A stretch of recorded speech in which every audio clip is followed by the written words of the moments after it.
Hello, hello, hello. Welcome one, welcome all to Heyday Collegiate Cup, powered by the good folks at WakeU. My name is Craig McMorris, alongside the voice of wakeboarding, Dano the Mano. We are in for one heck of a day, Dano. We're going to have some fun. Let's take a look at the event schedule before we get things started. You got to know where you're going if you want to get there.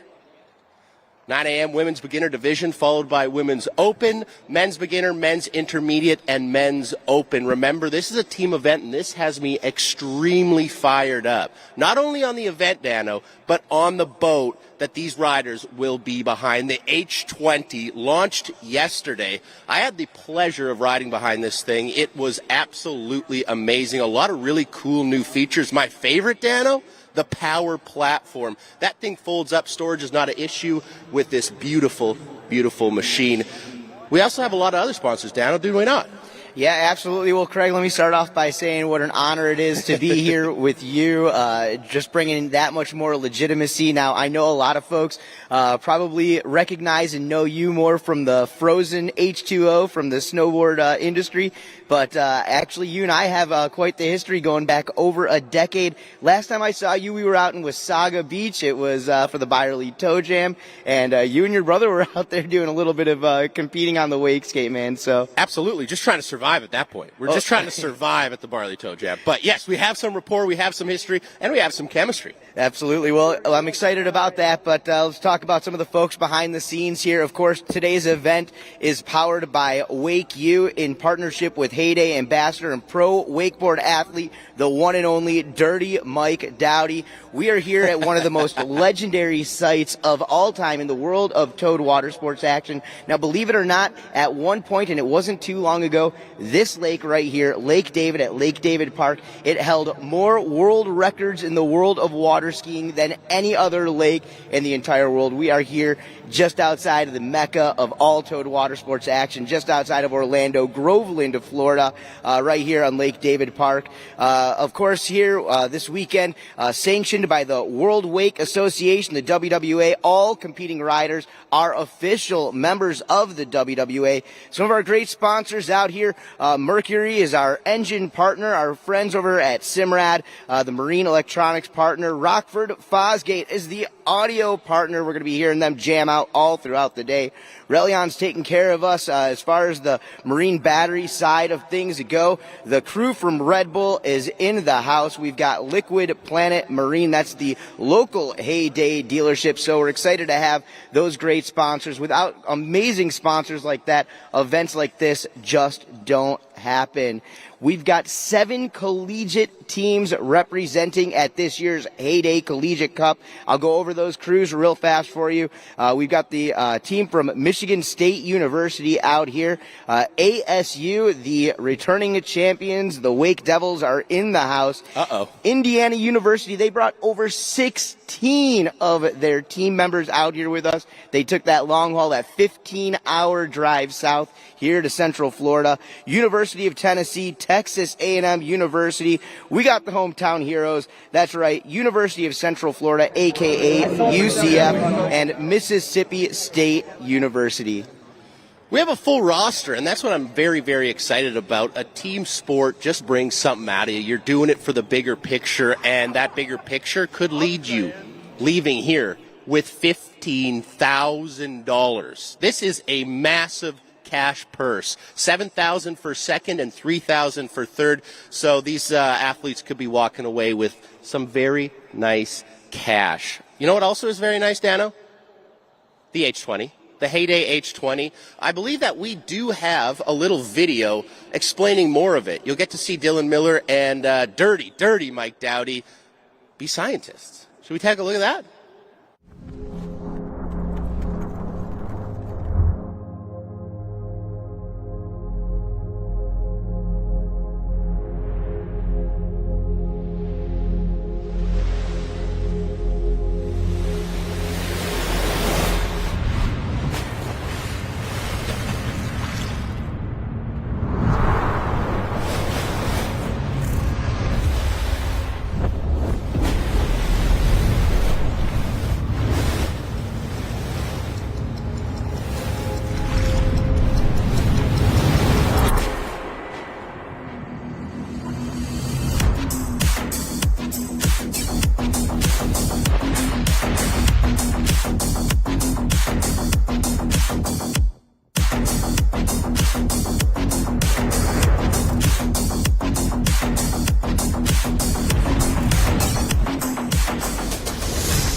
Welcome back, everybody, to beautiful Groveland, Florida. We are at Lake David Park, and that was a great look at the H20. Beautiful, beautiful machine, Dano. Yeah, that's right. Really excited to watch it in action out here today, and we are looking at the future of wake sports with all these great collegiate athletes getting ready to battle it out. But Craig, I know that this week you arrived into Central Florida a little bit early, and you had the opportunity to get out there on the all-new this H20 yourself, and I was hoping to get a little bit of feedback from some of your experiences. I appreciate the question because I got lots to say, okay? The good folks at Heyday invited just a plethora of athletes, a couple snowboarders, some foilers, surfers, and of course some members of the Heyday Wake team. And what we got to do is go behind the H20, really explore it, find what our favorite features were, test the surf wave, test the wake, do all of that kind of stuff. And let me say there was a lot of takeaways. One of my favorite features, as I mentioned in the opening, that power platform, press a button, your platform goes up. That's industry first, okay? If you have a tight garage, your boat's getting in there, no worries. There's also these really deep bucket seats at the back. You're legally allowed to sit backwards and watch riders from behind the boat. So that was a really, really cool feature, and we had a blast out there, Dano. Well, that's right. Well, powered by Mercury Marine's 6.2-liter, 320 horsepower. So the Heyday H20 has all the power that you need. I want to talk a little bit about some of the stuff that you guys did behind the boat. Obviously, we're here for a little bit of the wakeboard action, but the discipline that's really been taking our industry by storm over the past few years. I'm talking about wake surfing. Did you guys get the opportunity to surf the wake as well? I did, actually. I had the pleasure of going behind the H22 last year and now this year the H20, and those were two incredible surf waves. I was blown away by the H20 surf wave. I could have stayed out there all day. One of the really cool things, too, is James Jenkins. I don't know if you're familiar with that name. He is an incredible foiler. He was just doing straight-up backflips off the surf wave. It was truly, truly incredible. So we had a ton of fun out there. That thing puts up a great surf wave, but I'm excited to see it put up an incredible wake for all our athletes here today. Well, yeah, and that's the thing that I took notice. Now, obviously, if you follow the world of wake sports and you're following a lot of the competitions that go around, in a lot of cases, these guys are riding behind the 22, 24, 25-foot boats in competition. But having a look yesterday during the actual launch that was out on Heyday's Facebook page and throughout YouTube, I noticed that for a boat that's in that 20-foot range, that wake seems to be on par with some of the competitors. Facts. Absolute facts, Dano. It was on par. It was huge. And the way that they use the space in that 20-footer is, bar none, right? It doesn't feel small. But I know when you put it in your garage, it's going to fit, which is pretty cool. So I love that. I love that boat, and I'm excited to see what the athletes can do behind it today. Well, that's right. Well, the Heyday team definitely has a great crew behind the scenes, in front of the scenes as well. And throughout the day, we're going to see a handful of the Heyday athletes in the house. I know Kara Upshaw is going to be helping us with a little commentary down by the dock. Of course, Dylan Miller, a fellow Canadian of yours, one of the style masters. He's going to be hanging around here. And, of course, the man behind WakeU himself, the man behind this entire event, the one and only Mike Dowdy. Absolutely. They have such a rad team, and I'm excited to see Carol on the mic. She's going to be our member dockside. So any information that we need to be gotten dockside, Carol's going to be on it. Also, maybe shout out to everyone in the truck putting in the hard work, getting this all set up. There it is right there, giving a little wave. So we've got the media side covered, Dano. Yeah, that's right. The crew from the Water Ski Broadcasting Company have been doing such a great job bringing our sport out to hundreds of thousands of people all around the world. So we are so glad to have them with us right here in Groveland, Florida, in Lake David. Now, how about these conditions out here today? Craig, what are you thinking? Perfect. Absolutely perfect. And I know this women's beginner division is going to tear these conditions up. 7 riders in that one. That will be our first of 5 divisions, if you will. Absolutely. Well, let's go over it right now because we've got a handful of great teams from all over the U.S. representing. And in the women's beginner division this morning, kicking it off for MSU, doing it for Michigan State, we've got Gabriella DiVirgilio going to be off the dock first. From ASU, it's going to be Windsor Williams. Katie Drummond making her return to the water, representing in the women's beginners division for Indiana. For Tennessee, Madison Burge. Brianna Muir from UC UCF, University of Central Florida, right here in Orlando, Florida. For Mississippi State, Lily Ramsey and Sarah Flynn is going to be finishing off that women's beginner division and representing for Texas A&M. All right, so guys, we're going to be back here in just a few more moments. Beautiful day here in Groveland, Florida, Lake David. This is the 2022 Heyday Collegiate Cup powered by WakeU. For Craig McMorris, I'm Dan O'Themano. We'll be back.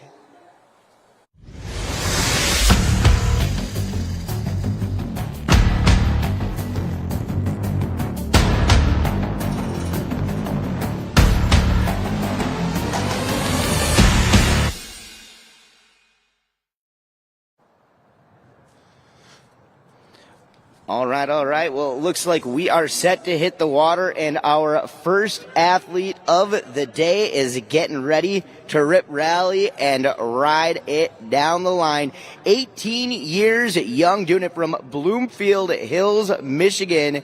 Our goofy-footed rider getting ready to do it up. We've got Gabby DeVirgilio getting ready to hit the water here. 18 years old, so this is going to be her first season competing in the collegiate wake scene.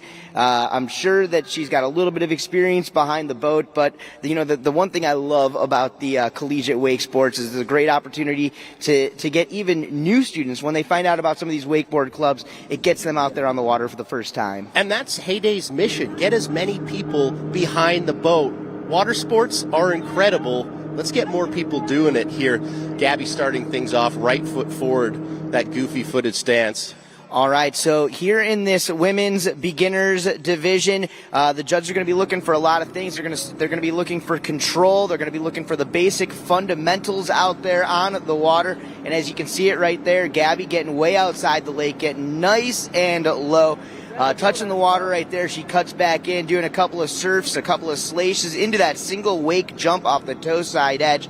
As she continues to carve it up right behind that H20, she sets edge back over on the toes and way outside, heel side cut back over, going for that double wake jump, just about making it and clearing that second wake. Judge is definitely going to take notice. Some big air right there, Craig.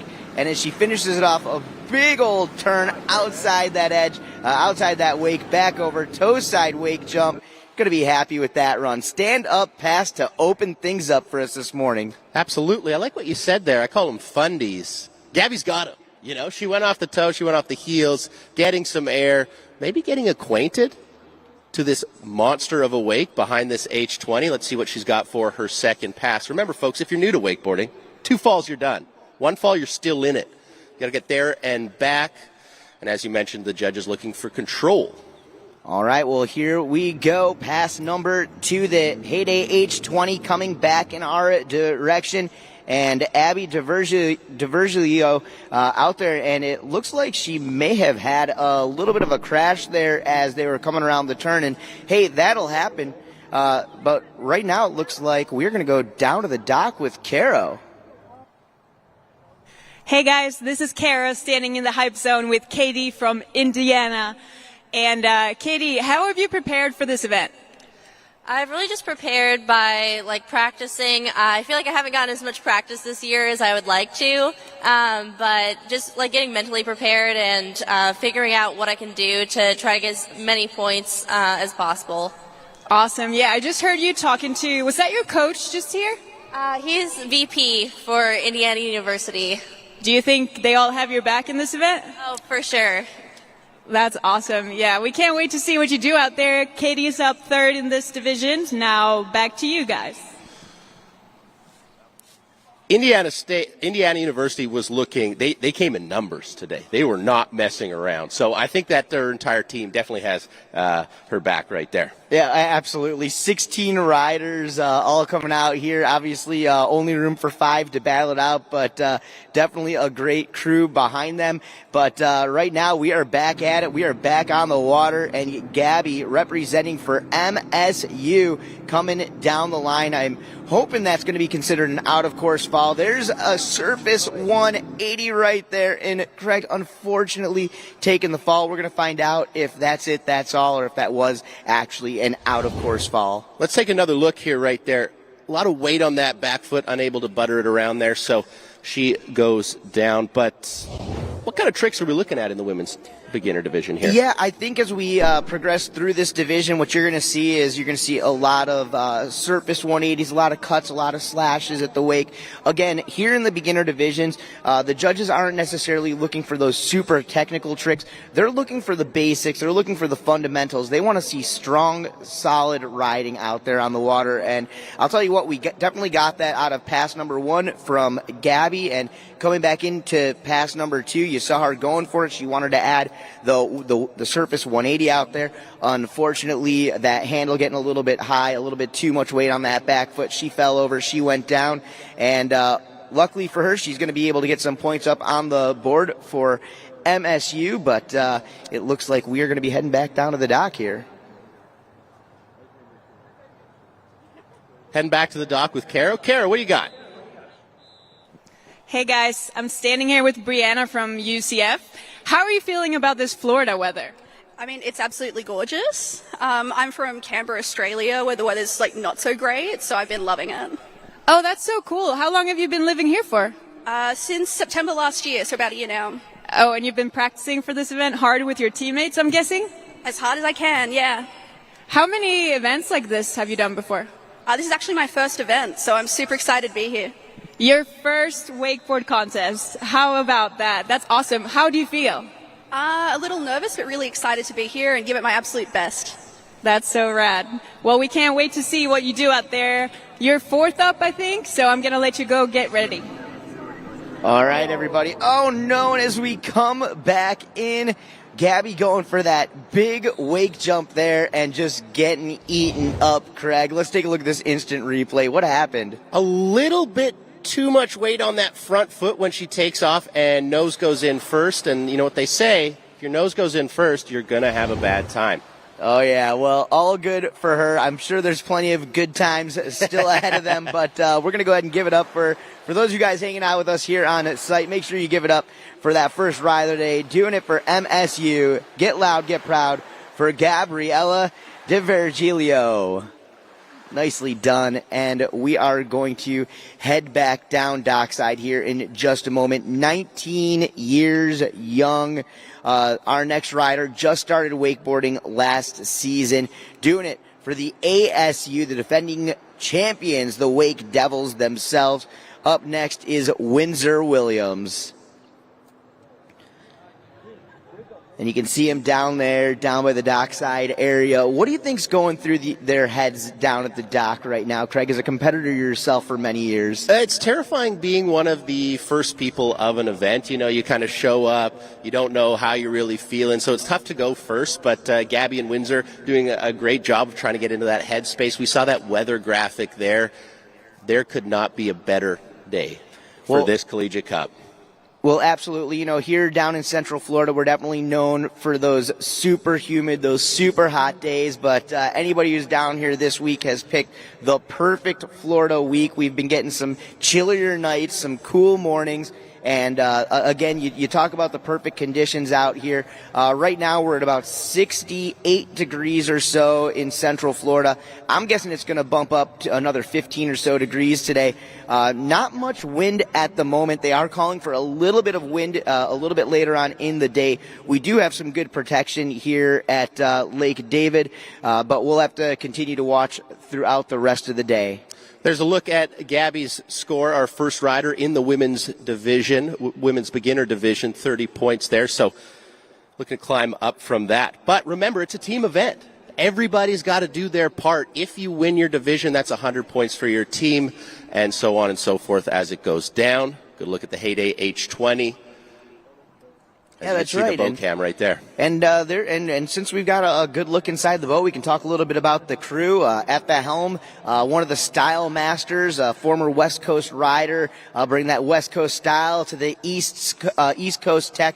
That was Bob Sitchell at the helm of the H20, along with the judges Cody Honeycutt, Beck Gange, and Thomas Herman. I know Sam Langley's going to be behind the wheel a little bit later on. We can talk about those guys and their credentials throughout the rest of the program today, but right now let's get back at it on the water here in her second season ride on that wakeboard. This is Windsor-Williams, again doing it for ASU.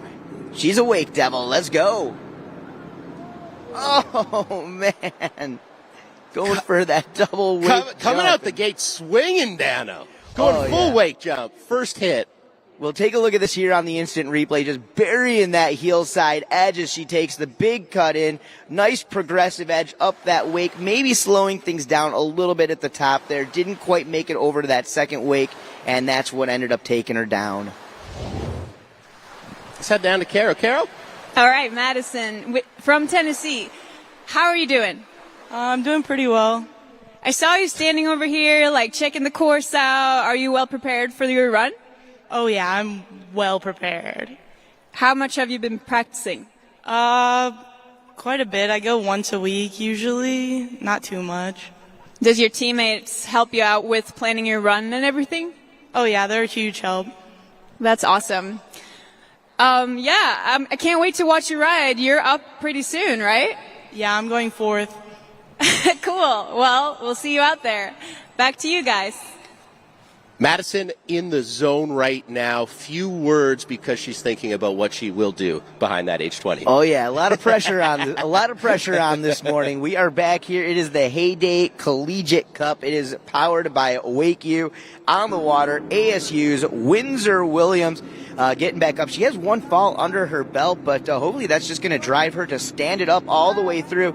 There's that wake jump she was looking for, and Craig, notice how she landed just past that second wake. We call that into the flats there, into a butter slide 180. Now she is riding with that switch foot in front as she cuts back over. There's a switch wake to wake jump, landing switch, taking off switch. So great work right there.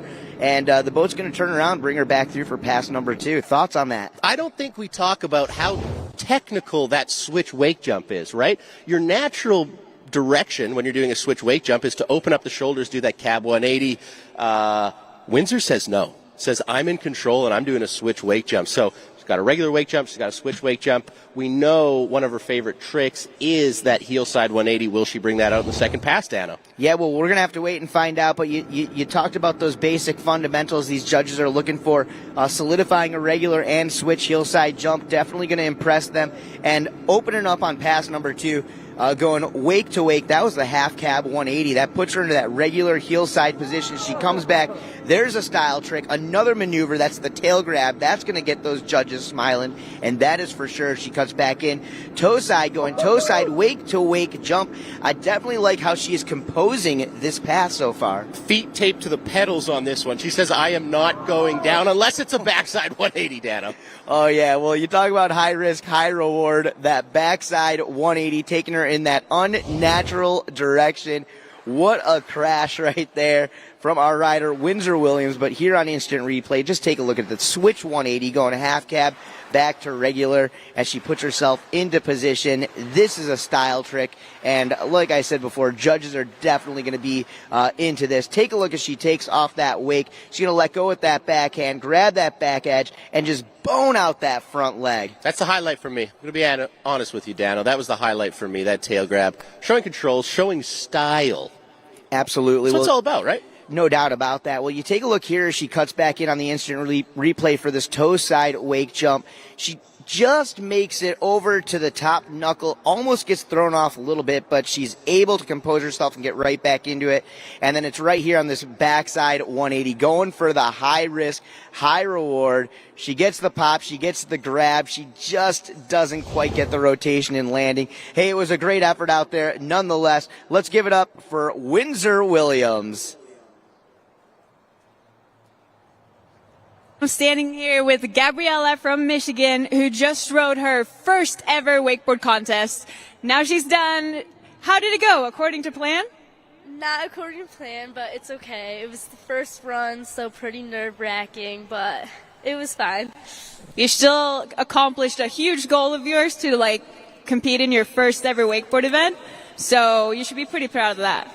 Yeah, totally. Very exciting, and it's just great to be in Florida, away from the cold weather. How did you prepare for this event? I didn't really have much advance or notice. I kind of found out 3 weeks ago I'd be coming, so I just went out and practiced as much as I could, but Michigan's freezing, so it's kind of hard to do that. But So what I'm hearing is not much practice. You still went out there and killed it. Even though it didn't really go according to plan, you still rode in your first ever wakeboard event. yeah, That's awesome. Well, we'll let you go and get warm. It's a little chilly out here still. So thank you so much. We'll see how you did compared to the other girls. Bye. Thank you so much, Caro. Let's move on. Our third rider in this women's beginner division will be taking the water right away. There's a quick look at the schedule, though. Women's beginner starting this day off, followed by women's open. Dano. All right, well, she came with one of the deepest crews out here, representing from Indiana University, 19 years young. She took third place in the Eagle Claw Classic. Ladies and gentlemen, this is KD Drummond on the water, her second year competing here in the Heyday Collegiate Cup. Starting off her run with that heel side air, cutting back over into the wake, onto the toe side edge, and just getting thrown off just a little bit, taking a fall there. That's only one, though. Remember, 2 falls, you're done. So Katie will have to shake it off, get back up, and maybe try that toe side air again. Fun fact, Dano, Katie's a published author. That's right. She's already written a book, so. What have I done with my life? Trying to figure that out. Hey, let's go down to the dock with Carol real fast. Windsor, how did it go? It went pretty good. I was a little nervous. I kind of choked on the first hit, but I'm happy to get up after that and get through the rest of my run. Super happy to be here. I'm super excited. What was the best part out there? Honestly, this whole setup is amazing. You guys really did a great job. Just the environment and coming back and seeing my team out on the dock was probably the best part. Were they cheering you on pretty hard? Yeah, of course. ASU, you know. That's what we like to hear. Yeah. What do you think your chances are in the team event? Hopefully, I think we have a good team set up out here. We've been practicing a lot. We're definitely trying to be strategic. So I can see us doing pretty well, hopefully. That's rad. Well, I'm going to let you get back and celebrate with your teammates. Thanks so much. Good luck. Bye. Thanks so much, Caro. Windsor's score coming in there at a 65. So 65, the score to beat in the women's beginner division. But we're just getting started, Dano. We're just getting started. Oh, yeah. Well, we got Katie Drummond out there. She is representing for Indiana University on the water. She is back up and at it. We saw her solidify a big heel side wake jump. A little bit of a shifty in there. She got thrown off course a little bit as she came back in for that toe side jump. An unfortunate fall, but sometimes that's what you need to really get your day started. And believe it or not, it's probably a little warmer in that water than it is outside here today. Preach. One of the rare times that happens here in Florida. There's a big wake jump, and every time you see the separation between the bottom of the board and the top of the lake out here at Lake David in Groveland, Florida, you can hear all of her teammates, the crew from Indiana University, getting loud, getting proud, and going absolutely wild. There you go. You see her getting some nice big air. Classic wake jumps right there from the third place finisher from earlier this season at the Eagle Claw Classic. That just sounds like a cool event. I want to go to the Eagle Claw Classic. That sounds pretty fun. Katie also mentioned that she wants jumping the wake is her favorite trick. There you see her going to go over one wake. Doesn't really get to the other wake, so maybe on the second pass we'll see her take a little bit more speed, a little bit more English into this thing and get there. Yep, well, it is the beginner division. Oh no. Coming back through. It looked like she was leaving it all out there on the lake. A lot of speed. Look at her just turn that edge towards that wake right there as she cuts all the way up, over, and in, and you see it, maybe letting her arms out just a little bit too much once she got in the air, kind of crushing the momentum of that wake jump. Hey, it is what it is, and that was a great effort, no doubt about it, for that young lady. 19 years young, Indiana University, ladies and gentlemen, give it up for KD Drummond. All right. Well, with that being said, with that being done, we are going to head back down to the dock. Caro is with another rider. Sarah from Texas A&M. Sarah, how are you feeling? Hold on. Yeah. Feeling pretty good. It's a little chilly, but hopefully once I get in, I'll be warm. Yeah, I think so. A little colder than Texas? A little bit, yeah. And unfortunately, you girls are riding first, so I think it's going to be good. Yeah, did you watch the other riders go just now? I did. They were pretty good. Yeah. You feel pretty good about your run still? I try not to think about it too much because then just get in my head, but yeah, we'll see. Do you come here with a set plan of what you're going to do, or are you kind of just winging it as you go? Definitely winging it. If I land the trick, then I go on to the next one. That sounds rad. I like that. Just seeing how it goes. Well, good luck to you. We can't wait to watch you ride out there. Thank you. All right. Well, we're going to be back down onto the water. A great view right there of the beautiful all-new Heyday H20 powered by Mercury Marine.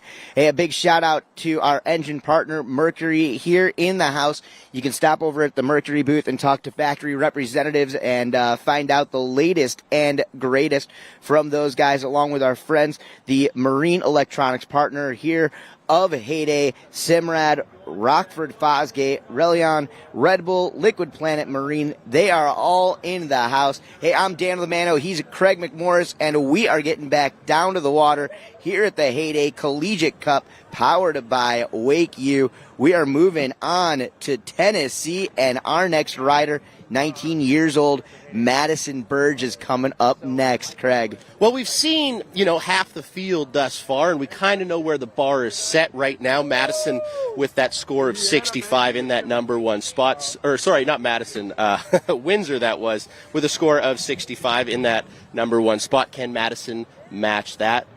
Well, we are going to find out. These guys have to strategically put these teams together. This is the beginner division, so some of that strategy might be holding some of your maneuvers back, as there is a glass ceiling in this division, so to say. Absolutely. All right, well, let's get back at it. Let's get down to the water. We have got our rider representing University of Tennessee out there, the 19-year-old. This is Madison Burge. She takes a heel side edge into the wake. Oh, no, and there is a fall for trick number one. But doesn't go down quietly, Dano. Kind of knuckled that second wake, but still held on, still tried to fight through. I thought she was almost going to ride away for a second there. Let's have another look. Yeah, take a look as she cuts in, man. Keeping her eyes on the prize all the way through. You take a look there. She was coming down. She kind of looked down at the water. She let that handle up a little bit, and that got her really far back on that heel side edge. She kind of power slided out of that one and unfortunately just could not hang on to the load of that line. Absolutely. Let's head down to Caro. Caro, what's up? Katie, that was kind of a rough start. Tell us what happened out there. I felt like just because I haven't gotten as much practice as I'd like, and it's a bigger wake than I'm used to, it was just a little rough. Plus, I've never used this board before, so I was just kind of trying my best. So a new board the first time in a contest? How did that happen? Well, I'm actually using my friend's board, so. Which board do you use back home? Generally, I just use a Liquid Force board. I don't have my own board yet. I've always just used other people's boards, but it was still good. I love that. I love that you're at a wakeboard contest and you don't even have your own board. That is super impressive. But then you came up, you had some redemption. How was the rest of your run? I really wanted to land those jumps, but you can't win them all. I'm so happy I came out. It was a really fun time, and I'm just happy I got to compete. That's so rad. Well, thank you so much for the interview. We'll go let you hang out with your teammate. All right, see you later. Thanks. All right, well, currently out there on the water, Madison Burge going wake to wake, getting some nice jumps in there, solidifying some points up on the board for Tennessee as they go into the back corner of Lake David. We're going to turn the Heyday H20 around, and we're going to bring her back through for pass number 2. Dano, lots to like here. Madison fell on that wake jump as her first hit, right? That could be in your head. That could be playing. What does she do? She gets right back up, and she goes right back at it. So very impressive to get that wake jump dialed in that first pass. Well, you got to keep in mind it's a new boat, it's a new wake, so for a lot of these riders, just kind of getting used to it. And when you hear that 20-foot size in a boat, you don't really expect what you're going to get out of this Heyday. They've done such a great job creating that perfect wake shape, launching these guys and gals. You see it right there, that solid wake-to-wake air from the heel side edge from Madison as she cuts back in, going toe side wake jump. Just a nice, consistent looking wake out there, Craig. Absolutely. Absolutely. Madison dialing in those fundies, the fundamentals. That's right. When you see it, oh no. Well, going for that heel side air, that tail grab, and smile on her face, but we might be looking at crash of the day so far.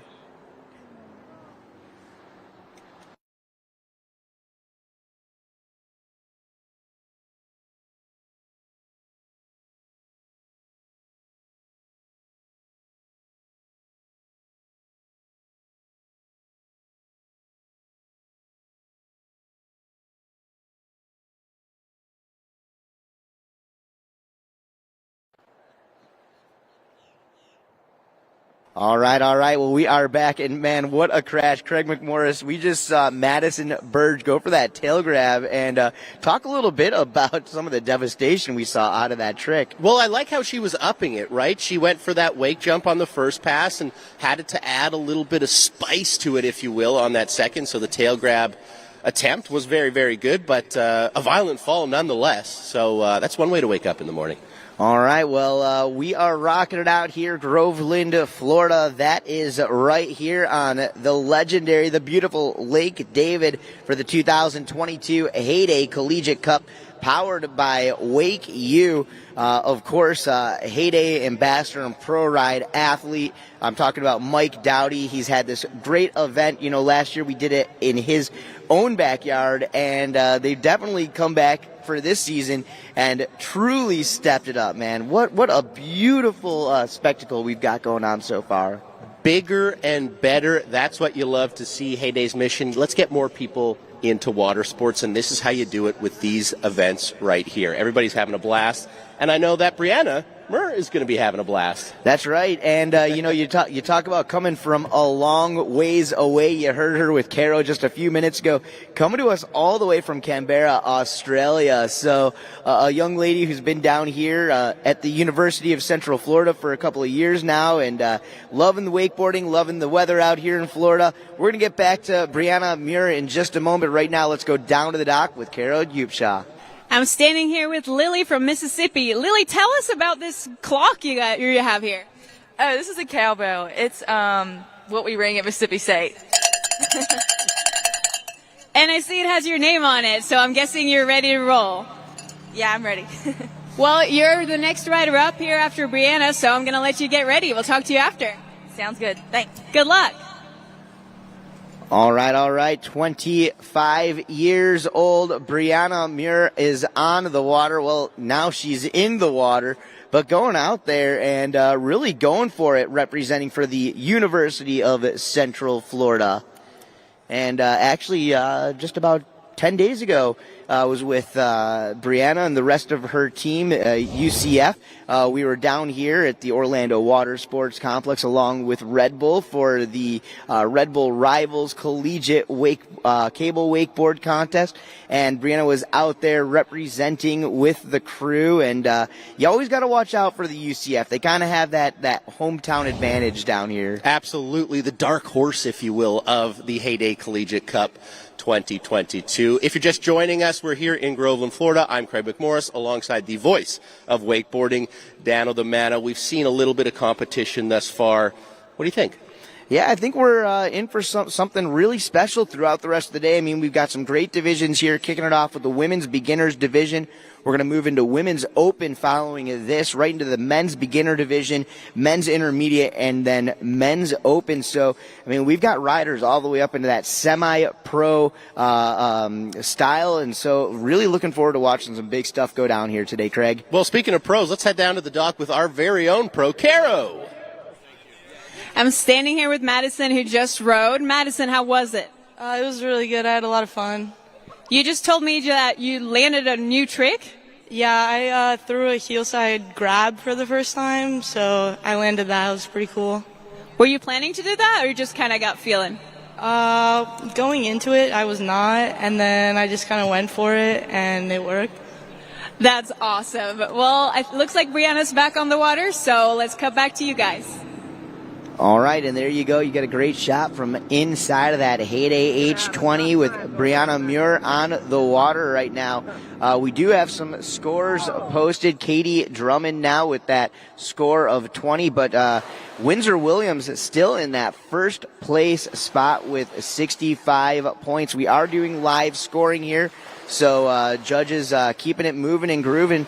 Unfortunately, we saw a second fall right here. We'll go back to instant replay, and Craig, maybe you can talk us through what just happened. So it looked like Brianna was going for that butter 180, just keeping it board on the water, keeping that toe side edge up in a successful one, but unfortunately Brianna letting that toe side down and going down into Lake David here. So that will be her second fall and do it for Brianna and the University of Central Florida. They're going to have to lean on some of the other divisions here as we move on, because that Windsor Williams score of 65 is looking pretty tough to beat in that women's beginner division. That's right, but it's not going to come down to just one rider out here. This is a full team event, and kind of remind us how these scores work here today, Craig. So essentially what you want to do for your team is win the division. If you win the division, you win 100 points towards your team's overall score. So the best a team can do is 500.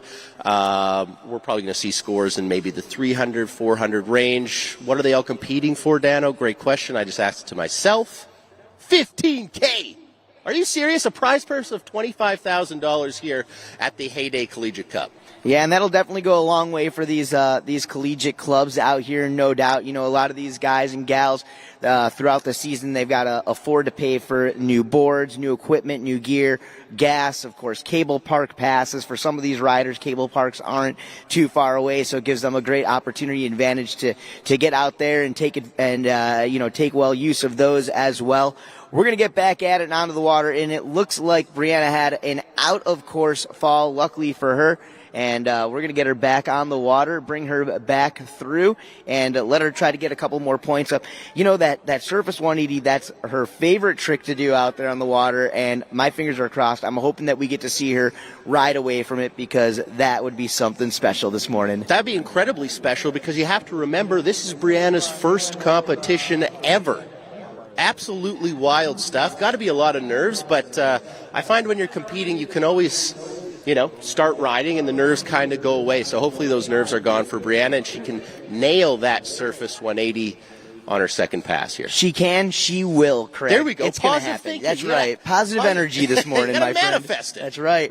All right, well, she is back on up and on the water, and once again getting that view right there, that driver's side view. Hey, what's up to Bob Sitchell? Driving that Heyday H20 you see inside the boat. Professional female rider, past two-time women's world wakeboard champion, Becca Gaines. She's in the boat along with one of the top up-and-coming riders, Thomas Herman, along with young rookie rider Cody Honeycutt, holding down the judging staff there. So a great group of judges, some amazing contest riders. But they're going to keep their eyes on the action as we continue to press on through the day. As you take a look at the schedule up there on the big screen, we are currently in the women's beginners division, followed up by women's open riders. We do need to make sure that Kendall, Alyssa, Hayden, Ricky, and Ellie are all down to the dock, ready to go. Our women's open division, we are going to be rolling right into that from this women's beginner division. Brianna Muir representing UCF. The Australian is off the water, and it looks like she had a fall down at the beginning of pass number 2. And Craig, that's going to do it for her. That's going to do it for her. Bob Sitcher was not looking back. He saw she went down. He was coming straight back to pick up our next rider from Mississippi State. So unfortunately, Brianna going down. But it's her first competition. You got to celebrate the fact that she's getting out there, and I think this won't be her last, Dano. Absolutely. Well, you can tell she's a major enthusiast of the world of towed water sports, so great to have her out there with us. And, Craig, and this sometimes, just knocking that first contest out and shaking off those cobwebs, that sets you up for a really fun career in competitive wakeboarding. Absolutely. The more you do it, the better you get. The more acquainted with competition, the better you perform. So looking to see Brianna in the future.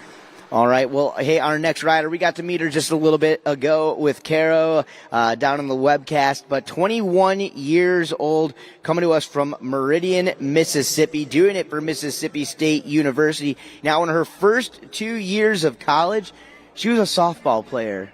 She hung it up. For what? For this, my friend. Okay. That's right. Getting ready to show us what she can do out there on the water is Lily Ramsey. I'm looking forward to seeing how her softball comes into play. Is there a way? Are we going to see any softball style? If she slides out of a trick, is she going to be able to stand it up? I love that. I love that. Let's head down to the dock with Caro. All right, I'm standing here with the A&M team. They're ready to cheer for their girl, Sarah. What have you guys been doing to support her? Taking as many sets as possible, trying to get as many practice runs in as we can, just to make sure that she does the best that she can do and we can secure a win today. Do you guys feel like you have a strong team spirit? Definitely, yeah. Aggie spirit is strong. Oh, yeah. So, we're blanking here. Tell me a little bit about, like, how often you guys ride. We take a few sets during the week, 4 or 5, and then maybe like one national set a week, and just go out there, encourage each other, and try to progress on our riding. Did you guys think it was going to be this cold when you came to Florida? No. I was expecting like some nice heat, and then I checked the weather, and it was like 60s. I was like, dude, I was really hoping I could wear shorts. I got all pants on. It's just not as good at the time as I was hoping, but the setup is definitely helping. Yeah, speaking about the setup, how about that H20? You ready to try it? Yeah, definitely. Last year I was pleasantly surprised by the Heyday. That's cool. Yeah, you guys are the first contest riders to actually compete on this wake. How does that feel? It's exciting. I'm excited to see how it is, and it's a pleasure. Glad to be here. Awesome. Well, thank you guys. Looks like they're back up and running, so we'll come back to you guys. Yes, and as we come back to us, we are watching Lily Ramsey out there. And you talk about high risk, you talk about high reward. Craig, you talk about going for the gusto. Holy smokes, what just happened? Why not start your run with an exclamation point? That's Lily's thought process right there, unfortunately going down. But guess what? She still has another chance. So let's take a look at what took Lily down. All right, well, take a look at this here. She goes to grab that handle, doing the backside butter slide 180, and you see her just continuing to keep that momentum going all the way around. She wanted the 360. She took that toe side edge. It could have been a lot worse, Craig. It could have been a lot worse. She, remember that softball background. Maybe she used that technique to slide into the water as opposed to smack the water.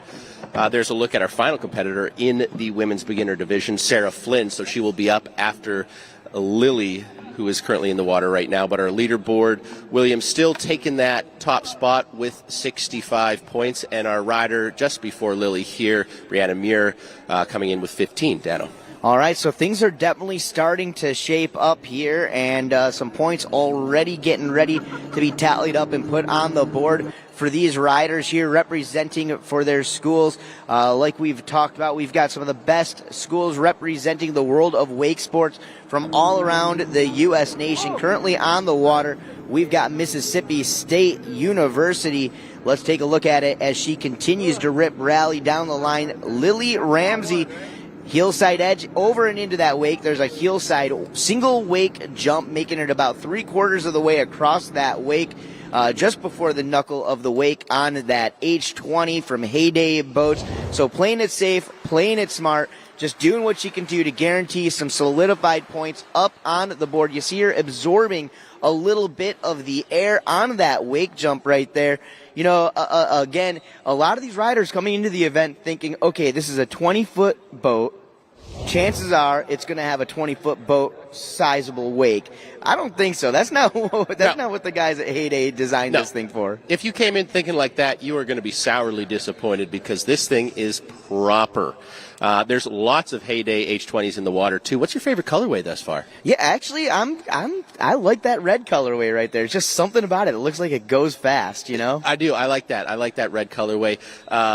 Lily going down, though. That might have been an out-of-course fall, though, Dano. Yeah, well, we're hoping that one was a little bit of an out-of-course fall. You see her kind of getting caught up in some of those wakes, those double-up style wakes.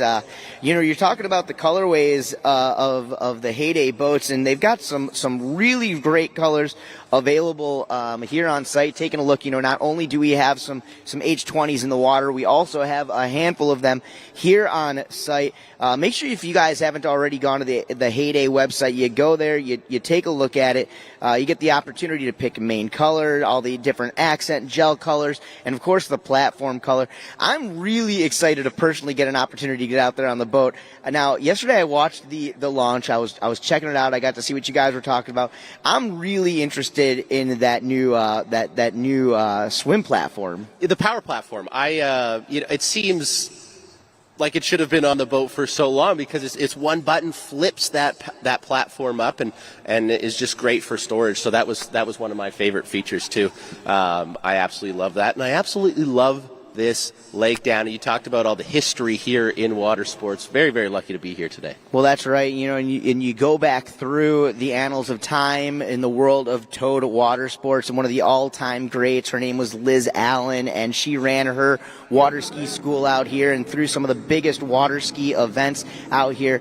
The Benzel family, Tara Mikasic now, she grew up riding right here in Groveland, Florida. The likes of Trevor and Reed Hansen from right down the road, and we are continuing to keep that tradition alive out here this weekend and going for another big wake-to-wake jump, and Lily Ramsey taking that softball slide fall straight down to the back here as we take another look at instant replay. She gets the wake jump, and she just gets on that hillside edge a little bit too deep, and Craig, you noticed her hands started lifting up right there, and unfortunately that drove that wakeboard way into the backside of the boat and took her down. We'll see if she gets the pickup, but believe unless she suffered an out-of-course fall, that's going to do it for Lily Ramsey. We're going to leave it up to the boat driver and the judges inside the boat, though. Well, and the folks are starting to make their way down all around Lake David Park here in Groveland, Florida. We are keeping it going. Dan Lamano, Craig McMorris. It is the Heyday Collegiate Cup, of course, powered by WakeU. We've got some great friends here with us, of course, all the amazing sponsors. The local boat dealer, Liquid Planet Marine. If you guys are from anywhere in the Central Florida area, have a look at Liquid Planet Marine and see what you can do with those guys to get yourself on the water, a demo, or into a all-new Heyday. Hey, right now, let's get down to the dock. Caro has got another rider. Let's find out what's up. All right, I'm standing here with Brianna. You're from Australia. Now you're in Florida repping UCF. Tell us what that's like. It's pretty awesome. I'm very grateful for the opportunity to get to try and learn wakeboarding. I didn't actually do it back in Australia, so it's been something I've just started this year. So did you start riding with the team then? Yeah, they were really kind, really opening, really friendly when I wanted to try something new. So it's been really fun to learn. That's so cool. And you said this is like your first, not only your first contest, but one of the first times you've been riding boat. You usually ride cable? Yeah, so I've been doing cable regularly since about February. I only started on boat about a month ago. So still pretty new. That is so cool. And now you're competing. How was your run? I think I'm really proud of how I did, just because I don't have as much experience as some of the others, but I'm really happy with how I did. That is so good. Well, we're stoked for you, and we hope you do really good with the results, with the points. Have you gotten any points yet? I'm not sure, so probably not. Well, we'll let you go and check that out, and we'll watch. I think it's the last rider of the division who's about to ride, so good luck. Thank you. That was a third member of our team, Caro. Thanks for that. Let's take a look at the leaderboard right now. Currently in first place, it's Windsor Williams from ASU with 65 points. Lily Ramsey, our last rider, out of Mississippi with 17.50 points. And we're moving on to our final rider of the women's beginner division. That is right, coming to us from the Southwest U.S., doing it out of Texas A&M, originally from H-Town. I'm talking about Houston, Texas, 20 years young, top seed here in this division. Sarah Flynn is getting ready to rally behind that beautiful red Heyday H20. You can see them tightening up that line, and in just a moment the throttles will go down and our rider will be up on the water. She's going to cap things off for the women's beginner division here. We've seen some great riding already this morning out of this division. Not an easy time to hit the water. No, it's, getting that cold start, Craig. Just being the first one up is always a little bit difficult, but this women's beginner division has showed up and showed out. Here's Sarah Flynn, our seventh and final rider, of the women's beginner division. All right, here we go. Taking that toe side edge way outside the wake. She is going to eye it back up as she cuts in on the heels. Sarah Flynn, big cut, wake to wake air, massive pop on that one, and a little tail heavy on that landing.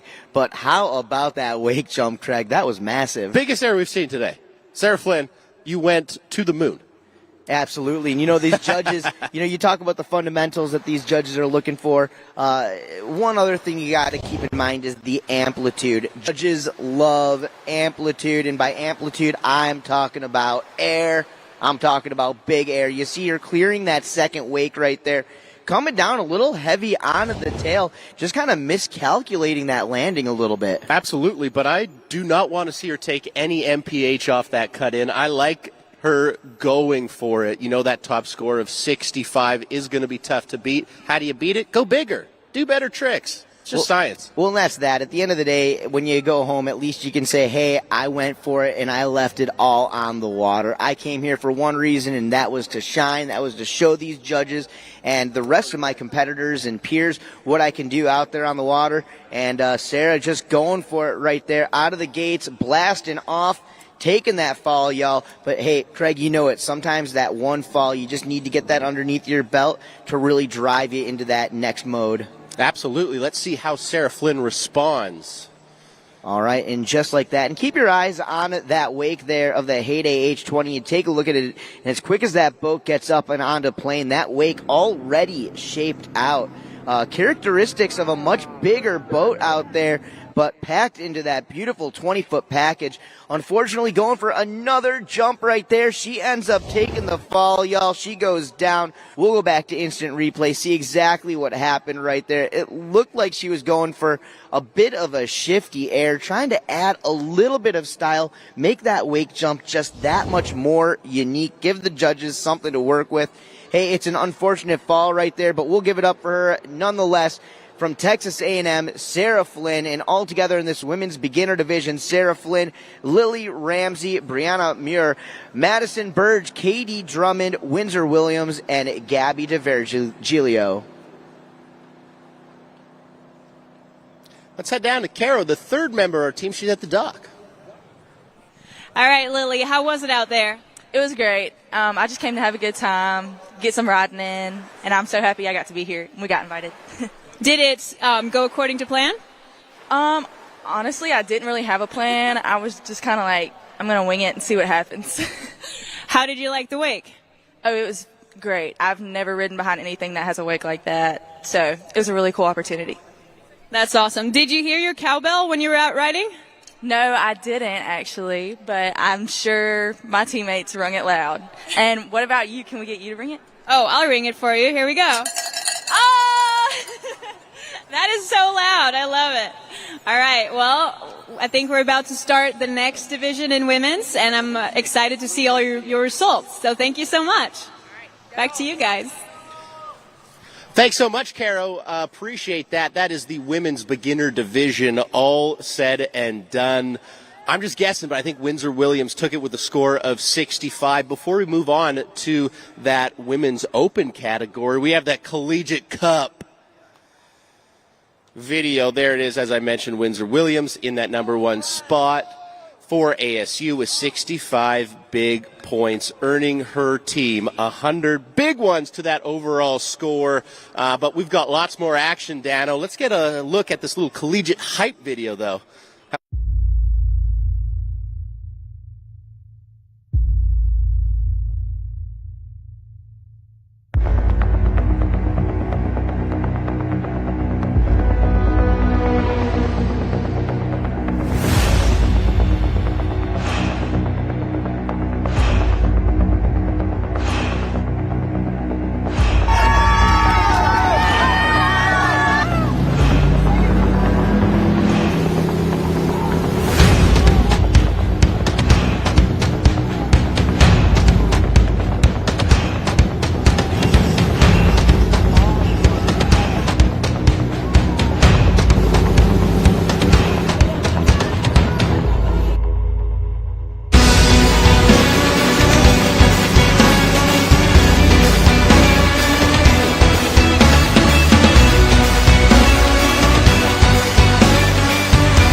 Hey, welcome back, everybody. We are here downtown Groveland, Florida, beautiful Lake David. I'm Dan Lamano alongside Craig McMorris. It's the Heyday Collegiate Cup powered by WakeU, and we have just finished our women's beginner wakeboard division. As you take a look down at the lake, we're going to take a look at our women's open running order. From MSU, it's going to be Kendall Baugh off the dock first, followed up by longtime collegiate ASU team member Alyssa Williams. From there, we're going to move to Indiana, Hayden Rosenbaum. After that, it's going to be UCF's Ricky Tarr. And the final rider of the division for Texas A&M, another top rider, Ellie Patrick. Before we get down to the water, we've got some cool stuff coming to us from ASU. Let's check out their team vid.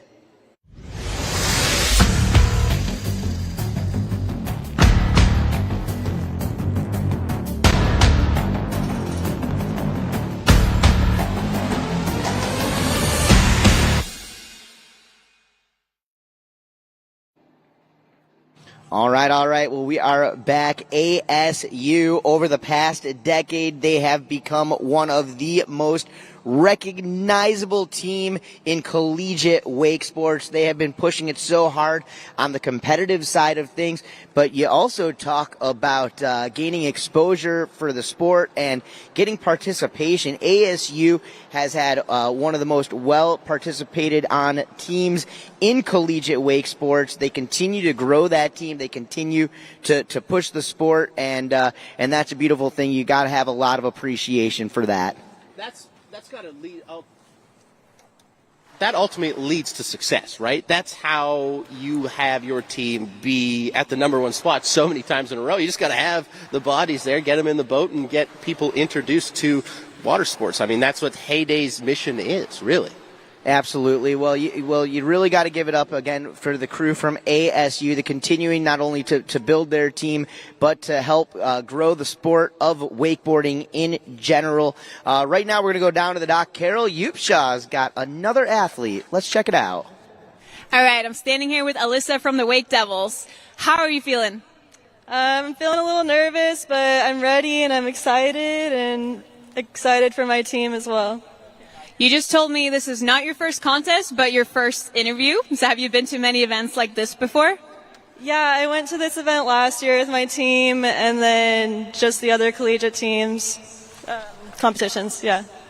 How is this event compared to the regular collegiate events? There's definitely a lot more pressure with the cash prize, and also we'd do a three-peat if we won, so it's a lot of pressure. I'm sure you're going to do great. What's your favorite trick that you're going to throw out there?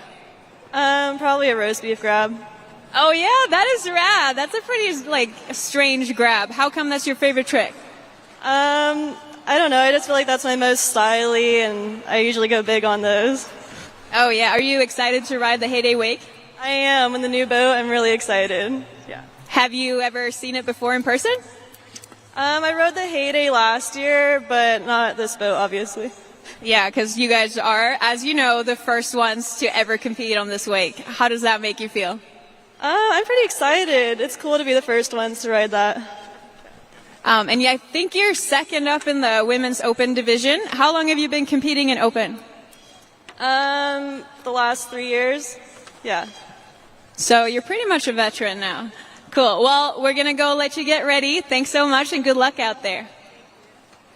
All right, well, very, very humble down there, Alyssa Williams. You know, you talk about the crew from the World Wake Association, the sanctioning body of all major wake sports events throughout the industry. Alyssa there, not only a part of the two-time defending champion ASU Wake Devils, she's also a WWA wakeboard regional champion in her own rights, a national champion in her own rights as well. So we'll see. Definitely she's not known for holding back, but the kind of girl that's going to let her riding do the talking. So excited to watch Alyssa Williams along with the rest of the ladies battling it out, as you can see right there down on its site. The collegiate athletes are tweeting it out. They are Facebooking it out. They are Instagramming it out. They are letting the folks know that we are live. We are in action. You can check us out all throughout the World Wide Web. Of course, in the Heyday YouTube channel, live webcast coming your way all day long. So for those of you folks watching us from around the nation, around the world,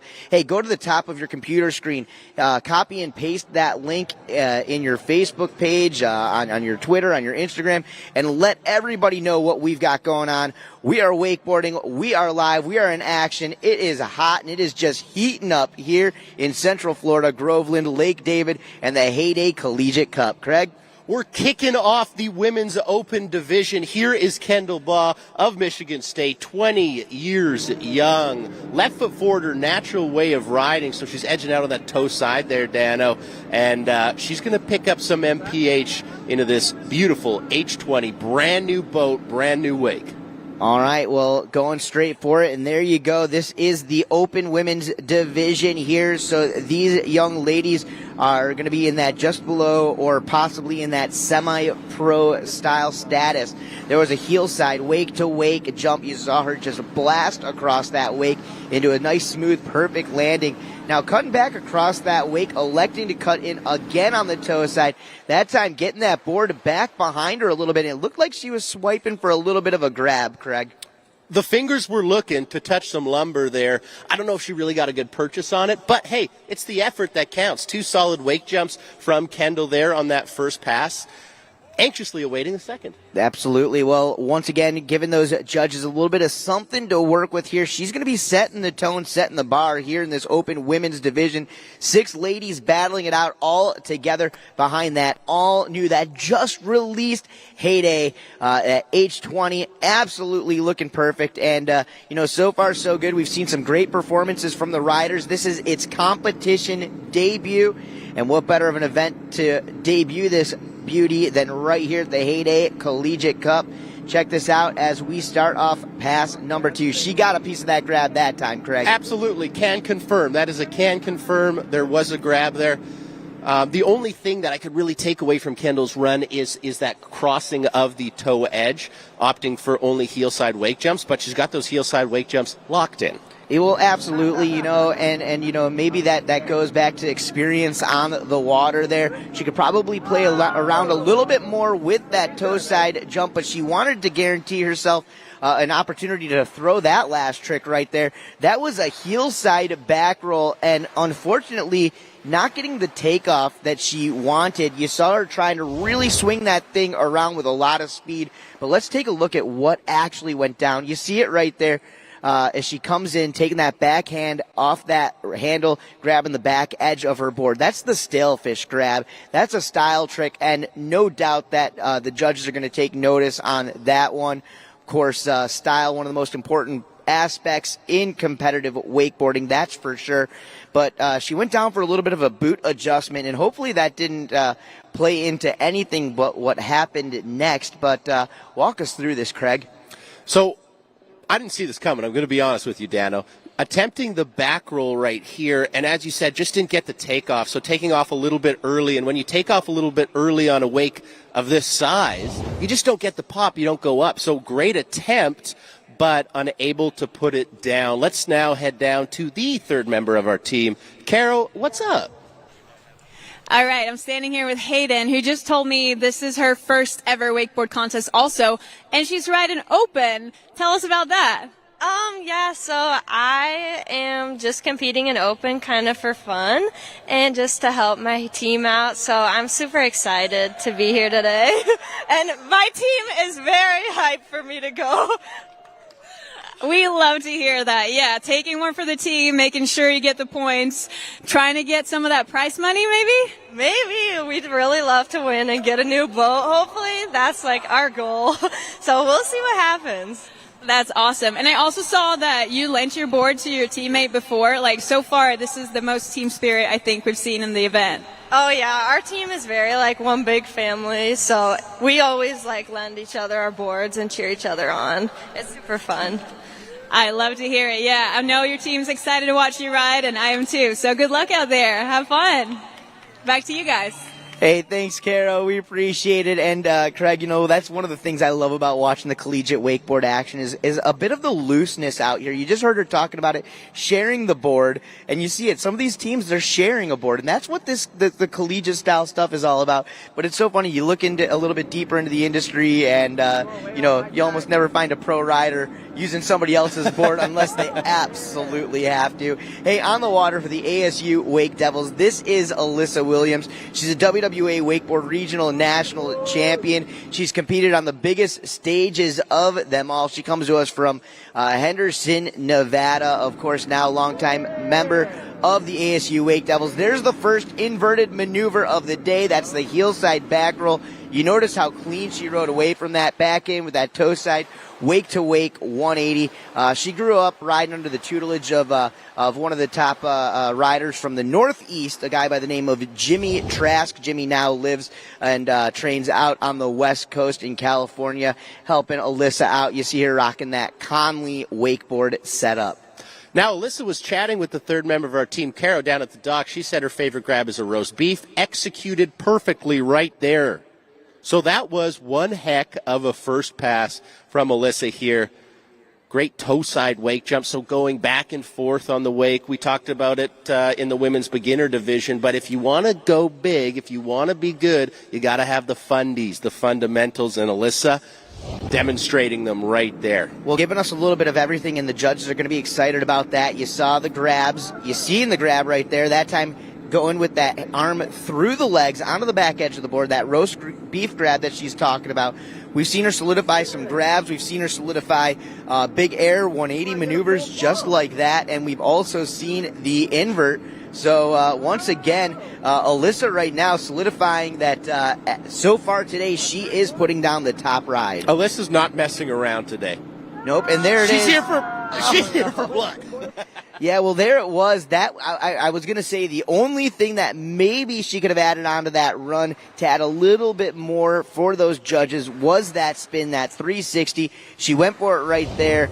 She just about rode it away. And from where we're sitting right here, I can't tell if it was before or after the three-quarter marker. So we'll find out if she gets a pickup and another opportunity at it. But of course, coming back from instant replay, you saw her taking that backhand, going through the legs and grabbing roast beef on the back edge of that board. Super technical grab, and our judges in the boat, they definitely take notice. They're absolutely going to love that. Now, folks, if you're new to wakeboarding and new to wakeboarding competitions, you could have seen Alyssa go down there and think that's only her first fall. There is a three-quarter buoy that you mentioned there, Dano. If you fall in and around that, the boat is unable to get up to speed for the rest of your second pass, meaning that you are finished. So you can have two falls as long as you fall before that three-quarter buoy. That 360 that Alyssa attempted just after that three-quarter buoy, so she will not get another ride. But as you mentioned, probably our best run of the day. Yep, and so close on that 360. And one more thing I do want to touch on with that three-quarter buoy. You're talking about the boat getting back up on a speed. What's so cool about that H20 from Heyday is if you notice this site compared to most contest sites, they actually moved that 3/4 buoy closer to the dock, giving those riders a little bit more time out here. That H20 gets up onto plane and shapes out a lot quicker than almost any other boat out there, especially putting out that competition, that 23-foot size boat wake behind that 20-foot boat. So it gets right up on the plane a lot quicker, and definitely gives those riders that extra trick in their run on that second pass. Not really even a 3/4 buoy. It's more of a 4/5 buoy at this point with the H20, right? Yep.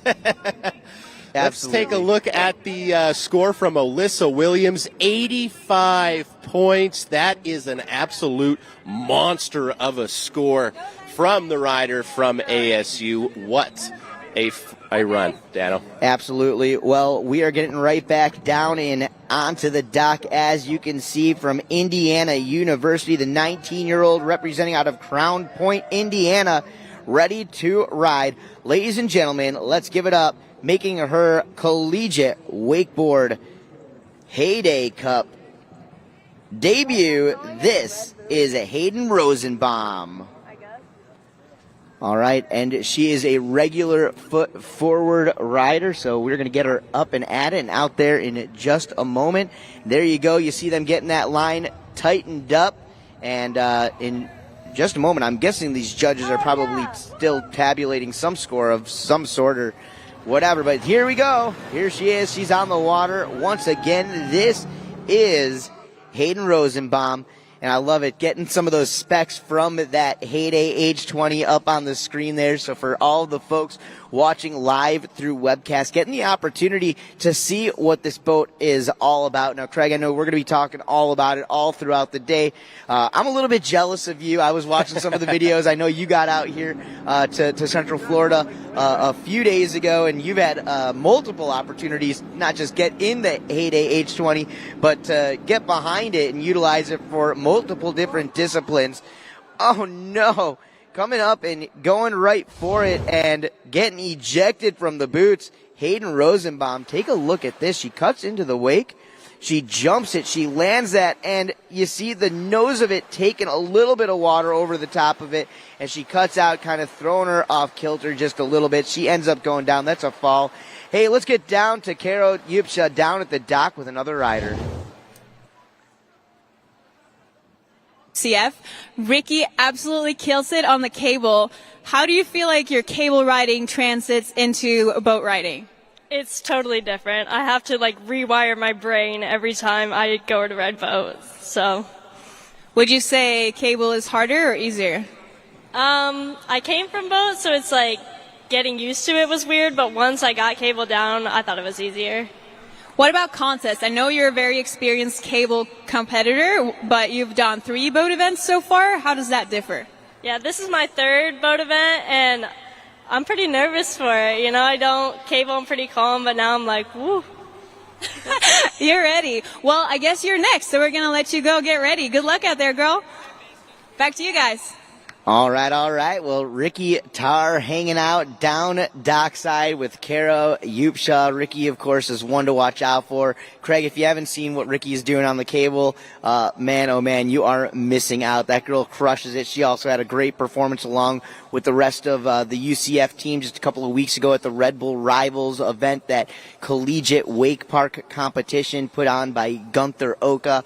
It was great to watch, but I'm really excited to see what she's going to put down behind the boat. Currently right now we've got Hayden Rosenbaum doing it for Indiana, and they bringing that line around. We're going to get her back up straight out of the gates there, taking a little bit of a crash off that wake jump. Absolutely fell on that one wake jump, and what was unfortunate, came right out of the boots. She lost her wakeboard, so had to reapply that and get up for her rest of her run. Now remember, that first fall will go against you. It's 2 falls, then you're done. So she's still got a lot of room to work with here. Absolutely. Well, we're going to get her back on up. And then for any of you folks watching us live through webcast or hanging out here with us on site at Lake David, hey, if you're taking a look at that Heyday H20 out there and you're like, oh boy, I'd like to get out there and get a little demo ride and an opportunity to get behind or in that boat myself, hey, check it out. The crew over at Liquid Planet Marine, they are our local dealer partner. They are in the house, or you can look them up online. They'll get you guys squared away and taken care of. But if you want to get behind one of those H20s from a Heyday, you need to make sure you get with a great Heyday dealer. And in addition to having the opportunity to do that here in Central Florida, I know Heyday is going to be heading around the U.S. with a special tour. We can talk a little bit about that a little bit later on throughout the day as well. Craig, excited to find out more about what's going on with that. I'm excited to find out more as well, and I'm also excited to see the rest of Hayden Rosenbaum's run out of Indiana, finishing that first pass, obviously that fall on that one wake jump, so she's going to have to lay it all on the line here for pass number 2. Dana, you mentioned regular-footed rider. That means that left foot is forward. If her right foot was forward, we'd call it goofy-footed rider. So will she switch up her stance in this second of 2 passes? All right, doing it out of Crown Point, Indiana. For Indiana University, Hayden Rosenbaum, 19 years young, played volleyball for 6 years and kind of hung that up, and now focusing a little bit more on competitive collegiate wakeboard action. Sounds a little bit more fun to me, a little bit more loose. There's a heel side jump. Oh no! Getting onto that nose of her board, almost wheeling over the front and going down. You'll take a look here on the instant replay. There she gets the single wake jump, and again, just wasn't quite ready for that land and taking the fall. And unfortunately for Hayden Rosenbaum and Indiana University, that's going to do it. But right now, we are going to go back down to the dock with Caro. All right, I'm standing here with Ellie from Texas A&M. Ellie is probably one of the most experienced competitors out here. She used to ride the Junior Pro Tour, but this is her first ever collegiate event. How does that feel? It's exciting. It's different. I'm excited. That's so cool. Yeah, you told me just now that you took last year off to get a little rest. And yeah, how did that happen? I think I just wanted a break to focus on wakeboarding and wakeboarding with my family and not just competing. And it was good. It was the right decision. And how do you feel about wakeboarding now? Super excited. Yeah, you just told me that this is the most excited you've ever been about wakeboarding. Yeah. Yeah, I'm excited. It's a different experience. That is so cool. And do you think that has anything to do with riding with your team? Yeah, it's fun having people cheer you on and different group for sure. That's so cool. And what do you think the pressure is like? Does it differ a little bit from the pro comps compared to this comp, or is it about the same? It's definitely a little less. It's not as scary, I think. But there's more prize money up for grabs in this one. Yes, there is, which is exciting. It's pretty crazy that there's more prize money in this contest than on the Junior Pro Tour. So we're super excited. Good luck to you out there. I personally can't wait to watch you ride. Bye. Thanks so much, Caro. Appreciate that. You guys talking prize money, a purse of $25,000 will be given out today. Let's take a look at our current leaderboard for the Women's Open Division. And Elisa Williams with 85 points, doing it for ASU. That is going to be tough to beat, but if somebody can beat it, it may be our next rider, Dano. Absolutely. Well, looking forward to watching what she brings to the table. And this young lady originally comes to us from Northeast Ohio State. She now lives here in Central Florida and representing for Team UCF. Most currently taking a big W out at the Red Bull Rivals Collegiate Wake Park competition just 2 weeks ago here in Orlando, Florida. Coming up next, this is Ricky Tarr. And Ricky Tarr, she's an exciting rider to watch for you. Heard in her interview a little bit ago, she grew up as a boat rider. She moved down here to Central Florida, had the opportunity to start riding out at OWC, the Orlando Watersports Complex.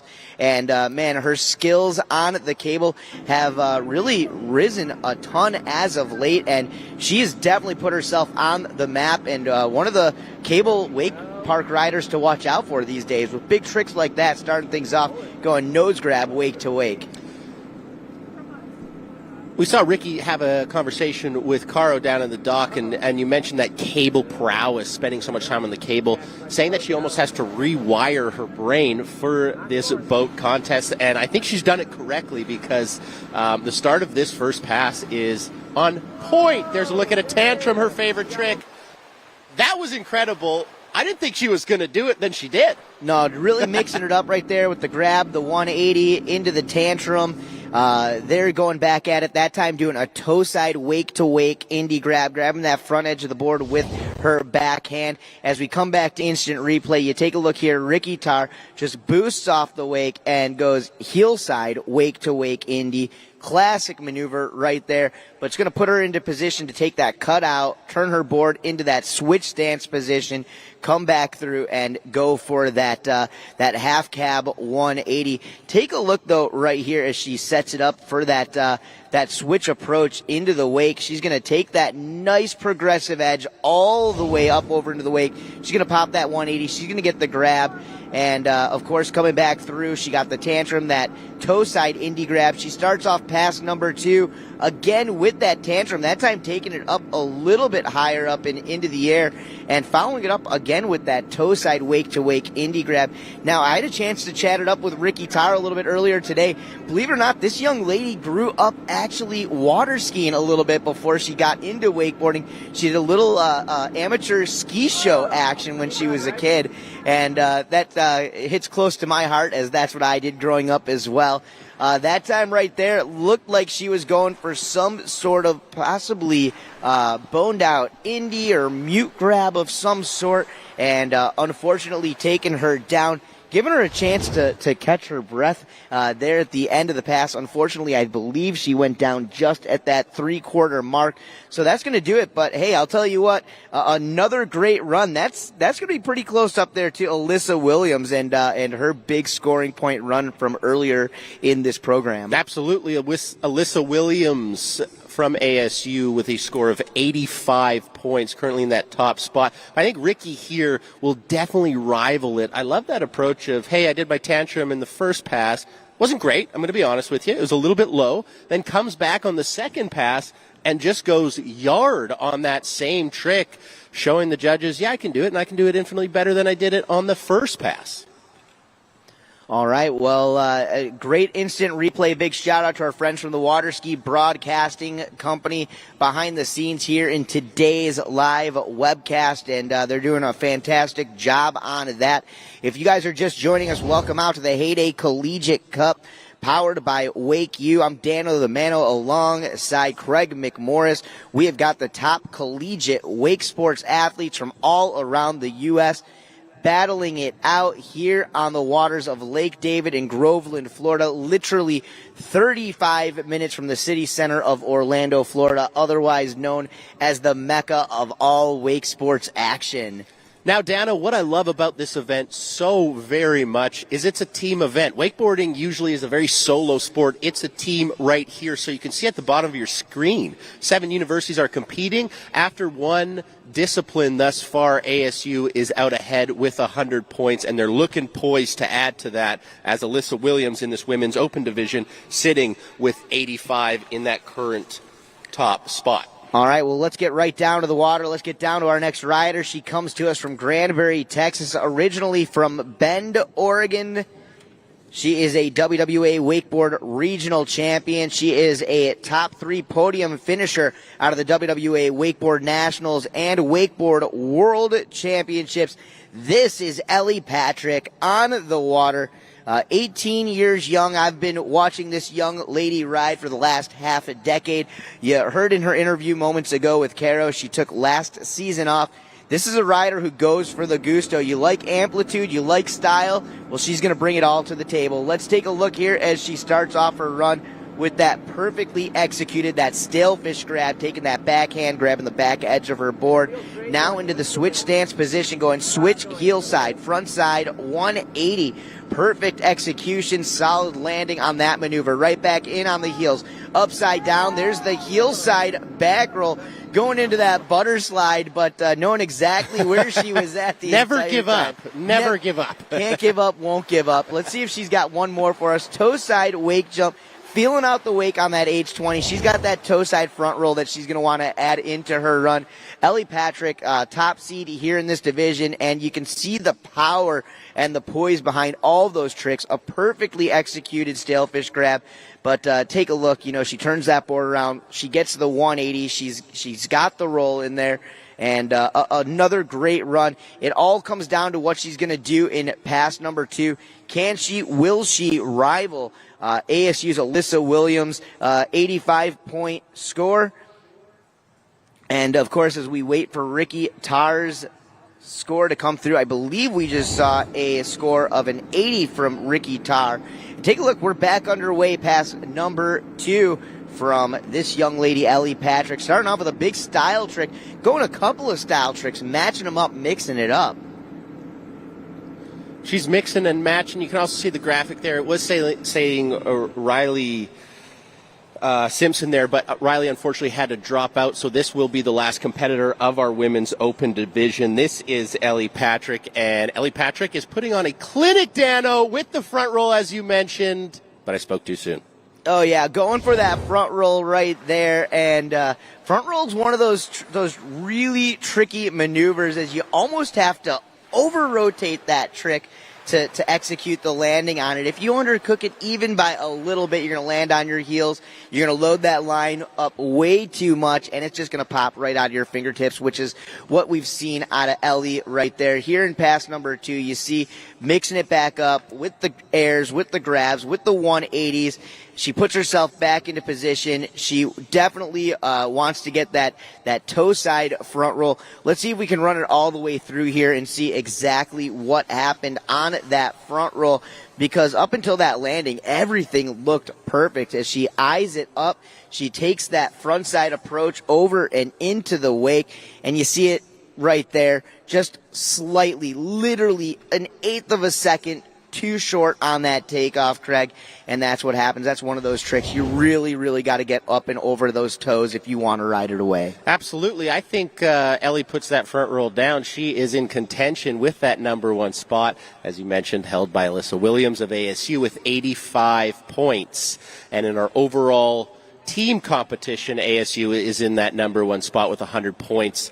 They're going to be tough to beat coming out of there, possibly winning, I shouldn't speak too soon, the first 2 women's divisions. All right, well, we're going to leave that all up to the judges here in just a moment, but that's going to do it for the women's open division. He's Craig McMorris. I'm Dan Lamano. Hey, check out this video segment, and we will be back. We go where you go. Everywhere and anywhere. Purposefully built to stand up to the elements. Designed to perform under any condition. Built for the moments that matter. For the rugged and the relentless. We are the soundtrack for adventure. This is purpose-built audio. This is Rockford Fosgate.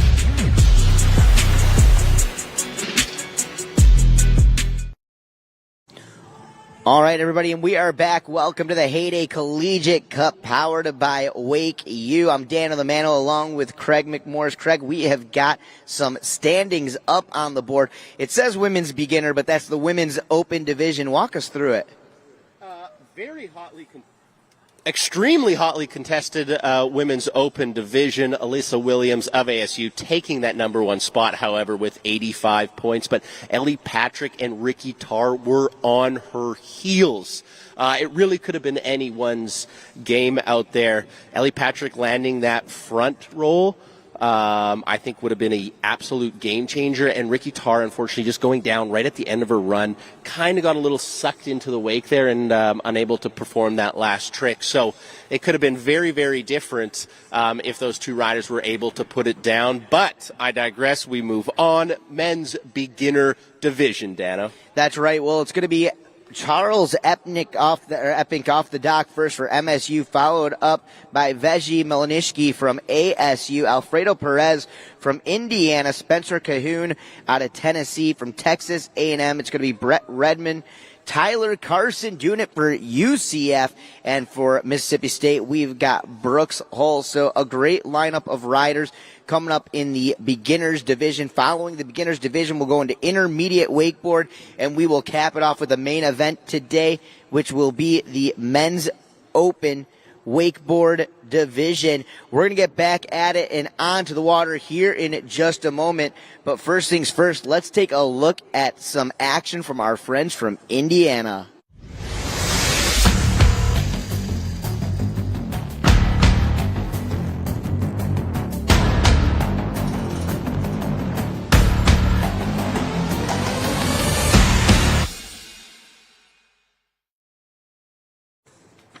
All right, Craig. Well, excited to be watching that brand new H20 from Heyday Boats out there on the water. Holds 2,400 pounds of ballast, a capacity of 14 people. Of course, that base engine, 320 horsepower, 6.2 liters from our friends at Mercury Marine.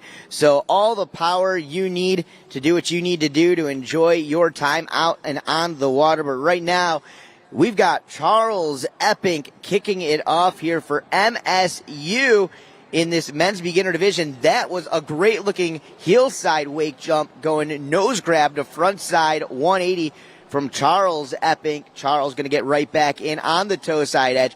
Front side wake to wake 180 puts him into that switch stance position, bringing it back to regular. Goofy foot in front as he cuts back over, that time going with a little slob 180. Grabbing that front edge of his board somewhere between the nose and between that front boot, and then back to regular going toe side wake to wake 180. A very well composed run right here, and stand up pass from Charles Epping. I see clinical, honestly. He just went to work right there. Started off with that nose grab, frontside 180, as you mentioned. And what you have to remember, folks, nobody's ridden behind this boat. This is all the very first time any of these athletes have ever ridden behind the Heyday H20. Why? It was released yesterday. So all these athletes are getting to ride behind this beautiful boat, and it almost looked like Charles wasn't going to skip a beat. Absolutely. Well, you're watching it right here on that instant replay. And again, like you mentioned, just putting on a clinic there in pass number one, starting off pass number two, going nose grab minus the 180, but really styling out that time, going to switch wake to wake 180 with that nose grab. So really not repeating any tricks here in this second pass so far. We'll see if he continues to rock it right now. Losing a little bit of momentum right there as he just cuts toe side back across, kind of skipping to get himself back into position for his more comfortable edge. That's off the heels. That heel side, there's a nose grab. Nice shifty there at the end. So taking a classic trick, Craig, and really making it unique and his own. Absolutely, and that could be our first full pull. No falls from Charles. Kept it base down on the water, if you will. I'm going to go ahead and just go out on a limb here, Dano, and say his favorite grab is a nose grab. I don't know. Call me wild. Well, absolutely. And he makes it look way too easy. I'll tell you that much. So getting that opportunity to watch this instant replay go down right here. And again, regular and switch maneuvers, 180s, getting the grabs on just about each and every one of those maneuvers. So taking the basic stuff, keeping it clean, making it look good. And again, you got to keep in mind that first rider off the dock, he's going to be the one to set the tone for the rest of the heat. So when you stand up or run like that, not only can that give you some good points, but that's going to put the pressure on the rest of the field. Great point. Great facts. You have to be the benchmark. You have to deliver on that very first run, and that's what Charles does here today. All right, well, on deck, we've got the crew from ASU, Indiana, Tennessee, Texas A&M, UCF, and Mississippi State getting ready to rock and roll and rally it down the line. Charles Epping setting the tone for MSU, Michigan State in the house and rocking it out here with us. The Michigan State University team making the long haul, that trek down from the Mitten State, where things are getting a little bit chilly, Craig. Absolutely, and I was surprised at how chilly it was this morning, too, but it's heating up, just like our competition, Dano. Oh, I knew it was going to happen here. That's the thing with Florida. You might wake up to a 40-degree morning, but but definitely going to get warmer throughout the day, and it certainly is. It's probably about 15 degrees hotter than it was when we got here earlier this morning. A score posting for Charles Epping from MSU, and I believe that was a 70-point score. So setting the tone nice and high to kick it off here for this men's beginners wakeboard division. That's what you mentioned, being the first one out in the men's beginner. You got to set the tone, and Charles did that. That's a very, very good score to start off this division here. All right, well, coming up next, doing it for Team ASU, the Wake Devils, doing it out of Chandler, Arizona. 21 years old and now back at it for his second year as a part of the Heyday Collegiate Cup. This is Veggie Melaniszki. And Veggie, I actually got to see this guy. I ended up announcing a contest in central Wisconsin this summer, and he happened to come all the way up. And he did really well out there. So going to keep that momentum going here today at the Collegiate Nationals. Let's check it out. Going wake to wake 180s from both directions, getting full grabs on both of those maneuvers. Let's keep the momentum rocking and rolling. There's a backside 180. The first backside 180 executed of the event so far. Does very well to hang on to that. A lot of patience demonstrated. And then back with the switchback one, Dano? Are you kidding me? Hey, you know, you're talking about the fundamentals out there. We saw the regular and switch frontside 180s, and then coming back in with regular and switch backside 180s. What do you think the judges are going to think of that? I mean, that just shows fundies are locked for Big V here. That is really, really cool to see, and you can hear on the dock those ASU Devils are cheering them on. I bet you can hear it on the other side of the lake. They're so loud down here. Oh, yeah. Well, that's the one thing about the Wake Devils is they not only come to support their team, but they prove it. They are always the loudest. They, when it comes to school spirit, the crew from ASU definitely brings it. And hopefully that's just going to push the rest of the teams out there. I want to hear some more of that Mississippi cowbell. All right. Well, Veggie back in for pass number 2. Doing things toe side this time. So we've already seen the basic heel side 180s from the front side rotation and the back side rotation. Now the toe side regular and switch front side 180s from Veggie Melaniszki. Let's see if he can rock and roll as he cuts back over in toe side, back side 180 right there. And you know, if there was one thing my dad knew when I was growing up and we were out there behind the boat, his main line, Danny, if you look down, you go down. And I think we just saw a little bit of that right there from Veggie. Absolutely, we did see a little bit of that, but I like the uniqueness. You know, I like when somebody puts together two passes that are extremely different from anything that we have seen, right? That toe side, backside one attempt, the switch heel side, backside one. Very, very unique tricks, very different, and I doubt that we'll see too many of them here in this beginner division. So there's just a lot of risk behind those. Absolutely, right? And you got to risk it for the biscuit sometimes. ASU, comfortable lead after the two women's divisions, and Veggie trying to put them in an even more solid spot. Yeah, well, and you got to keep in mind, too, Veggie taking off the dock pretty early in the field. So a stand-up pass and even throwing down some tricks that none of the other riders are doing, definitely going to put some pressure on the rest of the field. We'll find out how that all works out here in a little bit. But right now, let's get down to Caro down at the dock. I'm here with Spencer from Tennessee. Spencer, tell us your thoughts about going into this contest. I'm super excited. I've never done a contest before, so I'm hoping it goes well. I'm really just out here to have a good time. So, do you have a plan of what you're going to do? I have a general plan. I know the tricks that I'd like to hit, but I think I'm just going to go mostly how I feel and then go for what I think I can do. Sounds good. What's your favorite trick that you're going to throw out there? I am hoping to land a 180. I don't know the proper names for tricks, but I'm a full send it. You know, it's going to be cool. That's awesome. And if you stand up your entire run, can we expect something special at the end? Maybe that 180 again. I don't know if I can land it. We'll see. We'll see. That sounds like a solid plan. Well, good luck in your first wakeboard contest. We'll see you out there. Thank you very much. That was the third member of our team. Thank you so much, Carol. You saw Veggie's score pop up there with a very solid 85, I believe. So Veggie in first place, doing it for ASU. And there you see, just edging out Charles Epping, with 70 points, Dano. All right, well, let's get right back at it and down to the dock. These dudes definitely travel in packs. Representing from Indiana University, originally out of Fort Wayne, Indiana. This dude's been wakeboarding for 6 years, and now it's time to let it shine. Ladies and gentlemen, this is Alfredo Perez.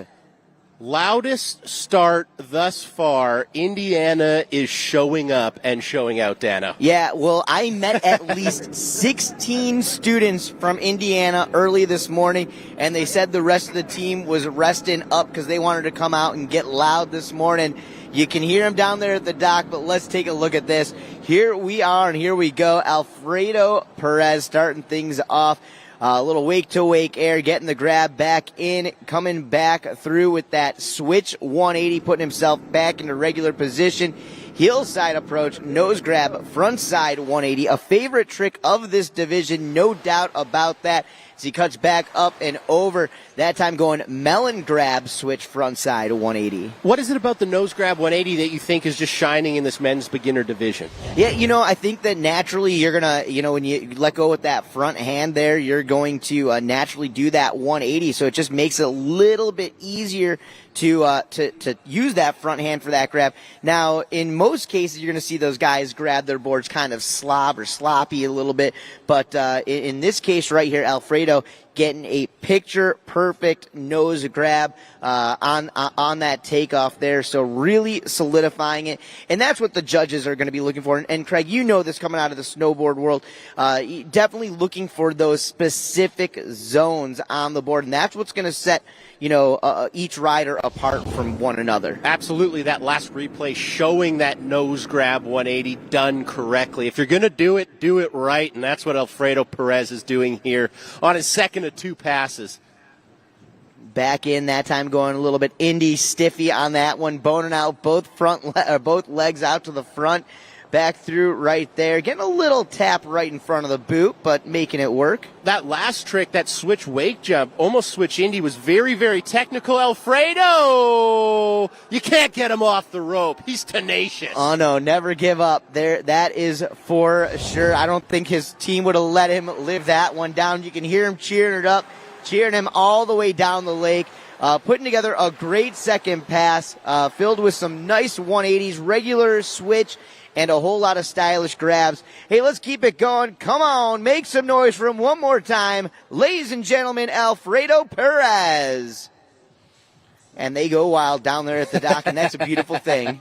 You got to love it. You absolutely got to love it. Also got to love the fashion statement Alfredo's making with two bindings that don't match. Probably the first athlete we've seen with that white and black. Yeah, you see it out of pro rider Sam Brown right now. He rocks the dual boots, so definitely making his mark on the rest of the industry here. Let's send it down to the dock with Caro. Caro, what is going on? Veggie, you were the second rider off the dock in this division. How was your run? I can't complain. Got through 6 of my tricks. Got the back-to-back back ones in there, so that amped me up. Definitely wish I could have put down the rest of the run, but I think I got put the team in a pretty good spot. That's so cool. And you guys from Arizona, you came all this way, and you just told me that you're doing pretty good so far, right, with the girls? The scoreboard speaks for itself. We've got ASU number 1 for beginner and women's open, and so I had a little pressure on my back, but, it's our 3rd time this year. We're coming for that championship, so not that we didn't expect it, but I don't know. We're really stoked. Yeah, I'm sure you guys are going to do great. What would you do with that $15,000 if you won? We're going to donate all of it to charity and for good causes. And then maybe stop by the casino real quick, throw it all on red, try to double it real quick, but we'll see. We'll have a team meeting about that. That sounds good. One thing at a time, right? Well, thank you so much. I'm excited to watch the rest of your division. Thank you so much, and thank you so much to Heyday. Honestly, these boats keep getting wilder and wilder, and this is for sure the best competition I've ever attended even, leave alone be a part of, so we're really stoked, and we really hope to keep doing this for years and years ahead and making it bigger and bigger. We love to hear it. Well, thank you so much. Back to you guys. All right. Well, good to hear from Veggie down there. And I believe we do have some scores posted. And there it is, Alfredo Perez with a score of 74 points, putting him into that second position right behind Veggie. But right now, let's take it up to Tennessee and our next rider. This is Spencer Cahoon. Now, we heard Dano Spencer chatting with the third member of our team, Caro, down at the dock. This is Spencer's first competition, so the fact that he's out here, he's having fun, that's what this is all about, especially in the men's beginner division. But this men's beginner division has been hotly contested thus far. I mean, the trick, the nose grab 180, the cab 180s, we've seen a back 180, we've seen all sorts of different 180s, and Spencer adding his name to the 180 list. Doing it for Tennessee, Dano. That's right. Coming to us originally from Fairfax, Virginia. Spencer spent some time in the Marine Corps. He's a vet, and we thank him for his service, and glad to see him now as a part of the Vol Wake team, representing, of course, for Tennessee. Taking a fall right there, but this dude's looking jacked. He's looking ripped, and he's looking like he's having a good old time out there on the water behind the Heyday H20. Absolutely. I love Spencer's favorite trick. This is the best answer of all time. Anything I land. Anything he lands is his favorite trick. So that right there. That just means he's having a good time when he's out there. You know? Yeah, that's exactly it. Fortunately, going down right at the end of that first pass there, Dano, so he's going to get picked up. Going to whip that beautiful H20 around, and he's going to come down for his second pass. But before we get to that second pass, let's head down to the third member of our team, Caro. I ride for Heyday, that's why. Alfredo, I heard your team going absolutely crazy for that last trick. Tell us what it was. It was a backside 180, which I never land, so I got lucky with it, but obviously they liked it, and I think the judges did too, so it felt nice. It felt nice. Yeah, it looked really good, and the rest of your pass looked incredible too. You did a stand-up run, and have you competed a lot before? Never, no. So a stand-up run in your first contest. Yeah, what were your thoughts going into it? Were you nervous at all? I was really nervous because I don't know what to expect. I mean, I didn't even know what a competition was before 2 weeks ago, but, you know, it's fun to be here, so I'm having a good time. That's rad. Yeah, is it kind of like how you imagined or any different? It seems more competitive than I imagined, but I don't know. I mean, like I said, I had no idea what to expect, so... That makes sense. Well, you just told me you have 17 people here from Indiana. We can hear you guys screaming on the dock. How does that make you feel when you're out there? Oh, it's really inspiring. Not inspiring, but, you know, it's motivating. You know you got people to back you up no matter what, and it's a good feeling to have. Awesome. Well, I'm super stoked for you. Good job on your first event. I'll let you go celebrate with your friends.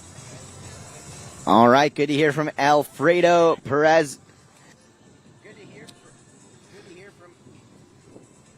Well, good to hear from Alfredo Perez out there from Indiana. Spencer Cahoon for Tennessee, unfortunately taking that second fall here early in pass number 2. Let's take a look back at instant replay. Just booting over the front, going for that 180. And Craig, what a smack on that one. Just knuckled that second wake. Needed a little bit more English to get up and over landing in the transition of that second wake, but fortunately not doing that right there. So Spencer goes down for Tennessee, but glad to see him out here in his very first competition.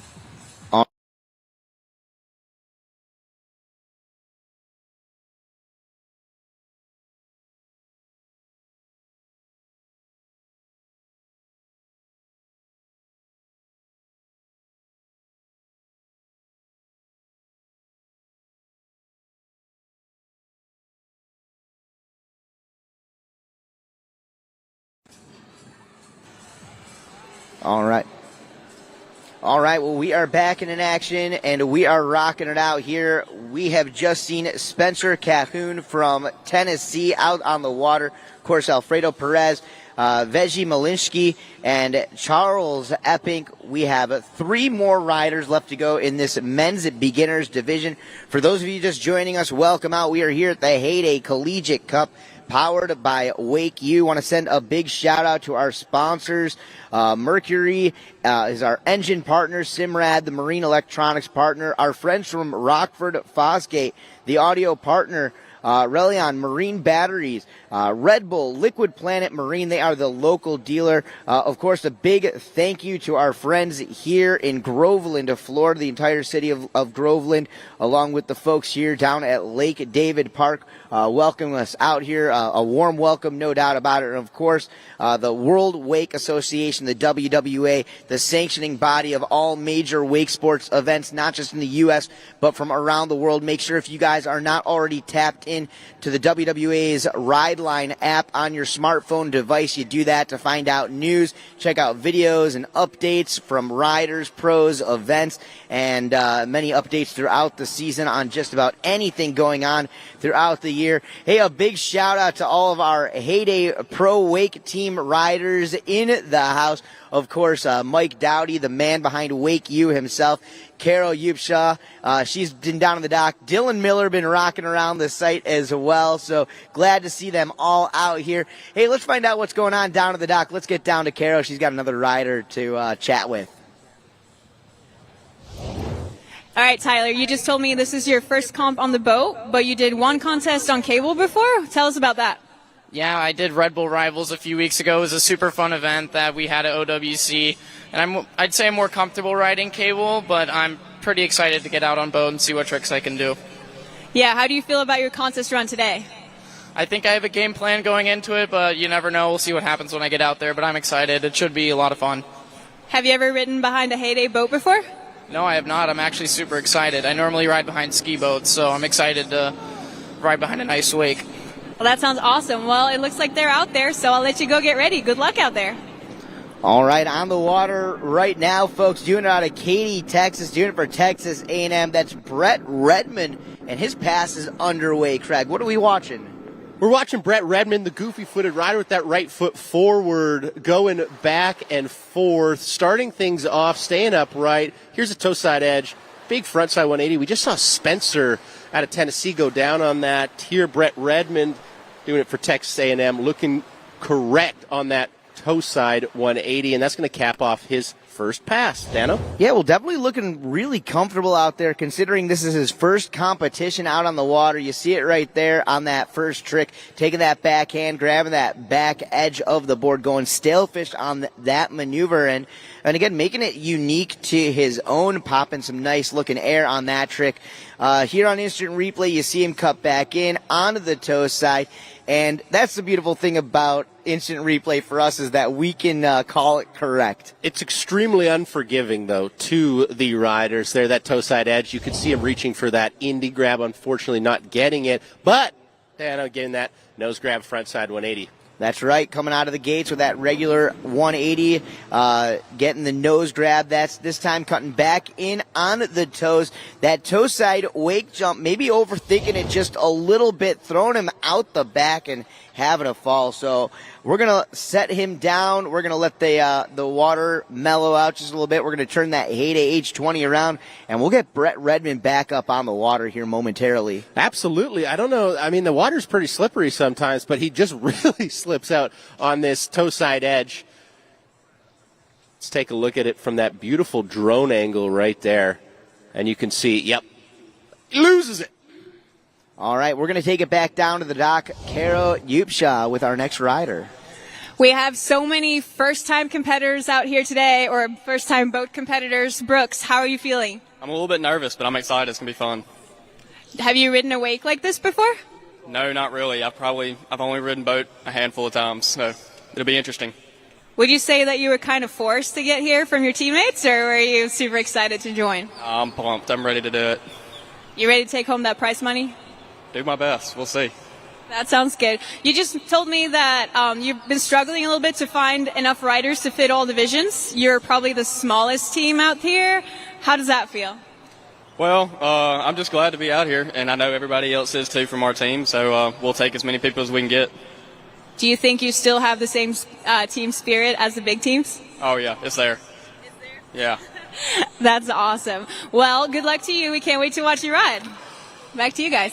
Thank you so much, Caro. Appreciate that. Glad to hear from them. That was a wild fall, Dano. That could have been terrible, but Brett does well to save it right there. Let's take a look here. going for that Indy grab, but what really took him down was kind of a front side 540 attempt off the toes. There you saw that overall leaderboard at the bottom of your screen if you're watching the webcast, or you can see a screen here. ASU currently in that number one spot, 200 big points. There's that fall I was mentioning. Just lose a little bit there, Dano. Yeah, absolutely. Well, hey, you know, we're talking about these riders being the first athletes in the world to get an opportunity, a chance to get behind the Heyday age 20. Well, Heyday is hitting the road from here on out throughout the rest of the season. If you guys want an opportunity to get inside of a Heyday, check it out for yourself. Maybe get a demo ride or an opportunity to ride with one of the Heyday Pro Team athletes like Caro Upshaw, who's down at the dock with our riders, like Mike Dowdy or Dylan Miller. You've got to check out the Heyday Who's Next tour. It kicks off tomorrow here in Central Florida. It's going to head up to Atlanta, from Atlanta over to Dallas, and you guys can follow the entire tour through the Heyday website, but make sure you guys get in on it soon and schedule a demo ride, because the Heyday Who's Next tour is coming to a town near you. Love to hear it. Love to see Heyday touring it around, getting as many people as possible behind that H20.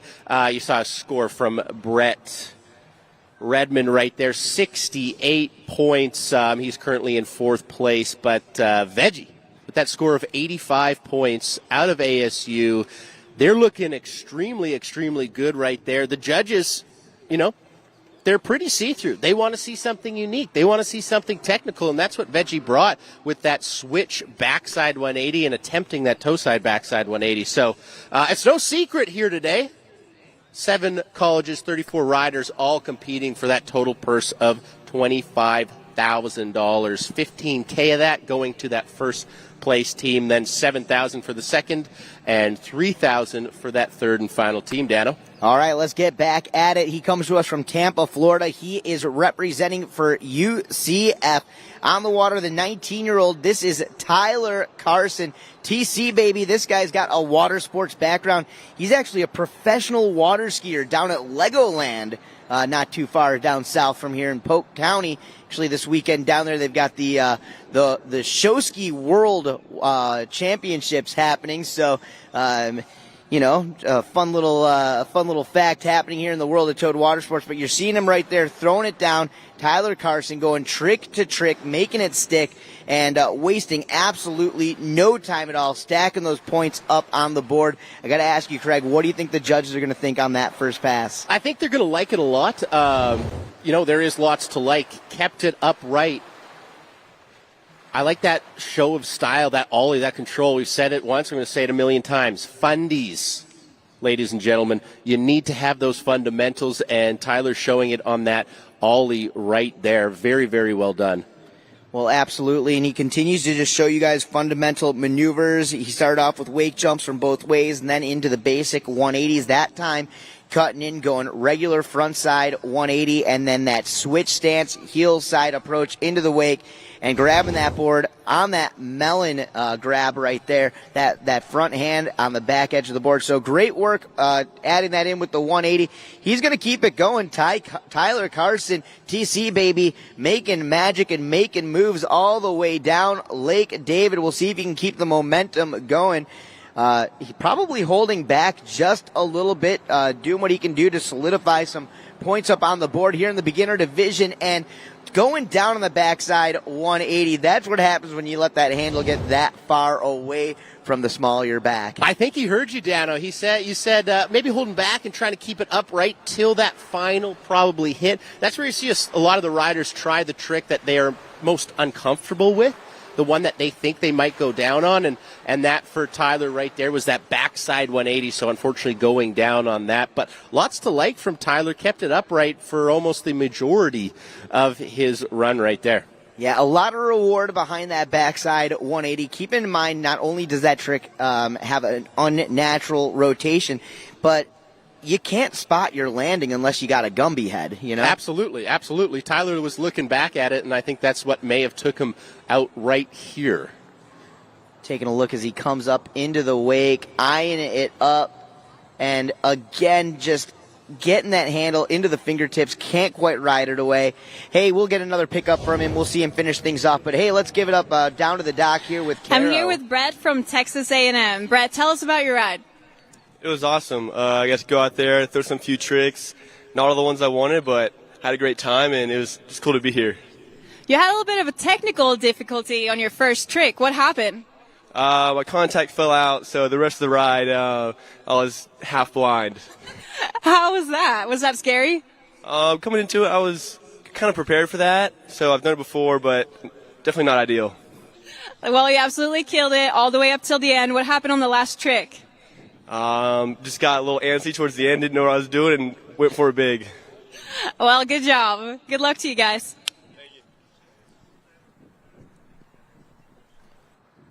All right, guys. Well, we are back and we are in action, getting ready, doing it from Mississippi State. Going to be the final rider here in this division. Of course, the men's beginners division representing. We have got Brooks Hull getting ready to hit the water here. Let's find out what he has in store. Before that, let's check out the leaderboard.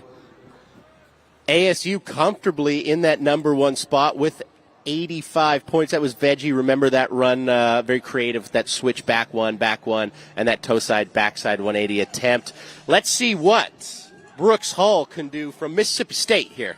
All right, well, you can hear that Mississippi cowbell getting loud down there at the dock. You can hear him calling for it. More cowbell, baby. Let's get at it. That wake already shaped up, and Brooks taking that heel side cut up, over, and in. Boosting some straight air, going wake to wake jump. This time eyeing it up on the toe side. Toe side, single wake, air, getting that indie grab as he cuts back to the outside, going from the inside out. Nice little jump into an ollie, front side 180. Switch stance, heel side, approach into the wake. That switch, one wake, melon 180, and slides out and falls back, goes down, Craig. You can see him clap the hands because that cab 180 that took Brooks down was well within reach. Getting a little squirrely on the landing with a lot of weight on that back foot and losing an edge there. So Brooks will have to wait till he gets picked up and see what he can put down on his second pass. Daniel, lots to look forward to. Brooks says his favorite trick is a back roll, so methinks we're going to see one of those on the second pass. Yeah, we're going to go ahead and find out here. I'm not 100% sure, though, in the beginners division. They may have to hold back from the inverted maneuvers. So we will see how it all plays out. Remember, there is some strategy here with these different divisions. So checking it out here, continuing to watch that instant replay. Brooks Hull, unfortunately, taking a fall on his final maneuver there. As you can see it, just sliding out the back, going down. Hey, that's all good. But, hey, right now we've got Caro Yupsha down at the dock. All right, I'm standing here with my teammate, Dylan Miller, who's a pro rider for Heyday. He's been with us all week for the launch of the H20. Tell us some about it. Well, the launch was awesome. We got to spend a lot of time with some great athletes out at another lake in Florida here, and we had a lot of fun, had some good times, and now it's awesome to be at the event here in Groveland. And, yeah, couldn't be more stoked on the turnout and just the whole setup here. There's a lot of boats and a lot of riders, and it's looking great. Tell us a little bit about the wake of the H20 for everyone who hasn't tried it. What's it like? Well, for a 20-foot boat, it definitely packs some punch. You can probably ask any of the kids that have ridden behind it. They're catching some pretty serious air out there. It's it's been really, really fun to watch, and I can't wait to get behind one of these boats a little bit more often myself. Did you ever do any collegiate comps when you were younger? No, I am a college-free person. Maybe that was a good idea. Maybe it was a bad idea, but I competed a lot when I was younger, but unfortunately I didn't get to take part in any collegiate events like this. Yeah, this is actually the first collegiate event I'm attending, and I'm loving all the hype right here. It's way more stoked than I was imagining. Is this what you thought it was going to be? Yeah, there's definitely some great energy, and actually we're standing beside the hype zone right now, so it's been great here. All these kids seem like they're having a great time, and I'm sure we're going to have even more fun as the day goes on and maybe even later tonight. And I think you're riding later for us too, is that right? I think so, yeah. I think Mike and myself are going to go out there and do a quick little demo. Hopefully we can keep it together and land some tricks. It should be a good time. Sounds good. Thanks, Dylan. We'll catch you later. All right, well, back at it. Brooks Hull standing up, an awesome second pass right there. Some of the standout tricks to me was that method air we saw halfway through the run, finishing off with a nice-looking 180 maneuver. So you can see it right there. Doing a little bit of a tail swipe on that shifty air. He's going to bring himself back across the wake here as we await the instant replay on that method maneuver that I was talking about. Single wake, getting that 180 maneuver in there, grabbing that with that front hand on that front edge, that mute. But, Craig, talk us through this next trick. That cab one that you just saw was what took him down on the first pass, so the judges are going to like him getting back up and doing that trick, showing that he can do it, like that melon grab as well, Dano. Oh, yeah, absolutely. Perfect execution, exactly what Brooks Hull and the team from Mississippi State was looking for here in this run. We're going to bring him back down to the dockside area. You guys can get loud. You can get proud. You can give it up for him. Make some noise, though, for that man, Mississippi State University rider, Brooks Hull. Brooks Hull, Tyler Carson, Brett Redmond, Spencer Cahoon, Alfredo Perez, Veggie Melninsky, and Charles Epping. All together, that is your men's beginner division. And Craig, we are going to be getting into our men's intermediate, followed up by open men's wakeboard. That's going to be our main event throughout the day. And a little surprise, I think we're going to get the pro demo from Heyday athletes Mike Dowdy and Dylan Miller a little bit later on. Looking forward to that for sure. Absolutely. So if you're watching this at home or you're here enjoying all the action, send out a tweet, send out a Facebook message. Let fellow water sports enthusiasts know we will be broadcasting all day. Let's take a look at our men's beginner leaderboard. It's ASU's Veggie Melninsky taking that number one spot with 85 big points, Dano. Yeah, right behind him, Alfredo Perez, Tyler Carson right there, Charles Epping, Brett Redmond, Brooks Hull, and Spencer Cahoon. Tell you what, ASU going for the three-peat here this weekend. We'll find out if they can make it happen. Absolutely. We have so much more action, so don't go anywhere as we take a quick commercial break.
We go where you go.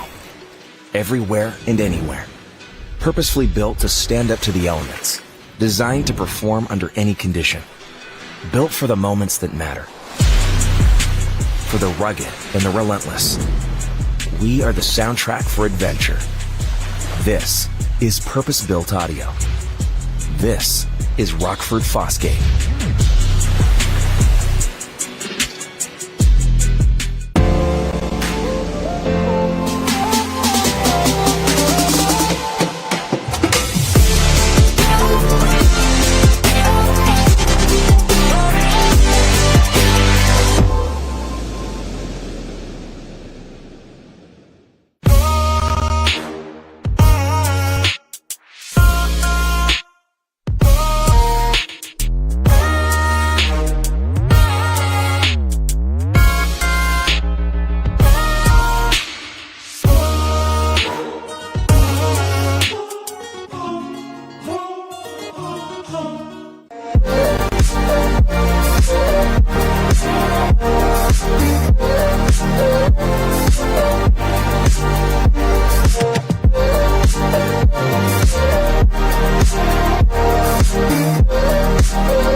All right, thank you so much for joining us here today in beautiful Groveland, Florida at Lake David Park. We have a very special segment of the show right now. Our very own Dano the Mano, the voice of wakeboarding, is with Heyday team member Mike Dowdy, and they're going to be going through the brand new Heyday H20. Dano, how's it look over there? Hey, Craig, thanks a bunch. I'm really enjoying the view from up here inside the all-new Heyday H20. The boat looks absolutely incredible, but I'm here with Heyday athlete, the one and only Dirty Mike Dowdy. He's going to tell me about some of these awesome features that we are already witnessing throughout the day today. First of all, Mike, thanks again for having us out here. You and your entire crew, the folks from Heyday doing a great job with the event in general. So far, just overall, what are your thoughts of some of the riding that you've seen out on the water? Yeah, it's been awesome. I think there's definitely been some nerves in some of those early divisions, but all in all, it's been awesome to watch these guys compete. You know, there's a lot on the line for them, and they get a chance to show off who they are and what their school's about. So it's always just exciting to get the crews together to ride. Well, we've seen some great performances across the board already from the women's division and into that beginner men's division. And one thing that I took notice of was the consistent wake behind the H20. Can you talk a little bit about that? Yeah, so the wake on this boat, we picked out every great detail of the H22 and brought it into the H20. We made it super user-friendly, so everyone who's riding behind it can make sure that they get a clean, good pull. And we wanted to demonstrate that to the public with this competition. So not only that, the surf wave is unbelievable on this boat. Rivals every boat in its class and even boats that would be considered above its class. So Heyday did an amazing job with this boat, and I'm just stoked that you guys all get to see the hard work we've been putting in.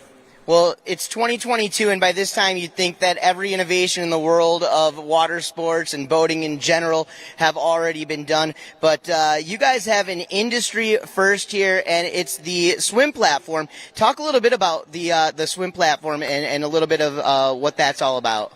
Yeah, so Heyday came out with their power platform. The engineers worked really hard on a way to make sure that people could store this boat in a typical garage if possible. So with the folding tower and the power platform, you're able to actually put the platform up toward the stern of the boat. You can park it in a garage or in somewhere that maybe traditionally wouldn't be able to park your boat. So it allows someone who is looking for a storage solution to have that option rather than manually removing the platform for storage. I love it. It's definitely smart, and I'm blown away by the great technology so far. It looks awesome. Now, in addition to inside of the boat, the great cockpit seating, giving everybody a great view, you guys have stepped outside of the box here, and you guys have created the best view ever possible in the world of wakeboarding and wake surfing. And you traditionally don't get to sit back here, but Heyday has changed it. Talk a little bit about what we're looking at. Yeah, so Heyday spent a bunch of hours kind of researching what the best case scenario would be for the stern of the boat, and they came back with these rear-facing transom seats, so you can actually sit in these seats while the boat's underway. They're the first ones in the industry. So not only with the power platform, we also have the transom seats where you can actually sit here while the boat's in tow. It gives you just a great view of the action on the water, and yeah, like you said, it's an industry first. It won Most Innovative award at the Miami Boat Show. So these guys have been killing it. I'm stoked to be on the team, and we're not done yet. It's just the beginning. Well, very good, guys. Mike Dowdy, I'm Dano the Mano, powered by Mercury Marine, all 6.2 liters. The Heyday H20, it is on parade out here in Groveland, Florida. The Heyday Collegiate, we are rocking and rolling. Looking forward to watching the action unfold the rest of the day. We're going to head back down to you, Mr. Craig McMorris. Thank you, Dano. Thank you, Mike. Appreciate that very insightful look at this beautiful, beautiful machine, the Heyday H20. We have so much more action for you, but before we get to that, we are going to take a quick commercial break, so don't go anywhere. Take this time to tell your friends the Heyday Collegiate Cup 2022 will be going on all day, so we'll see you shortly.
What's up, everyone? This is Mike Dowdy, and if you are watching this video, that means you have received your official invite to compete in the Heyday Collegiate Cup powered by WakeU. Congratulations. The Heyday Collegiate Cup powered by WakeU takes place this October 22nd at Lake David Park in Groveland, Florida. This 10-team invite-only competition gives you guys the opportunity to compete for your share of a $25,000 prize. $25K? And your name on the WakeU Cup. The invited teams include MSU, ASU, Indiana, Texas A&M, Tennessee, UCF, Baylor, Mississippi State, and Oklahoma State. We look forward to hosting you guys here in Groveland, Florida on October 22nd at Lake David Park. Don't miss this. You guys are going to want to be here. Let's let the games begin, and I'll see you guys there.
We go where you go.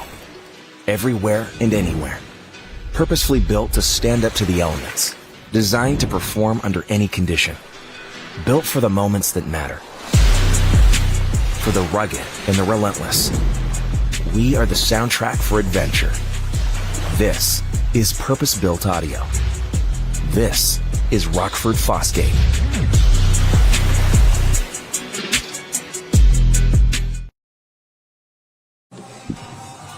Welcome back to all our viewers from around the world, whoever and wherever you are joining us. Welcome to beautiful Groveland, Florida. The city motto? The city with natural charm. And I've been charmed here today at beautiful Lake David Park, a very historical spot to run a water sports event. This is the Heyday Collegiate Cup 2022, brought to you by the wonderful people at WakeU. Let's take a look at our start list for the men's intermediate division, our second to last division of the day. All right, well, taking a look at it right there, you saw his brother in the men's beginners division, but Jamison Epping is going to be kicking it off for MSU here in the men's intermediate division, followed up by Matty Boyd for ASU, the Wake Devils, the defending two-time Collegiate Cup champions. Kai Stidham going to be on the water representing for Indiana. Tyson Beach out of Tennessee for Texas A&M. It's going to be Calvin Neal for the University of Central Florida, UCF's Graydon Swartzberg. And going to be finishing it off in the intermediate division is Cole Fogelsong for Mississippi State. So looking forward to watching all 7 of these athletes here in the intermediate division popping out of that beginners division. So definitely looking forward to seeing some big tricks coming up here in this next round of action, Craig. Absolutely, I'm excited for that. Before that, however, let's take a look at Texas A&M's intro video.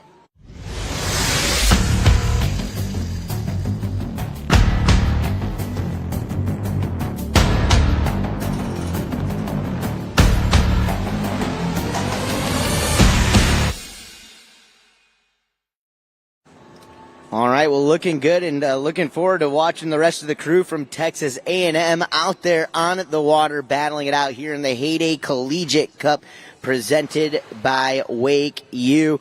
All the great Heyday boats all over the site. You know, I had that great opportunity to hang out with Mike Dowdy up in the all-new H20. He showed me some of his favorite features of the boat, and we're going to be seeing a whole lot more of that throughout the rest of the program, throughout the rest of the day.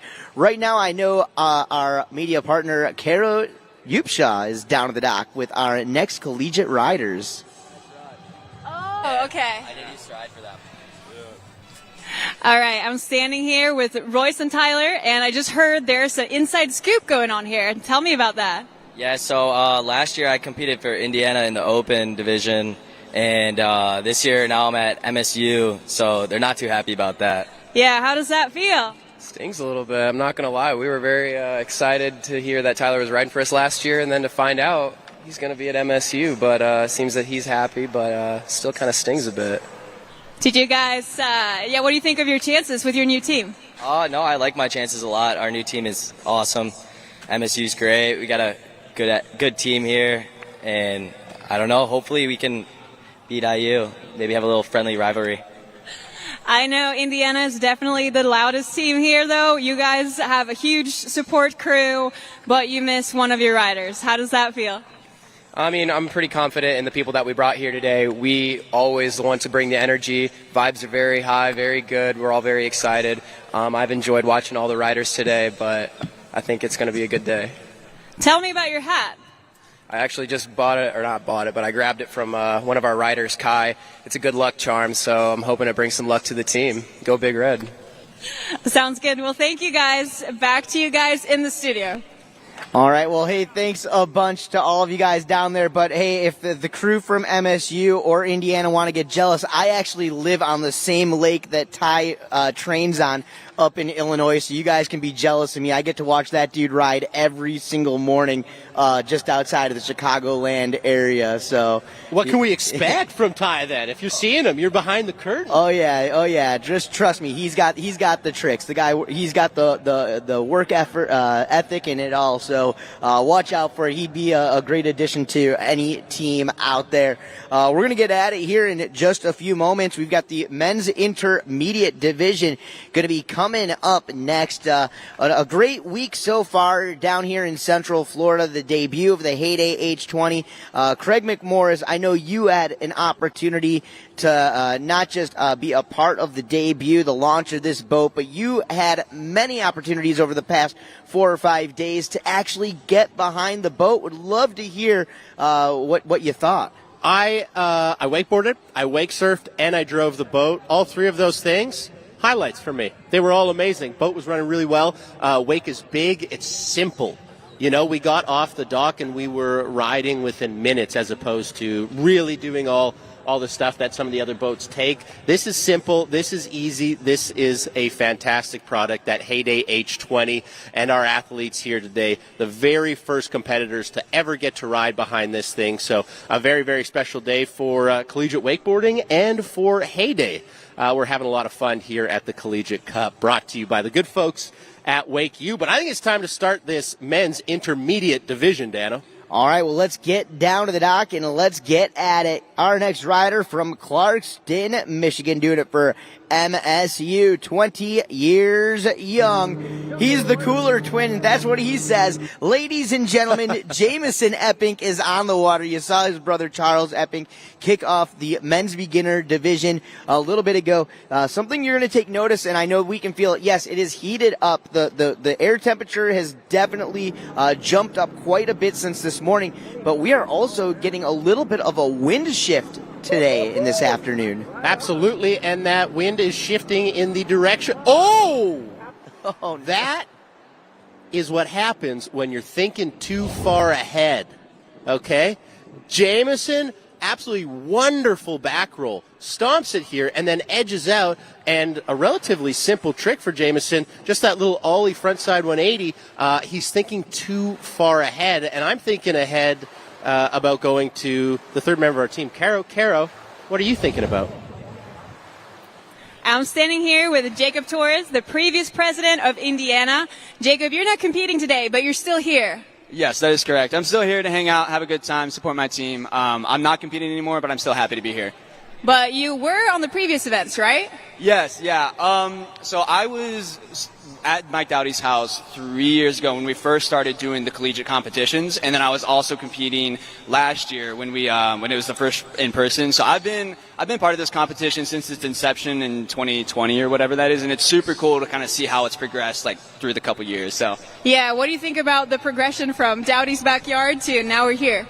well, see, it started in Dowdy's upstairs room. The first competition was completely virtual, and it wasn't even in Dowdy's backyard. And it was Dowdy he was definitely trying to figure out all the streaming stuff himself with like a couple of his friends and everything. And so it's just super cool to kind of see how it started as like Mike Dowdy, like pushing the sport, like getting the colleges together, stuff like that. And now, like, the WWA is reposting it. I think Wakeboarding Magazine did something about it. Like, this venue goes for like 2 miles. It's really cool to kind of see how it started as literally just Mike Dowdy streaming in his room at the competition. And now we've got like 6-7 boats out here and like, I don't know how many people are here. So it's super cool to kind of see where it started and where it's at now. Super proud of Dowdy. Yeah, well, we can definitely see Indiana continuing on the wakeboarding tradition. Now back to you guys. All right, well, out there on the water, Jamison Epping from MSU, after a fall, able to get back up onto his feet, cuts directly into the wake, gets the scarecrow, that front roll 180, he knocks it down, he backs it up with a 360 spin. So a great way to get back up after a fall. And here we go on pass number 2. All right, Jamison up, over, and in. There's that tail grab as he sets back up for trick number 2. Front side approach. There's the toe side front roll. And a nice clean landing right there as he sets back up. Melon grab, poking that trick out, styling it out, holding it all the way through. Textbook, no doubt. That was the trick that actually took him down in pass number 1. That bunny hop, that ollie 180 into that half cab 180 maneuver. Butter slides it back around once again and puts himself into that switch toe side position. We'll see if he brings it back around. He's just going to bring it back to the dock. How about we give it up for him? Ladies and gentlemen, Jamison Epping.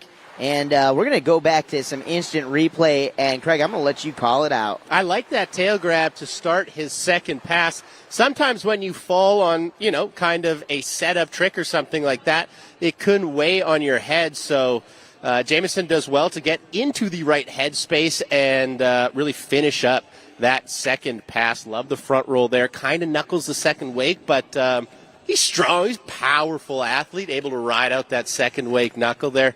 And Jamison, lots to like. And lots to like if you're on MSU. Only one fall there, and not a real fall. I'd count that as a half fall. Well, and something we talked about again earlier in the program today, the first rider of each heat setting the tone for the division. Jamison doing a great job, even with the fall. Looking good. Excited to watch what is still to come here in this men's intermediate. Hey, let's go down to the dock with Caro Yupsha. I'm here with Tyson from Tennessee. Tyson, tell us, how are you feeling? I'm feeling pretty froggy right now. I'm really excited to be here. It's my first time competing. I just want to go big and have fun out there. Is that your goal, like trying to send the biggest jump? I mean, not necessarily. It's just my mindset overall is I just want to have a good time. That's what me and all my buddies came down here to do. I want to see everyone throw down as best as possible and see what I can do. What do you think of Tennessee's chances in the team event? I'm feeling pretty solid about it. We have me going out. I'm pretty confident I'm going to ride well. We got Liam going out next. He's killer. He's got a few mobs. So I'm psyched to see him ride too. But this is your first wakeboard contest, right? And how come you're riding intermediate straight off the bat? That's just where I think I fit in. That's just where my trick set seems to find itself. So we'll see what I got. How long have you been wakeboarding for? I've really been riding my whole life. I didn't get serious about it until I came back to UT. I played baseball in my undergrad, a little Division II. And then when I came to UT to go back to grad school, I started riding with them, started seeing these guys who were so much better than me, and it pushed me to start learning more stuff and just get better. Well, that sounds good. Well, I can't wait to watch you ride. Good luck out there. Back to you, Craig and Dano. Thanks so much, Caro. Appreciate that. Now, Tyson from Tennessee. I don't think he could go to any other school. I think his name kind of decided it for him. Excited to watch him ride. Before we get to him, We've got Matt Boyd from ASU, the team, the university currently leading the Heyday Collegiate Cup here, Dano. What does Matt Boyd have in Pass 1? Well, Matt Boyd coming in as a past champion and starting things off. There's that scarecrow maneuver. That's that front roll, front side 180. He butters it back around a regular heel side approach into the wake for a nice heel side back roll. May have gotten a piece of the grab. We're going to leave that up to the judge's discretion as he sets that front side edge for a toe side approach into the wake. There's the toe side back roll. That's that straight back flip off the toe side and almost a gainer of sorts, and then back in, mute grab, front side 180. Solid first pass from Matty Boyd, doing it for the ASU Wake Devils. Absolutely. You mentioned that toe side back roll, a trick that we haven't really seen here thus far in the competition. Might be seeing a little bit more in the men's open division. There's a look at that scarecrow taking off on that toe side edge, front flip 180. For the regular footed rider, doing it for ASU, Matt Boyd. Yeah, Matt Boyd is a past first place finisher in the advanced division out of the WakeU Cup. That was last season. He's the current president of the ASU Wake Devils. So doing a great job continuing to build that legacy as we come into pass number 2. Starting things off, you got to spin to win. At least that's what they say. Frontside 360 as he cuts back over and in on his toes.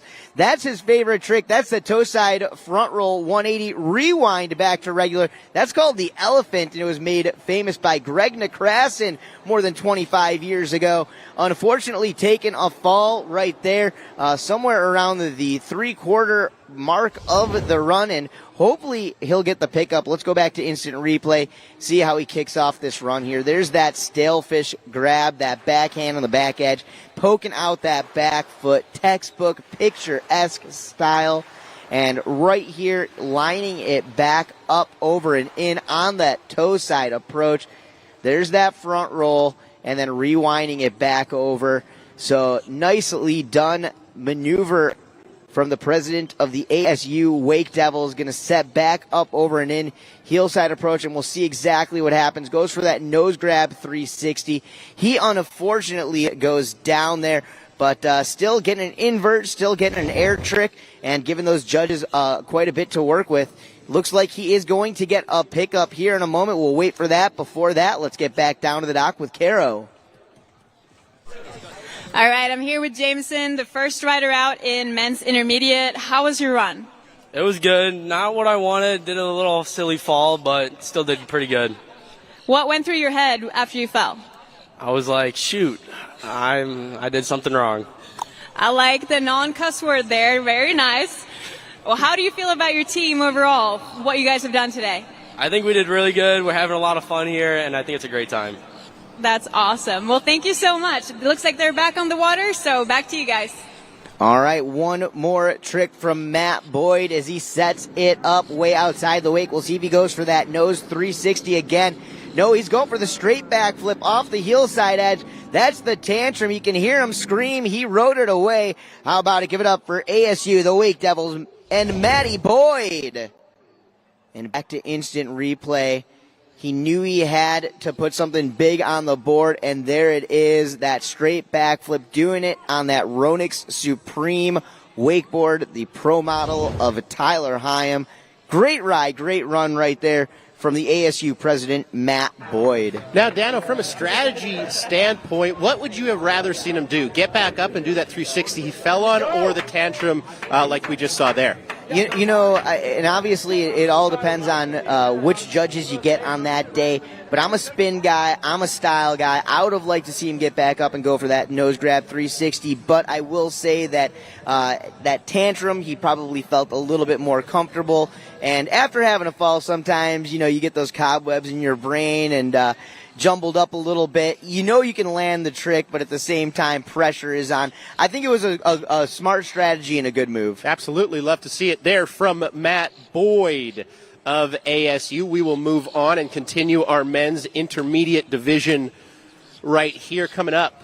From Indiana University, Dano. That is right. A young man who I've been watching come up through the ranks for about 12 years now. That is right. I've been watching him competing in the WWA regionals, nationals, and world championships from the junior boys division all the way through boys into junior men, junior pro men, and then the men's one division, semi-pro wakeboarding. His top credentials included a third place finish at the WWA's Wakeboard World Championships from Columbus, Indiana. Kai Stidham is coming up next. You know, and it's really cool to take a look at some of the riders here in the field, looking through some of these names. Some of these collegiate riders have only been wakeboarding for one season or maybe only for a full year now. For some riders, this is their first wakeboard contest ever. This next rider, you're going to see a lot of strategy out there from him. He's a young man, like I mentioned before. He has been competing since he was a little kid, over a decade of experience, and we've seen him on so many podiums in that semi-pro field. Looking forward to Kai Stidham. We're going to get to that here in a moment. Right now, let's go back down to the dock with Kara Upshaw. Matt, I just saw all your friends give you a bunch of high fives coming into the dock. Tell us, how was your run? It was pretty good. I really wanted to stand it up, but couldn't really hold that 3 down. So I'm still happy with it, though. Is that a trick that you feel pretty confident on normally, or were you just sending it? Yeah, the 3, I kind of lost in the past few weeks, but I really wanted to throw it in there. So. Yeah, there's a lot at stake, huh? But it looked like everyone was really stoked on your run anyway. How about your team, the rest of your team? Oh my, I cannot be more happy with my team. We are running the boards right now, and I'm so proud of them for that. Awesome. Well, thanks. Well, back to the contest, Doc.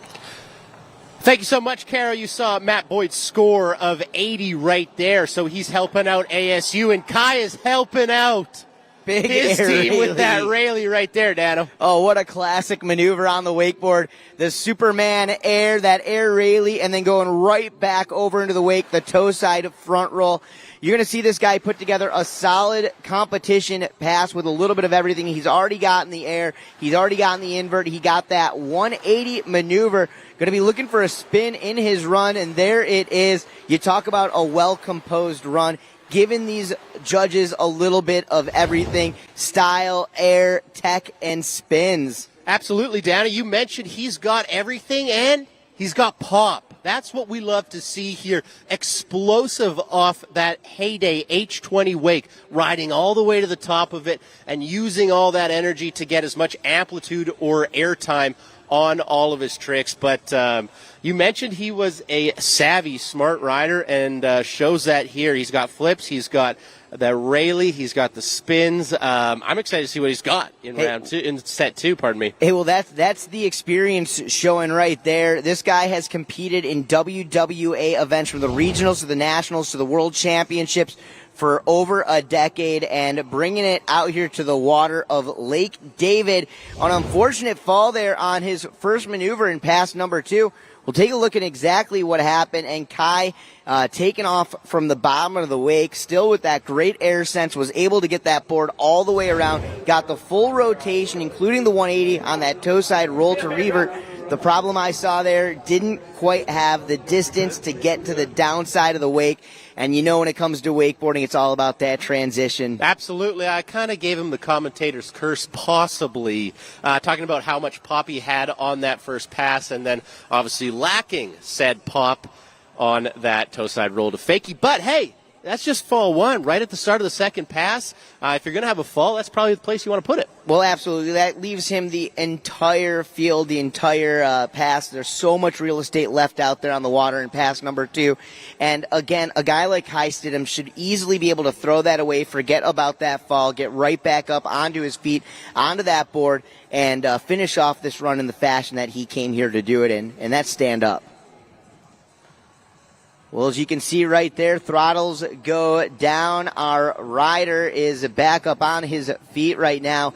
Kai Stidham setting himself up as that wake shapes up and shapes out. He's going to take that big cut outside the wake, and he is going to set that heel side edge up over and in. Time for takeoff. There's a heel side back roll. Nice smooth landing on that maneuver.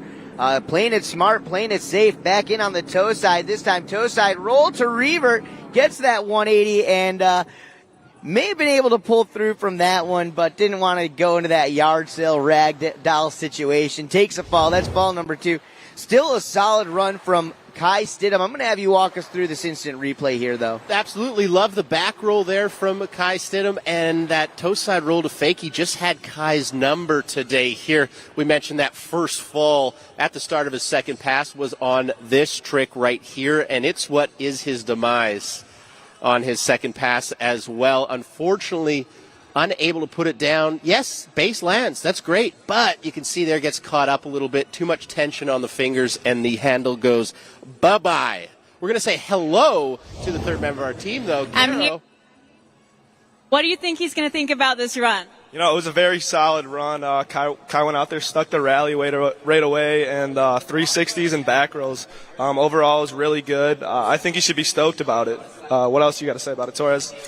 I know he's going to be unhappy that he fell, just because that's how he is. He likes to be perfect. But I'm pretty sure his 360 was switch, which does count for a bit. I think it was a great run. I know he's going to be beating himself up a little bit, but I think he's got to be proud for what he threw down out there. We're proud of him. So, great run, Kai. Yeah, great run. Yeah, back to Craig and Medano. All right, Craig. Well, we are rocking it out here, and big shout out to our friends from Red Bull. Just dropping off a couple of cans for us up here in the announcer's booth. That little extra boost of brunch energy that we could use. Big thank you to, of course, all of our friends and partners out here, the entire town of Groveland, Florida, here at Lake David Park. Mike Dowdy and the crew from WakeU, of course, Mercury Marine in the house, along with the rest of the sponsors. Heyday debuting, launching the all-new H20 this weekend. Make sure you guys keep your eyes out for the Who's Next tour coming to a city near you, like real soon. Of course, Who's Next kicks off tomorrow here in Central Florida. Going to move to Atlanta later on in the week. From there over to Dallas. And you guys can check out the Heyday website to find out the rest of that schedule. As you see a score posting for Kai Stidham, 83 points up on the board. We're going to have to see where that puts him as far as the leaderboard is all set. Puts him in that first place position. But right now, doing it out of Tennessee, up, out, and on the water. Originally from Knoxville, this is Tyson Beach. Tyson Beach, he is a collegiate athlete through and through, former Division II baseball player before coming to UT. So we'll see if he adds that competitive drive to his wakeboard run. Grew up riding a wakeboard, but now finally started to do a little competition. You saw the tantrum there in that toe side, front side 180, Craig. What do you think? I love it. Tyson from Tennessee. Probably my favorite name thus far here when Kara was chatting with him. I love that, and I love that back roll. I also love the Water Ski Broadcast Company's aerial view of this, that drone following. Such a unique look at Tyson's run right here, Dano. That's right, Tennessee Tyson coming down the line, rocking it and rolling it, keeping it moving and grooving until he gets down to the end of pass number 1, standing it up. Man, taking a look at that tantrum a little early off the wake. He still got it around, so that was pretty nice to see. If you were watching your screen there, you saw the bottom. ASU solidly in first place. Remember, this is a team competition. We're currently in the middle of the men's intermediate division, but every division, your scores count towards your overall team score. Currently in first place, ASU, followed closely by Indiana, and that could change because Indiana's rider, Kai Stidham, is currently in first place of this men's intermediate division, Dano. All right, well, back at it with Tyson Beach. Tennessee Tyson rocking it out, keeping it going. Back through. There's that roll to revert, just blasting off that wake into that perfect transition down the second wake of the Heyday H20. Now going to put him into a regular stance. He's a goofy foot front rider. There's a backside 180. That backside, that unnatural rotation, the blind landing, and a lot of confidence on that landing as he cuts right back over into the scarecrow. A low landing on that toe side, front roll 180, but he pulled it out. I don't think that handle was going anywhere. He was so close to that finish line. I feel like even if he did fall, he was just going to hang on until he got dragged across. Tyson, tenacious here for Tennessee. Yeah, and, coming in with that background in Division II baseball, something tells me that this guy's probably got one of the stronger grips in the game today. Absolutely, and just like a good pitcher, he's got a lot of different approaches to the plate. We saw that roll to fakie. We saw the back roll. We saw a number of different tricks here from Tyson, so he's got to be stoked on that. I really like that back one as well. Solid pull from Tyson. Man, for a guy competing in his first ever wakeboard competition, he definitely came out looking like a seasoned pro. I might call a bluff on that. I don't know if that's true. He looks too seasoned, honestly. Yeah, no doubt about it. But again, going back to that baseball experience, this guy competing in Division II baseball, he's definitely been in front of the big stage before, so should be able to press through here, no doubt about it. But right now, let's go back down to the dock with Kara Upshaw. I'm here with Graydon from UCF. You were here at the collegiate event last year, and you did pretty good, right? It was pretty good. It was a great time. I loved the comp last year. So do you feel good going into this one? Oh, yeah, I feel pretty ready for it. How have you prepared for it? Not much. I wakeboard a lot at the cable park, so. So it's pretty much the same, right? Did you want to say hi to anybody that might be watching right now? Oh, yeah, I want to say hi to my sister back home in New York and my dog Ryder. What's your sister's name? Becca. Is she your number one wakeboard supporter? Yeah, probably. She and the team? Oh, yeah. Well, thank you so much. Good luck out there. We'll see you later. Back to the studio. Hey, thanks, Caro. Taking a look up on the leaderboard, it looks like we do have a new leader with a score of 90 points. Congratulations, Tennessee, Tyson Beach.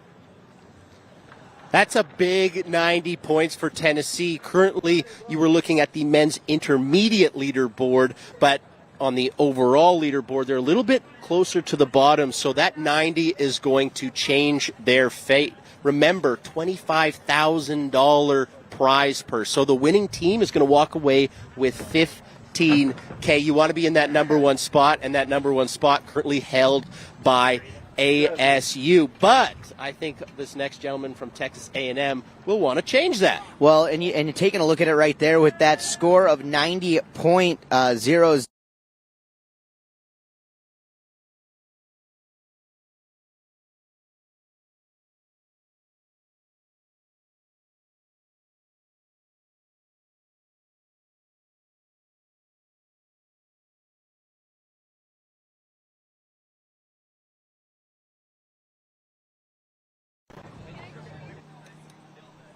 All right, Calvin Neal is on the water right now. Let's check it out. Doing it for Texas A&M out of Lubbock, Texas. He's a regular foot forward rider. Let's take a look at it as he sets over and in, going big old back scratcher, air shifty from the heel side edge. Going to take that approach in on the toe side this time. Trick number 2. Absolutely massive, Craig. Humongous front roll. Got over onto his toes. It looked like he was going to ride that thing away, and then a little bit of load on the line pulls him over the front. That's going to be the issue. If everybody else is surprised at how big you go, and you are surprised at how big you go on a front roll, usually that's what happens. You end up below the water as opposed to on top of it. So I want to see Calvin go for that front roll again, and I want to see him go for it as big as he did. Look at how explosive he is off that H20 wake. That is a big wake. You need to be patient. You need to explode off of it. So he does that while we head down to the dock with Caro. Cole, what school are you representing? Mississippi State University.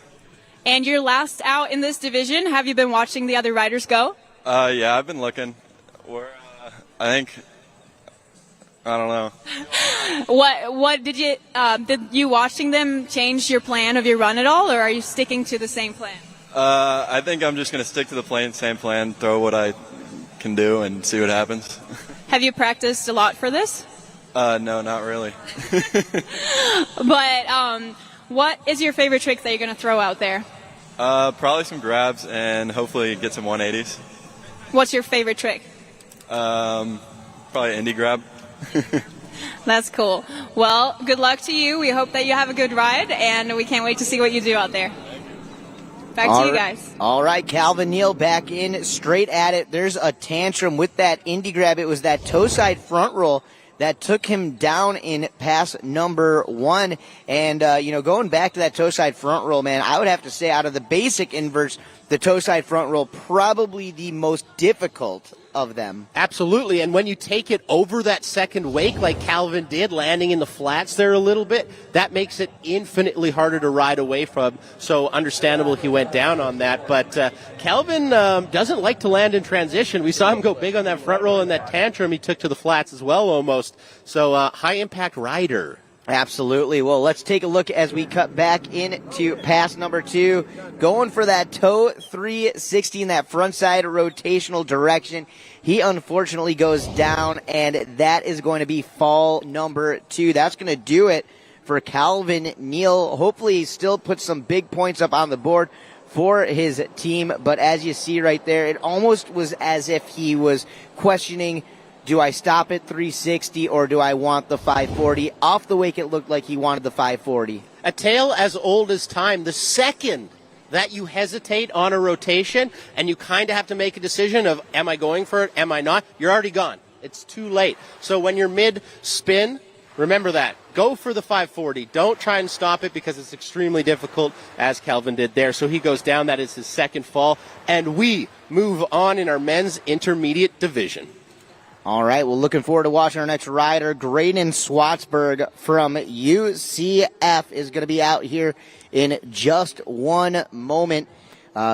Graydon, just a couple of weeks ago, a part of the UCF team champions, the Red Bull Rivals Collegiate Wake Park contest happening down in Orlando. As a score post, not a bad score, 45.00 for Calvin Neal. So we'll see where that puts him in the leaderboard running right now. As it sits, Tyson Beach in first place, followed up by Kai Stidham, and it looked like Matt Boyd. So ASU, again, the story and the dramas are starting to unfold out here, as for the first time of the day, ASU has been pushed down into not a second position, but a third position. Nobody's safe, but before we take a look at that leaderboard, let's head down to the dock with the third member of our team, Caro. I'm here with Mike, one of Heyday's pro riders and one of the brains behind this event. Mike, tell us how it's going. Yeah, I think it's going really good. I think everyone's really excited to be here. It's awesome to just watch the kids throw down, get behind that age 20 for the first time. I think it's just all around being a good day, and I'm looking forward to seeing who takes out these podiums. Speaking of kids, I've seen your son run around here. Is he the youngest rider on Team Heyday right now? Yeah, for sure. He's probably the youngest sponsored athlete in history, I would say. So, yeah, he's cruising around, waving at all the boats and giving fist bumps. So if you see him cruising around, he's rocking white tee and diaper right now. So if you see him, that's him. Yeah, I heard your wife tell me he has some pretty amazing Heyday swag to rock. So we're stoked to see him here. Yeah, when is he going to start riding? I took him wake surfing for the first time like maybe a month ago, so I wanted it to be a wakeboard first, obviously, but surf was a little bit better. So soon, though, he loves it. He absolutely loves it. So how old is he? Just over a year. Yeah. So he's just over a year and already surfing, so we can't wait to see what Jack does next. Thank you so much, Mike. Back to you guys. Hey, thanks, Caro. Thanks, Mike Dowdy. And right now, it is Graydon Swatsburg for UCF. The University of Central Florida is on the water. Many-time National Collegiate Wake Park champions. And let's check out what Graydon is going to throw it down. As you heard from him a little bit earlier, spends a lot of his time riding the cableway here in Central Florida. But no stranger to a little boat riding. There's an explosive tantrum off the hillside edge, that straight backflip right there. That's going to be his favorite trick as he turns that board around, switch stance, going half cab, 180.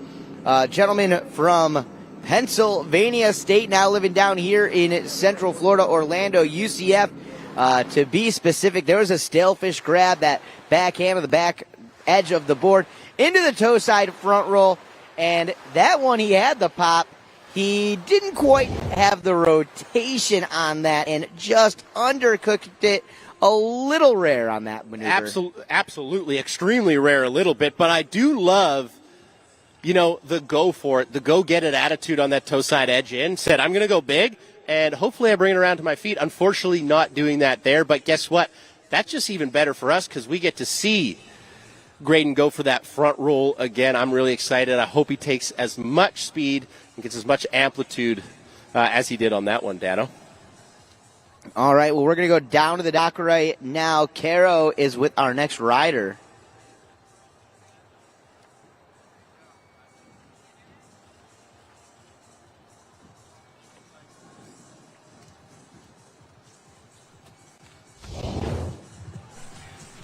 I'm here with Calvin from Texas A&M. We saw you do some cool stuff out there, but we also saw you take a fall early.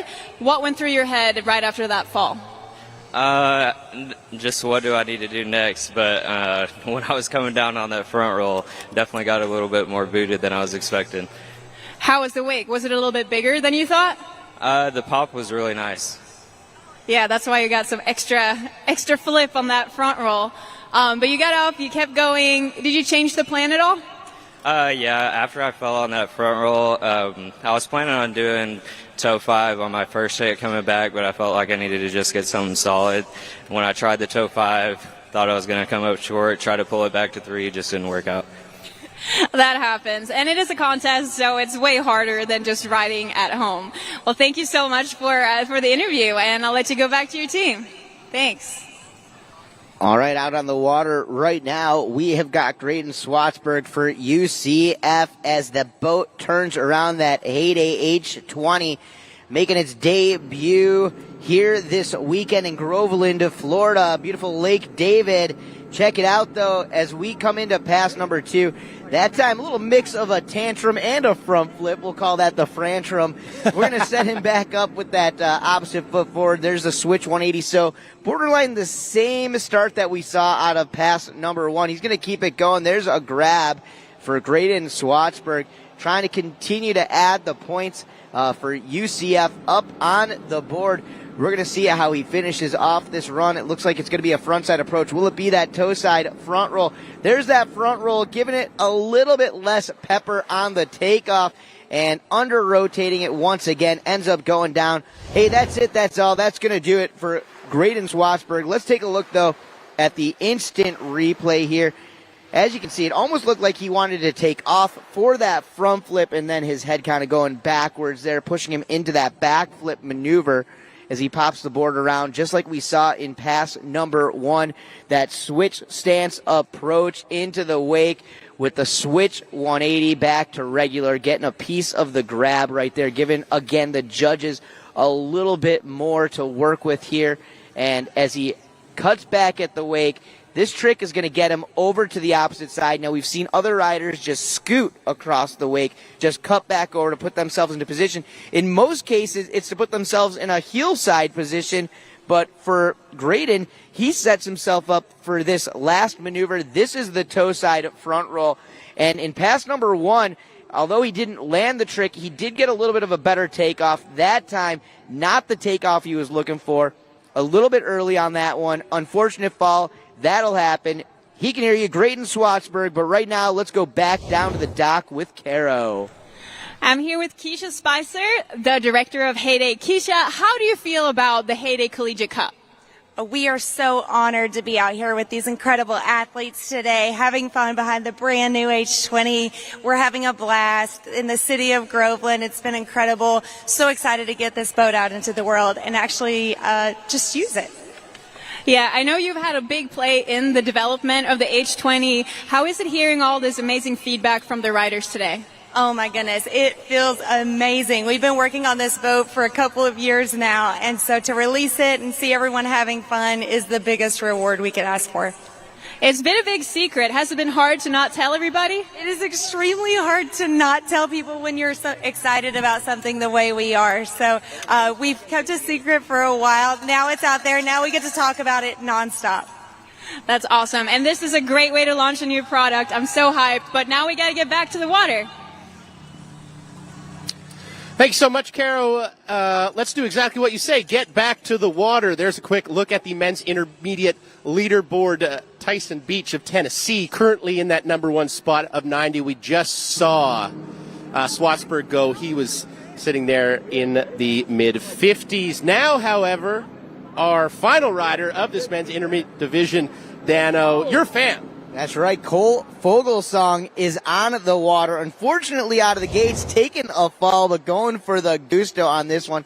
A young man originally from Katy, Texas, and as he goes for that boost, didn't quite have the distance he was looking for, was looking for the tail of his board. Just a lot of stuff going on all at one time, and he takes that crash. He goes down. Does give us an opportunity. We just heard Caro chatting a little bit about the new H20 from Heyday Boats.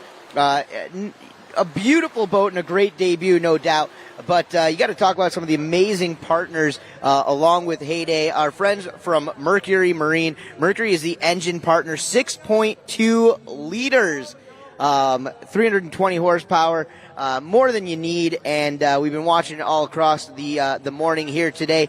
We'd also like to thank Simrad, Rockford Fosgate, Relion, Outside the Boat, Red Bull, local dealer for Heyday, Liquid Planet Marine. I know I've seen the crew from Liquid Planet hanging out around here on site. Factory representatives, local representatives, they are here to talk you through what this boat is all about. I mean, we got to thank all those sponsors. We also got to thank the third member of our team, Caro, who is dockside currently.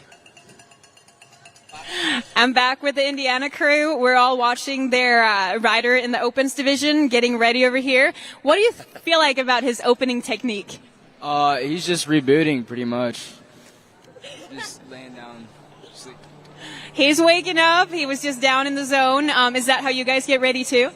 Well, I mean, we had a pretty late night before this, so he's probably just getting ready after that, but we got some solid sleep in us, so I think he's ready to go. Justin, you're alive.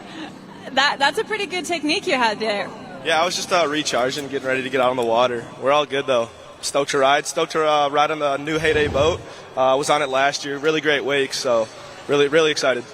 Yeah, just doing a little meditation, visualizing. Listen to some music, just getting ready, getting my head clear, and ready to get out on the water. That sounds awesome. Well, good luck out there. We can't wait to watch you. Back to you, Craig and Dana. Holy smokes, Craig. Talking about waking up down at the dock. If he wasn't already awake, Cole Fogelsong is now awake after that crash. He is 100% awake. On his bio, it says his best result is biggest crash winner, and guy doesn't lie. That's about as truthful as it gets out here. So congratulations to Cole. That was probably one of our biggest crash winners here at the 2002 Collegiate Cup presented by Heyday and WakeU. There's a look at the rest of the schedule today. That was the last rider of men's intermediate. So we're going to take a quick break shortly and get into the men's open division. What did you like about that? Yeah, no, just great riding all across the board. You can see it. It's been building up throughout the day, starting off with that women's beginners division. They really set the tone for the morning. From there, the opens women's division came back through. We started to see a lot more technical riding out there on the water. Men's beginner, those guys were firing. You could see them really waking up. You could really see it firing up from there. Into this intermediate division, from some of the performances we saw there, I'm pretty excited to see what's coming up next in the open men's contest. As am I, Dano the Mano. As am I. Very excited about that, and I'm very excited to watch this quick video. We'll be right back after it. We go where you go. Everywhere and anywhere. Purposefully built to stand up to the elements. Designed to perform under any condition. Built for the moments that matter. For the rugged and the relentless. We are the soundtrack for adventure. This is purpose-built audio. This is Rockford Fosgate.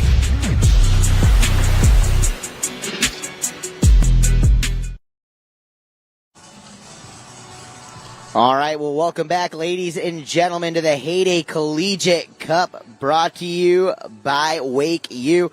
I am the Noise of the North. I am Dano the Mano alongside Craig McMorris. And what a morning it has already been, Craig. We have been rocking it out here. Groveland, Florida, just about 30 minutes to the west of Orlando, Florida. It's been a great day. Talk about some of these results so far. Absolutely. That's our men's intermediate division. Our second to last division, it was Tennessee's Tyson Beach taking the win there, earning his university 100 points towards that overall score with a score of 90. Now, before we get to that men's open division, our final division, let's take a look at a cool little video from UCF.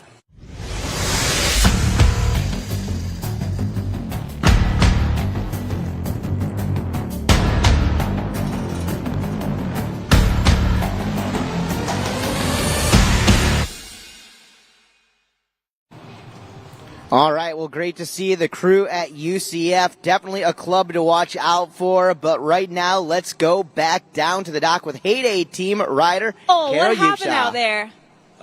Just wasn't used to riding behind the boat, really, and didn't really know what to expect going out, and didn't go too well. You seem pretty happy, though. You and your friends are all over here giggling still?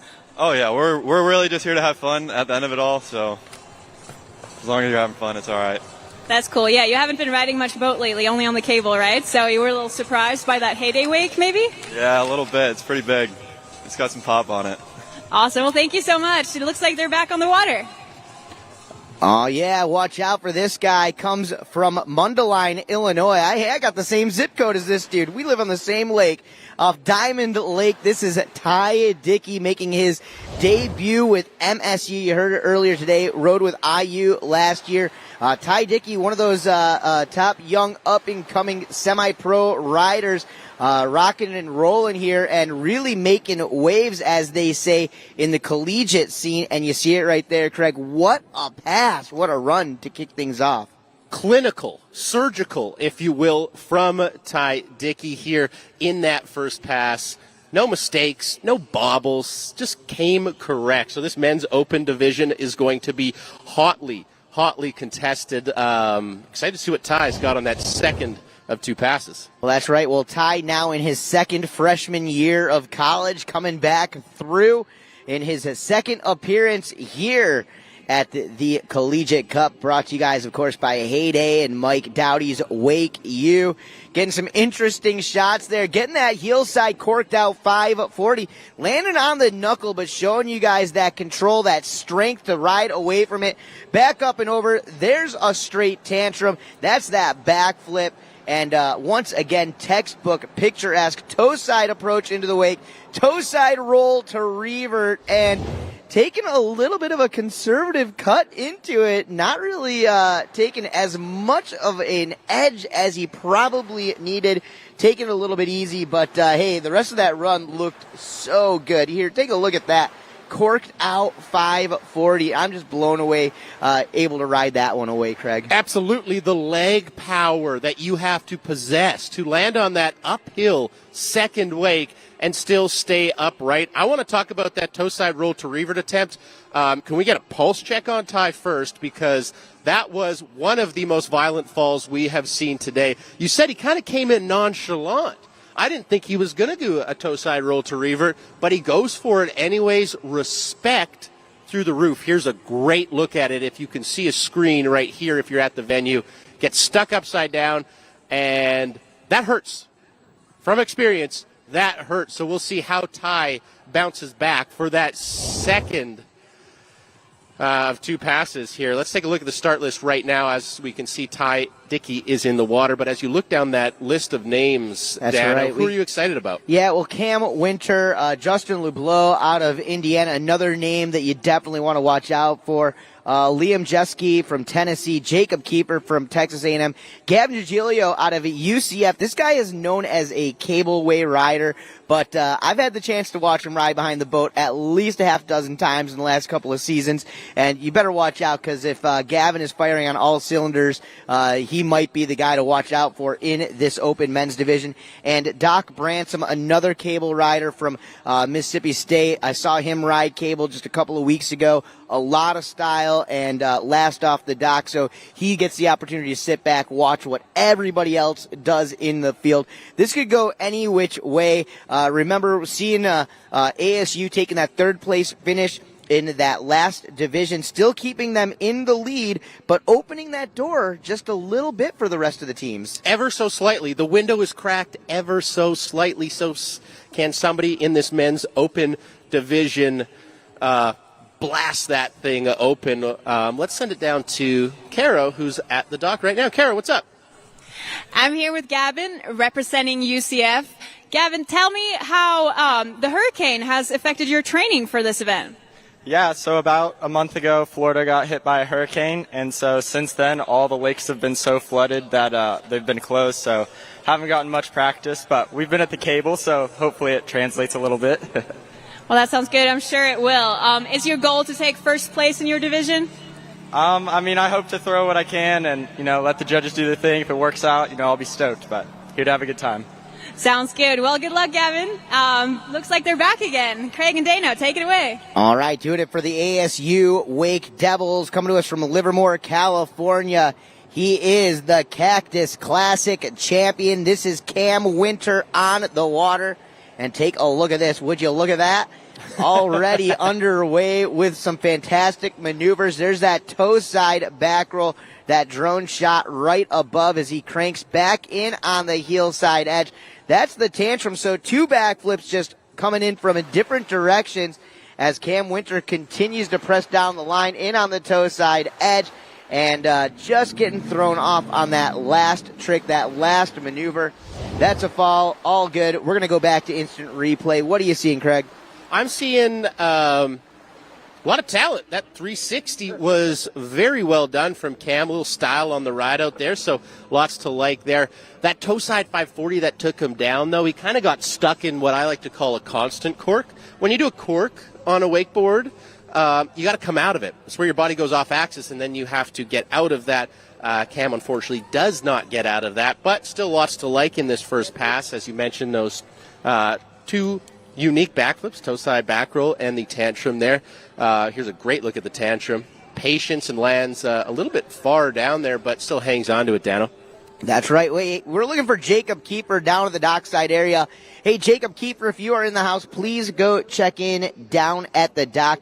And for those of you guys just joining us here, welcome one and welcome all.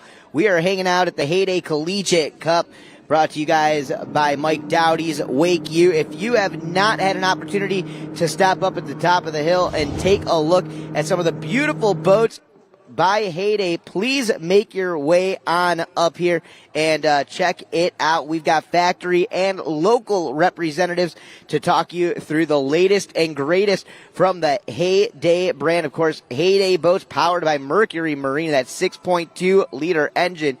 Head on up and find out more. But right now, let's get back down to the lake. Let's get back down to the water. This is Cam Winter from the ASU Wake Devils. We'll see how he puts it together here in pass number 2. The 20-year-old from Livermore, California. This dude just had his growth spurt like 2 years ago. Come to hear that he was under 5 foot until senior year of high school. Well, he's going to have to grow to this challenge. Right now, ASU currently in the lead, but how do they solidify that? With a hammer pass from Cam Winter. Can he perform under pressure, Dano? Well, they're putting a lot of pressure on him. He's going to be the final Wake Devil of the day, and there you go. How about the moneymaker right there? That's a tantrum to front side 180, a trick you don't see very often, I'll tell you that much. Unorthodox on that tantrum to fakie, and that toe side 540. Giving Cam Winter some trouble again, Dano. That's right. Well, let's keep our eyes on this instant replay. As you can see, there's the Scarecrow. That's a front roll with a 180-degree front side spin. Classic maneuver, no doubt about it. And nice and easy as he cuts back in. Nice slow-mo maneuvers here. Back in. There's the tantrum, grabbing it with that other hand and spinning front side 180. Very technical tantrum maneuver. It's a variation you just don't see very often. And what we don't see from Cam Winter is going down on the same trick twice that often, but this toe side 540 was just his demise. The only thing I can see in that replay is on a toe side 540, you kind of want your shoulders to go out the front a little bit there. Cam opting for the shoulders to go out the back, making that rotation extremely difficult. So Cam goes down. What will his overall score be, and where will that put ASU in this men's open category? We're going to have to wait and see. They are pretty comfortably in first place, but they want to lock that in with a big score from Cam Winter. Let's lock it in with the third member of our team, Caro. Ty, we just watched you have an amazing run, but it ended in somewhat of a mega slam. Are you okay? Yeah, I'm all good. I was looking at the wake. I got distracted. It was looking really good. So as I was cutting there, I was like, let's look at wake, and then all of a sudden I was upside down and lost. I wish I had that trick. It was a pretty good run other than that, though. Yeah, for sure. And you had some pretty big ambitions coming into this event because of last year. How did you do? I think I threw down a pretty good run this year. Last year I fell right away. It was sloppy. It was windy. The conditions are so much better, and yeah, I'm happy with this year, though. But last year you said you got a pretty good placement. I did, yeah. Last year I won Open, and that was pretty awesome. So I'm hoping for the same thing this year. So Maud is talking about the sloppy conditions. There are no sloppy conditions out there right now, though. How was the water? You'll bring it back? The water was nice. It's not too windy at all. You feel a little bit of wind on the way back, but on the way there, everything's perfect. Did you get distracted by the 6 Heyday boats anchored out there in the course? Yeah, all those boats were looking too shiny for me. I kind of want one now.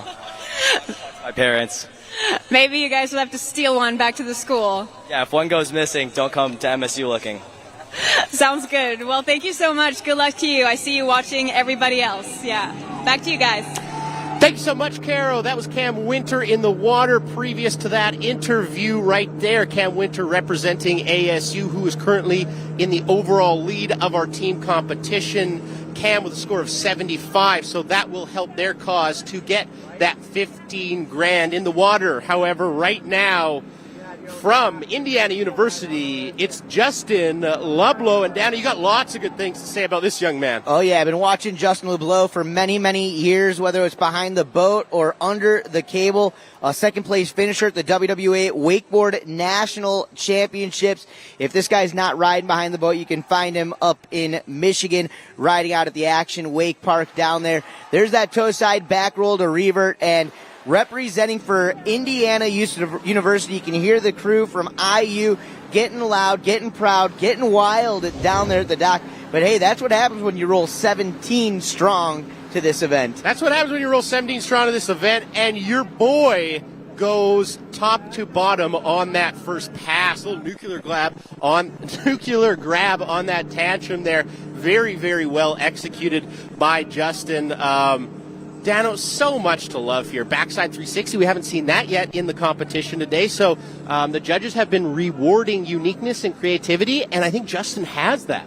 Absolutely. Well, Justin, a member of the Ronix Regional Wakeboard team from out there in just in South Indiana, of course, spending a lot of time riding Michigan as well as Indy. There's a backside 360. That's an unnatural rotation on that spin. Back over to the toe side 540, 1.5 rotations naturally spun right there. Back up and over, heel side, front side, 540. Craig, I don't know if you've ever heard it, but they say spin to win. There's the Bel Air. That's an air tantrum.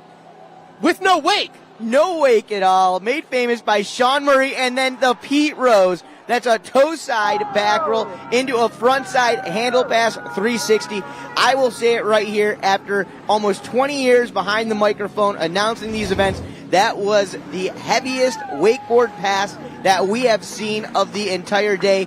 This is your new leader, Justin Lublow. And Indiana faithful losing their minds, rightfully so. Justin's playing chess. Everybody else is playing checkers thus far in the heat. Toe side 540.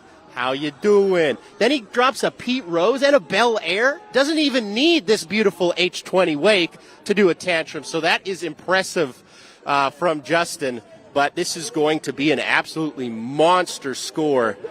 Oh, yeah, just eyeing it up, linking up 3 spins in a row right here, and then take a look at this.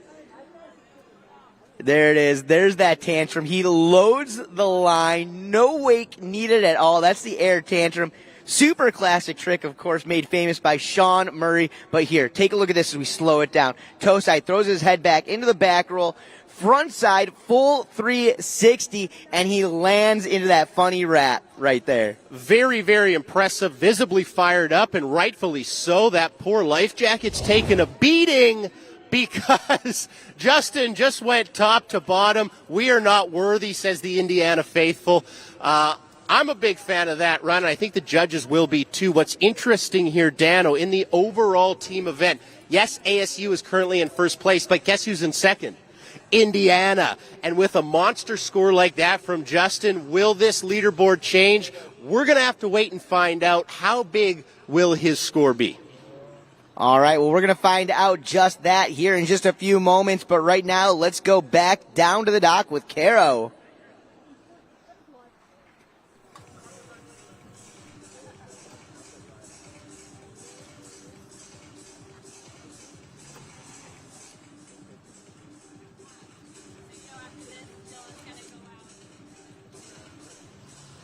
All right. Well, there you guys are getting a great look down at the shoreline area here, Lake David Park in Groveland, Florida.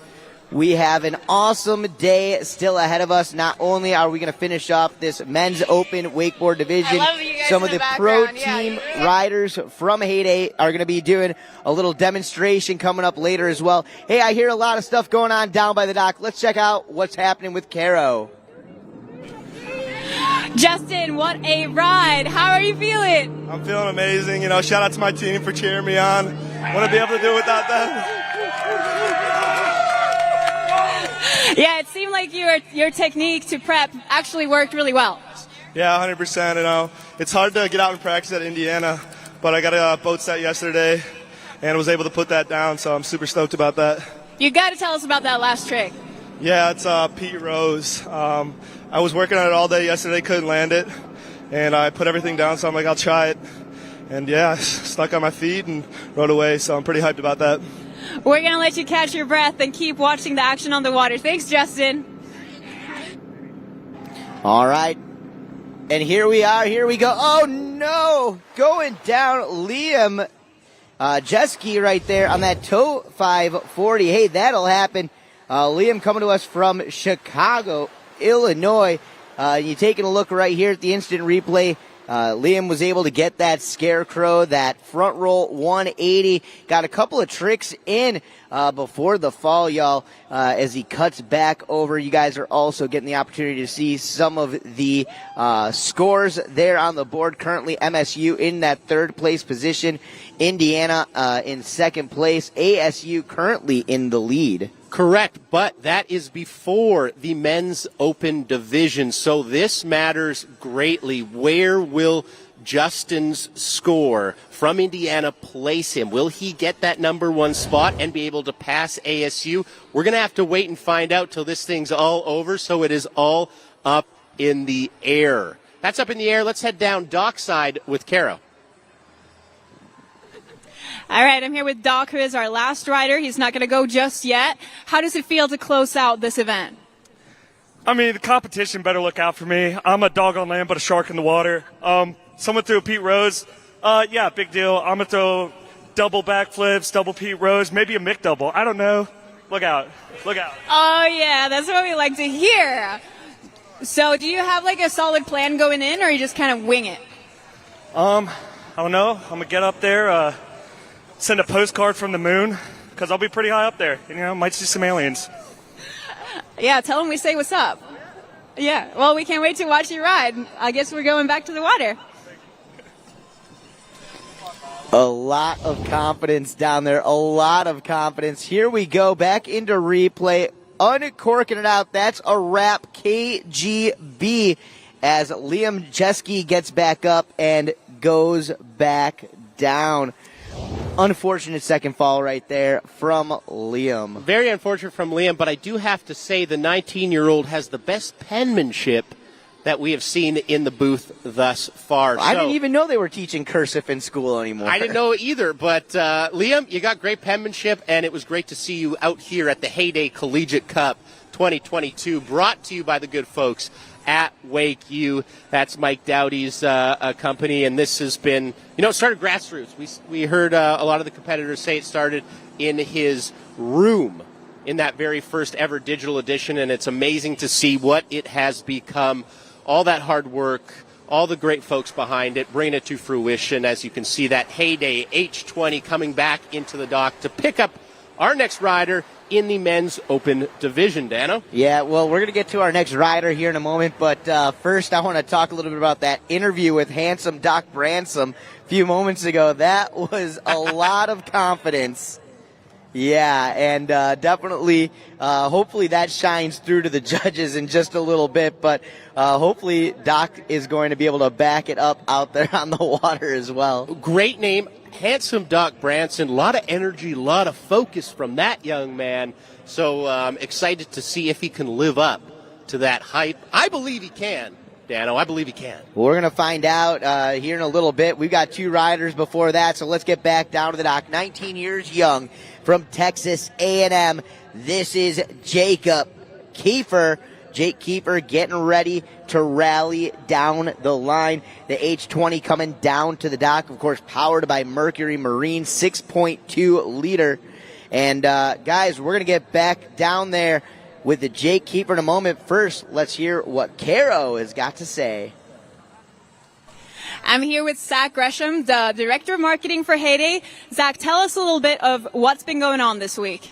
Yeah, it's been a really exciting week for Heyday and for our consumers, dealers, everyone really involved in this event. Obviously, in addition to the Collegiate Cup, we've had some chances to really connect with consumers on a different basis. So 2 days ago, before the Heyday launch, we actually invited out a group of I would say about 10 to 15 really influential individuals in the action sports community. So surfers, wakeboarders, wake surfers, foilers, really everyone across the board, and really tried to build up that hype around the H20 launch. We were able to develop different content streams that we originally hadn't been involved with or working towards. So really excited to try some new methods with our marketing this year and hoping to continue the momentum into next. Yeah, for sure. It's been a great week. I actually got to watch our very own Craig try and do a handstand on a surfboard. You should ask him about that, Dano. But back to you guys. All right, well, let's find out about just that, Craig. Are we going to see the handstand on the wake surfer? Absolutely. I think that is the next progression in wake surfing. If it's too easy on your feet, just do it on your hands. I was unable to master it behind the H20, but give me a couple more shots, Dano, and I may be able to pull it off. We'll see. All right, my friend. We'll be looking forward to watching you make that famous on Instagram. But here we are, and here we go. Jake Kiefer for Texas A&M. He is on the water, the 19-year-old, getting ready to rip rally here in his first ever wakeboard competition. Check it out as he cuts in. Big old hillside approach, getting some boosted air and able to ride that first one away. Toe side approach for maneuver number 2. There's the toe side back roll, and unfortunate fall right there. And he got the back roll, but it looked like he may have been trying to take it to an extra 180 or so. Let's take a look at this right here. So going through the legs and finding that grab on that one. We'll leave it up to the judges, chicken salad or roast beef. And as he cuts back over here on the toe side, let's see exactly what happens. He throws that toe side back roll and just slides out the back. A little bit of weight on the front foot, definitely not the easiest to land, but what I do like from Jacob is attempting to grab during the flip. All right? You got to go for the grab. You got to add something. Separate yourself from the rest of the field because the rest of the field is coming correct today. As we mentioned, ASU currently leading the team event, followed closely by Indiana. There you can see Justin Lublow with a score of 96. So he is currently in that number 1 spot of our men's open division. There are still a couple more riders left, Dano. If it were to end right now, that would put Indiana over the top, but it is not over. Can Justin stay in that number 1 spot, or will somebody take it away from him? There you see the overall leaderboard, ASU just ahead of Indiana, but Indiana has their men's open rider in that number 1 spot. Dano. Oh, no. Jake Keeper going down right there on that scarecrow-esque maneuver there, almost a mix between a scarecrow and a 540. That's going to be his second fall, so definitely, unfortunately, that's going to cap it off for his day. We still have 2 riders left to go here in this men's open division. But, hey, check this out. If you hear your name, you are the lucky winner, the recipient of a ride in the H20 for what's about to happen next after this division. We're going to get a live pro demo from Heyday team athlete Dylan Miller and Windsor Williams, Alyssa Williams, Veji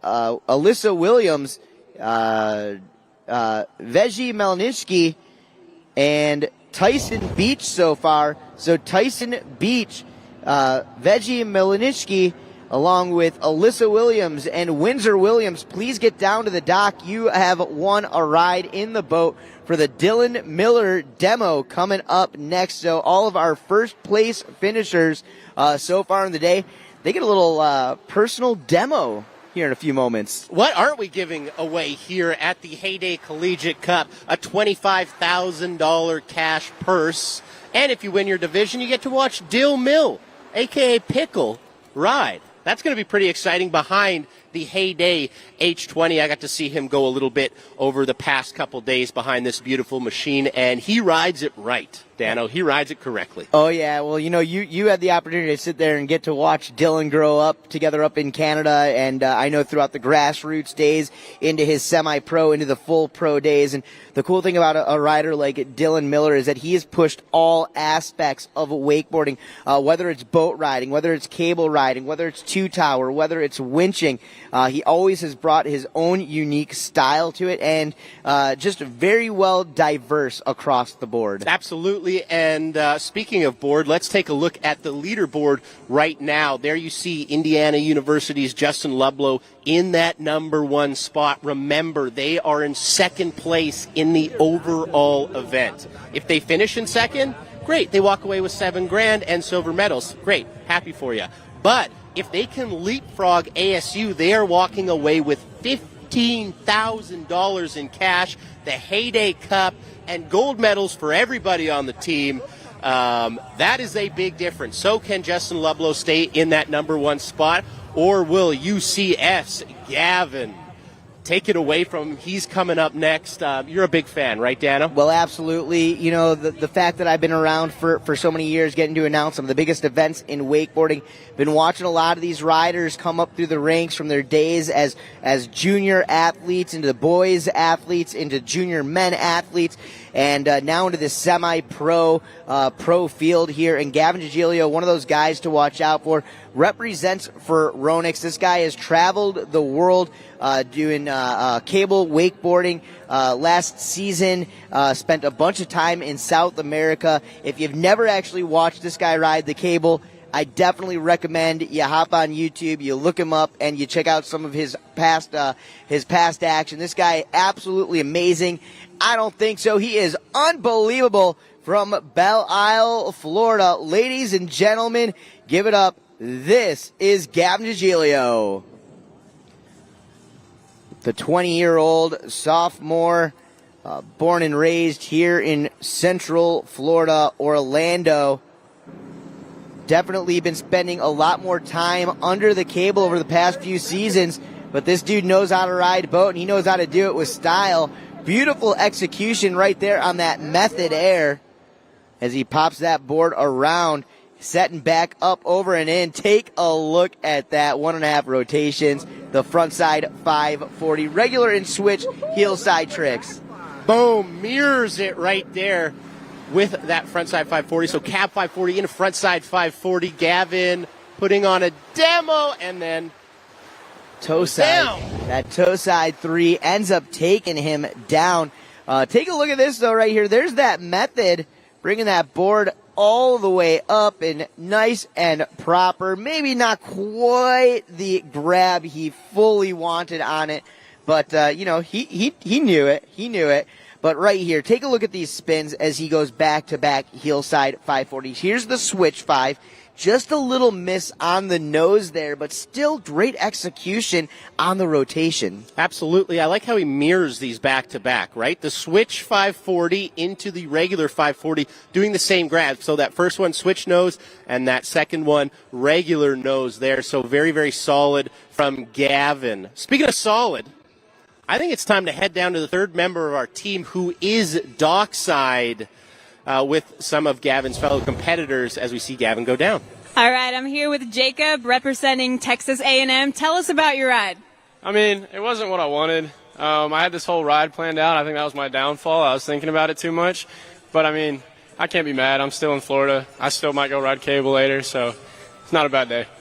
How was that Heyday Wake? Have you ridden behind one before? I've never ridden behind a Heyday before, and I was pleasantly surprised. The pop was very solid. No complaints. Did you ever think about that it's only a 20-foot boat, or was it kind of like what you're used to? No, I was definitely thinking about it, but like I said, I was pleasantly surprised. It was great. I had no problems. I was still getting up. Nothing wrong with it. That's awesome. So you're in Florida. What else are you going to do? Are you going to hit the cable up before you head home? Hopefully. I think we might go as a team to OW. We already went to Cocoa Beach. We surfed yesterday, so, it's a solid little getaway from College Station. Sounds like a good one. Well, it looks like they're back on the water. Back to you guys. All right, well, Gavin Giglio for pass number 2 came in with that tantrum, reaching all the way across his body, almost seatbelt on that grab, and then back in the trick that took him down, that toe side, front side 360. Keeping it going, a lot of momentum right here, Craig, from Gavin Giglio, putting it together. He does, but he does need an exclamation point on this second pass. Needs something big, something technical.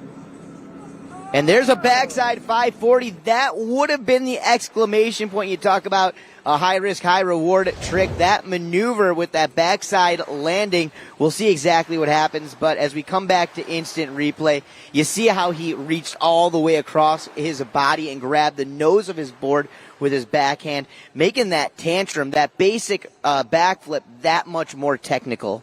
Add a little spice to it, and that's what you got to do with some of maybe a simpler trick with the tantrum. Make it more difficult. Show the judges you can do it, and you can do it really well.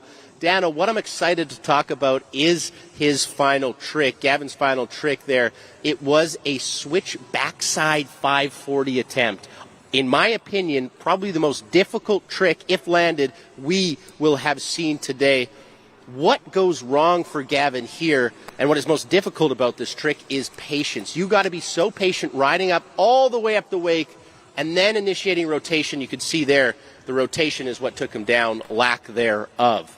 That's right. You got to have that confidence and know that board's underneath your feet, and we're going to ride it away.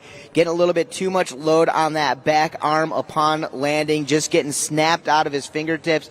Hey, it's all good. We'll wait for some scores, but there you see the leaderboard with LeBlanc, Dickey, and Winter holding down the top 3 spots as we get down to the final rider in the contest of the day. Don't forget, we still do have some pro demos coming up along with our award ceremony happening right here at Lake David Park. Doing it for Mississippi State, 22 years young. Just 2 weeks ago at the Red Bull Rivals event, he won the belly flop contest, and I believe their entire team won the Spirit Award. Give it up for handsome Doc Branscombe. And once again, we do need Windsor Williams, Alyssa Williams, Veggie Melninsky, and Tyson Beach down to the dock. You are all going to be invited to ride in the boat for the Dylan Miller Heyday Pro Demo. So once again, Windsor Williams, Alyssa Williams, Veggie Melninsky, and Tyson Beach, we need you down to the dock right now. All right, handsome Doc Bransom getting ready, the final rider of the day.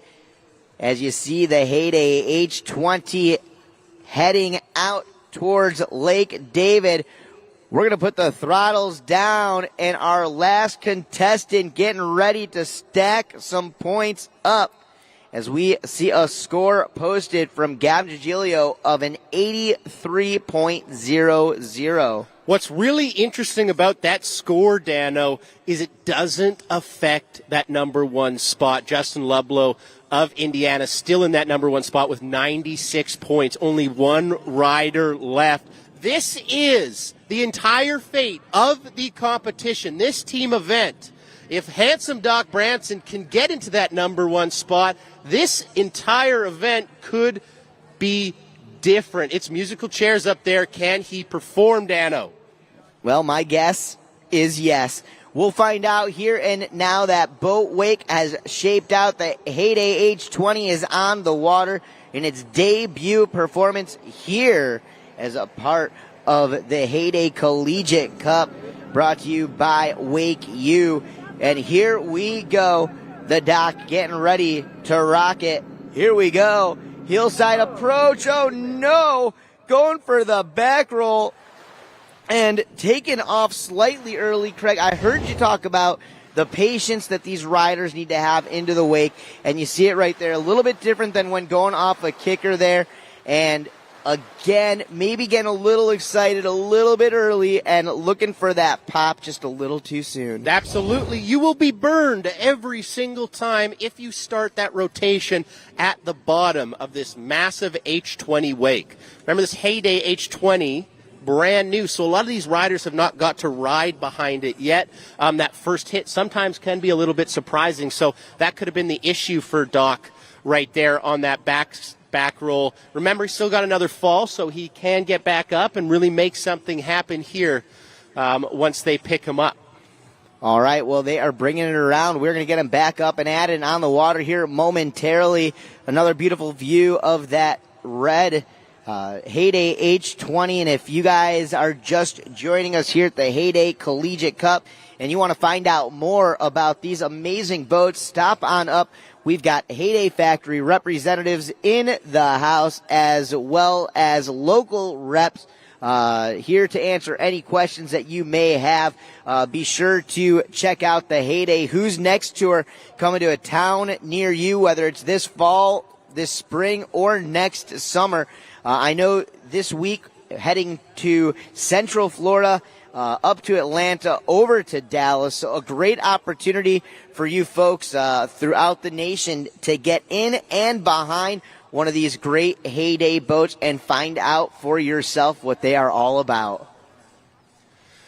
Now, Dano, it was a little bit unfortunate for Doc there, the location of his first fall. It put him in a situation where he couldn't really get another trick in on that first pass, so he will have to jam-pack that second pass here if he wants to play up in and amongst that 80-90 score range. Let's see what Doc Branson has on his second pass.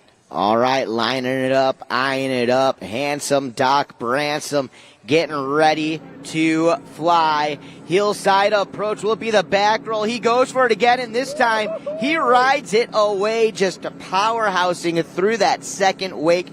He wasn't going to give up, I will tell you that much. If I was a betting man, I probably would have put money on that last trick. Going for the toe 540 into some sort of Olay 7 maneuver.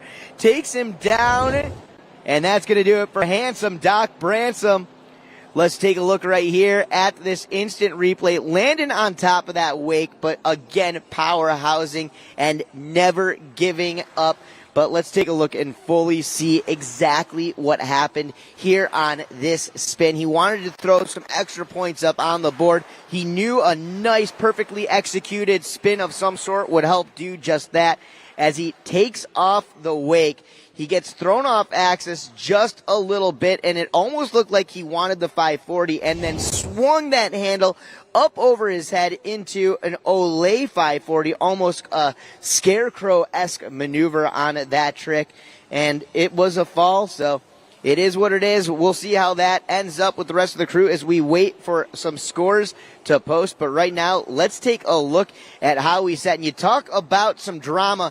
Take a look at that. ASU's Cam Winter being pushed down into that fourth position. And I got to ask you, Craig, how is that going to affect the overall scores today? Well, ASU as a university, as a team, is currently in that number one spot. closely followed by Indiana. But representing Indiana in this men's open division is Justin Lublow with a score of 96. So he is going to earn his team the max amount of points you can in one division. We're going to have that official leaderboard, that official team leaderboard for you very shortly. But before we get to that, we have a special treat for all the folks watching at home and all the folks here at Lake David.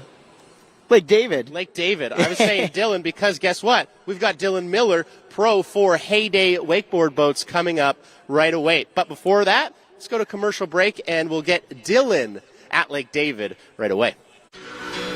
We go where you go. Everywhere and anywhere. Purposefully built to stand up to the elements. Designed to perform under any condition.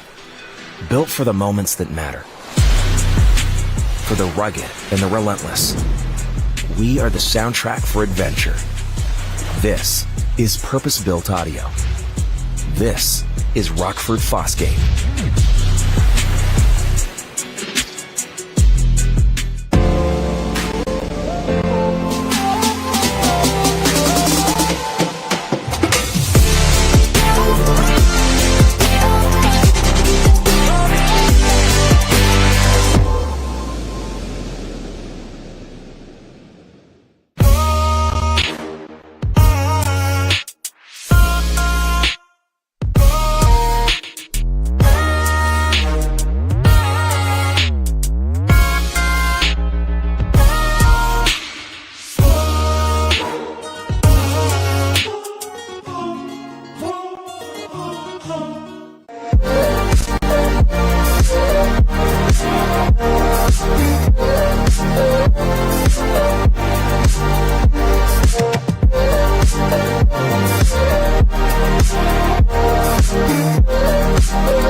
What's up everyone, this is Mike Dowdy, and if you are watching this video, that means you have received your official invite to compete in the Heyday Collegiate Cup powered by WakeU.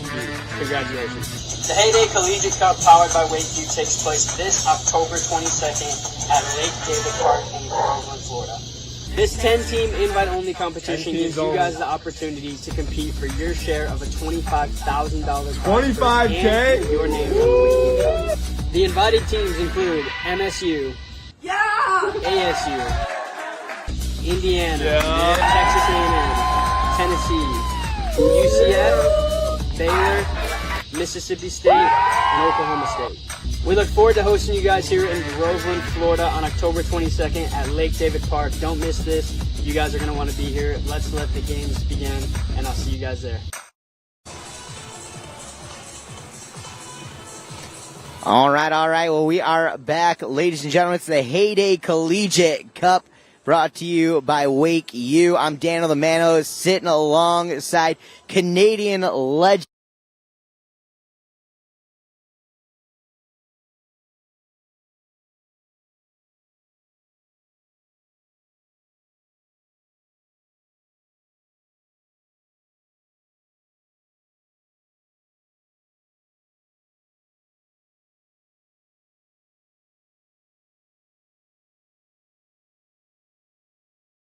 Williams and Justin Lublow. We need you all down to the dock. You guys are all getting front row seats for what's coming up next, the Heyday Dylan Miller Pro Wakeboard Demonstration.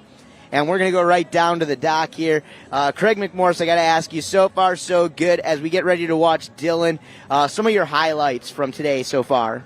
Well, that's a great question, Dan. I appreciate you asking it because every single division, we had women's open, we had women's beginner, we had men's intermediate, men's beginner, men's open. They all brought it. There was highlights from everything, and you could see a lot of the riders and athletes trying something new. A lot of them, this was their first competition, and that's one of the biggest hurdles when it comes to competing. Is just getting that first one out of the way. It's nerve-wracking and it's scary, but once you do it once, you kind of get that bug, you get addicted. So I think there's a lot of individuals who will be competing again and again here behind a Heyday H20. It was also just amazing to see the H20 in action as we see Heyday Pro Dylan Miller behind that boat. It was just released yesterday, and, Dano, Dylan makes it look good. Oh, yeah, well, absolutely. You know, Dylan was, when Heyday came into fruition and they were taking a look and putting together that team, Dylan was one of the first riders that they pulled out of the gates, and such a diverse rider. And that's what I think is so cool about Dylan. You know, spent his time in the Great North, you know, a Canadian rider, spent his childhood riding behind the boat. When he got down to Florida, started doing a little more freestyle stuff when it comes to wakeboarding, became recognized as a rail rider, really pushing it on the cable with the winches. But boat riding was something that he never let go of, something that he's always done and kept in his repertoire. He's been a part, of course, of the R&D team at Heyday since day number one, and it's amazing to see him continuing to push forward and rock it out here, brings so much to the table. Absolutely, and I think that's just kind of a testament to how talented Dylan Miller is, right? He can ride any terrain, he can ride any wake, he can do it all, and he's continued to do that through his entire career. And not only does he do it all, he does it in his own way. As you can see, one of the best wrapped wakeboarders, so he's always doing super unique tricks behind the boat. Here he's wrapping up again. Yeah, what I've always liked about Dylan is, you know, he makes the simple amazing out there. You know, he's the kind of guy who can take a 180 or a 360, really tweak it out, and when he's out there, people can look at him and say, hey, that's Dylan Miller. Absolutely. Here's a good look at that cab 360 wrapped up. Style, holds the grab, pokes it, does it correctly. And you can see a good look at that H20, brand new boat released yesterday from Heyday. Dylan Miller's been loving riding behind this thing. If you're just joining us, this is a 20-foot wakeboard boat that sacrifices nothing in wake size. You can see pro Dylan Miller doing some really, really sick tricks behind this Heyday H20, and that's what was pulling this entire competition, which we had a blast calling, Dana. Absolutely. Well, we're not quite done yet. You know, Dylan out there right now giving a little demonstration for our top podium finishers in all of the divisions. We are going to be rewarding those divisions on stage along with the overall team champions and $25,000 in prize money. We're also going to be awarding the WakeU MP4 Challenge winner here as well. These teams have also been tasked with doing with a little bit of a digital contest. Mike Dowdy and the crew started years ago. The MP4 Challenge gives them a chance to show the lifestyle not just the wakeboarding, but the lifestyle behind the teams as well, and some of the behind-the-scenes stuff. So looking forward to announcing the winners of the MP4 Challenge, also going to be coming up here in just a little bit. But as you mentioned moments ago, Craig, the Heyday H20 making its debut here in Groveland, Florida, Lake David for this event, of course, the Heyday Collegiate Cup. And this boat also comes out with some new industry firsts as well. Absolutely. One of my favorite industry firsts in this boat is that power platform.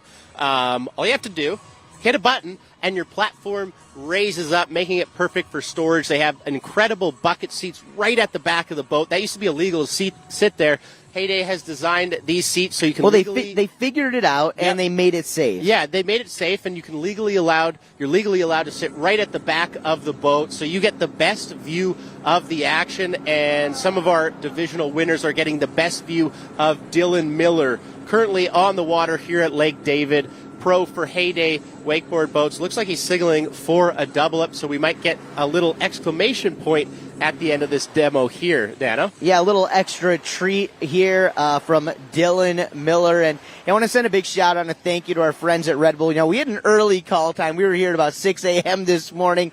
And a big shout out to Red Bull for keeping us awake all throughout the day. But one other thing I want to mention about Red Bull is over the past month or so, they have put on some incredible events here in Central Florida, kicking off back in September with the Parks Double or Nothing contest. Just a few weeks ago, there was the Red Bull Rivals contest. But here's Dylan Miller as those wakes converge. The natural kicker, the double up, going for that double 360, that hillside 7. What do you think, Craig? I loved it. I like how you mentioned Parks' Double or Nothing competition. That's exactly what it is, double up competition. Dylan must have heard you and said, hey, give me a left-hander. So that's what he got on that brand new H20. Looking good for the nose grab 720 attempt. Let's take another look at it here, Dano.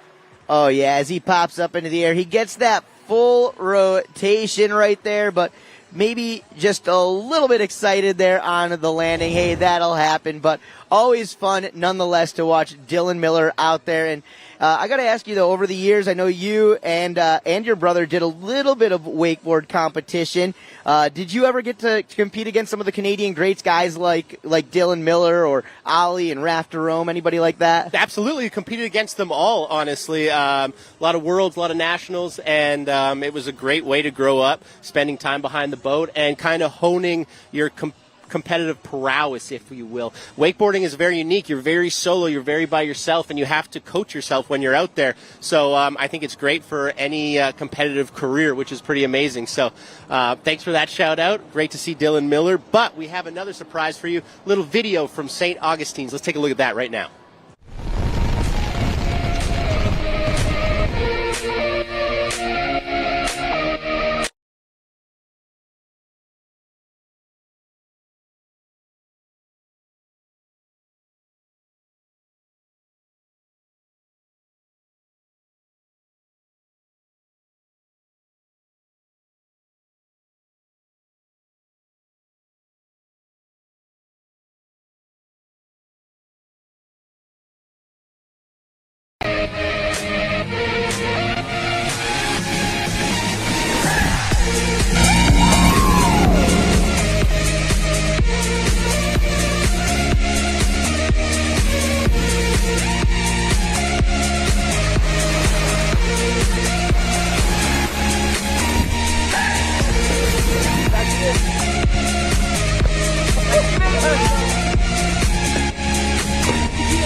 Well, that was a great little video there from St. Augustine.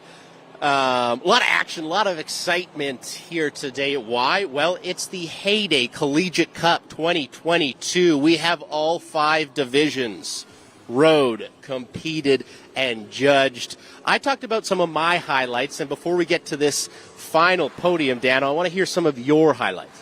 Yeah, again, generally speaking, I liked watching it all, but, for me, it's watching those beginner divisions. I'm all about the grassroots. I'm all about the next generation of riders.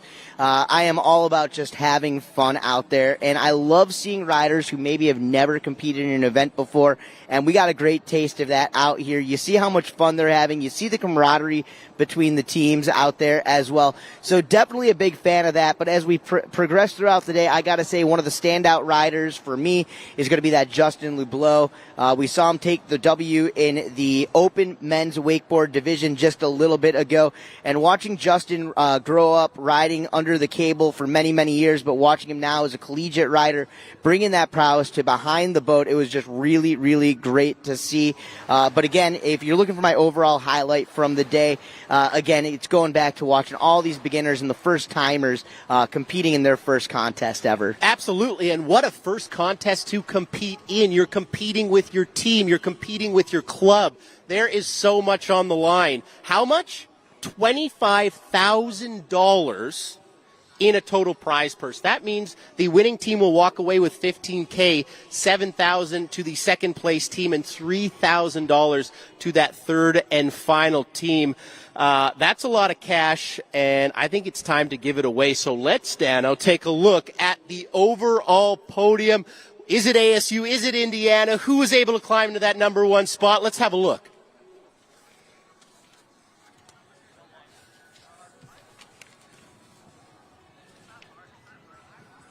All right, as we await, there it is, showing you guys. And you talk about the drama, only 20 points separating from first and second place on the screen there, as you guys see it.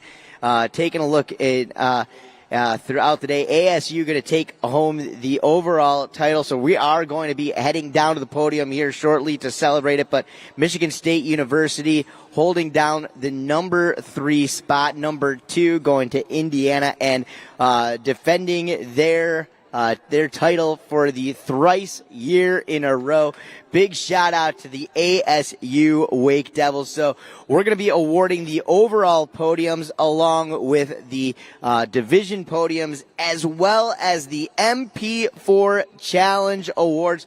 That's going to be coming up here in just a few short moments. Again, a big shout out and a thank you going to all of the amazing sponsors. Of course, the entire team from Heyday Boats, along with, of course, our friends here in Groveland, Florida at Lake David. I'm talking to Mike Walker, Frankie, Steven, Bubba, and the entire crew from right here locally. Of course, the WWA, the World Wake Association. If you guys have not already downloaded the Rideline app from the WWA, make sure you guys do that to keep up to date with any news, contest results, and so much more.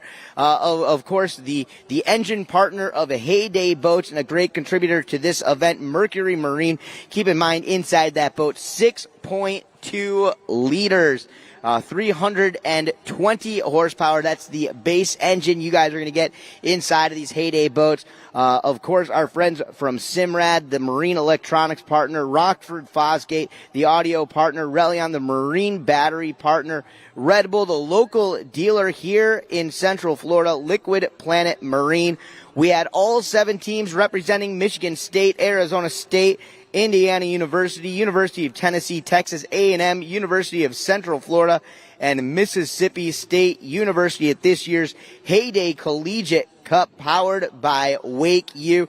It has been an amazing day, morning, and now into the afternoon as we get ready to go into the awards ceremony. Craig, I mean, you really can't ask for much more. Absolutely. There are so many people to thank, so we thank them all. We thank everyone in the truck. Thank you so much for all your hard work. I think it's time to go give some cash and some hardware, so meet us over at the stage as we give out the big bucks. Thanks, Dano. All right, we're going to do that here in just a moment. Let's go to some quick words from our sponsors, and when you get back, we will be down stage side.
We go where you go.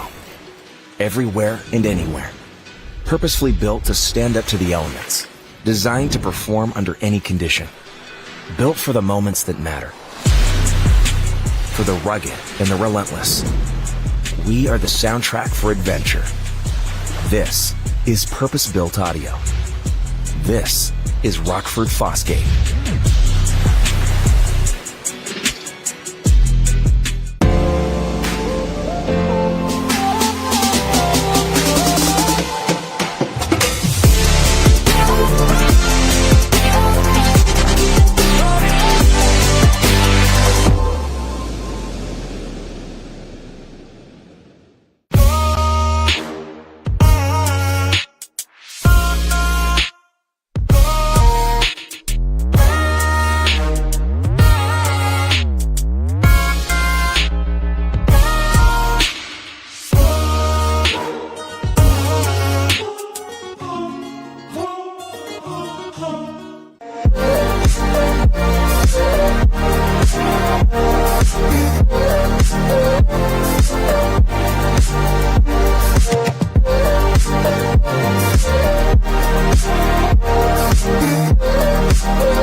What's up, everyone? This is Mike Dowdy, and if you are watching this video, that means you have received your official invite to compete in the Heyday Collegiate Cup powered by WakeU. Congratulations. The Heyday Collegiate Cup powered by WakeU takes place this October 22nd at Lake David Park in Groveland, Florida. This 10-team invite-only competition gives you guys the opportunity to compete for your share of a $25,000 prize. $25K? And your names on the WakeU Cup. The invited teams include MSU, ASU, Indiana, Texas A&M, Tennessee, UCF, Baylor, Mississippi State, and Oklahoma State.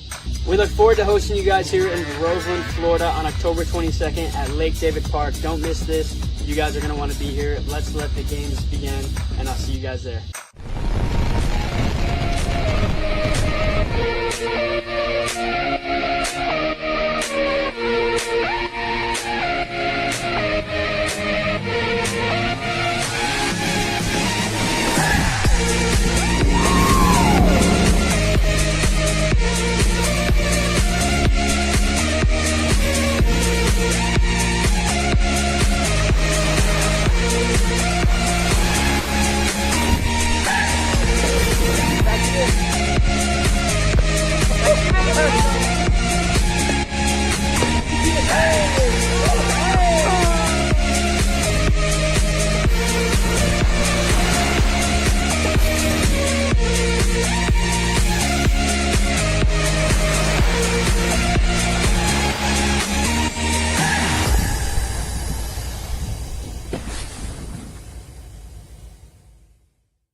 We go where you go.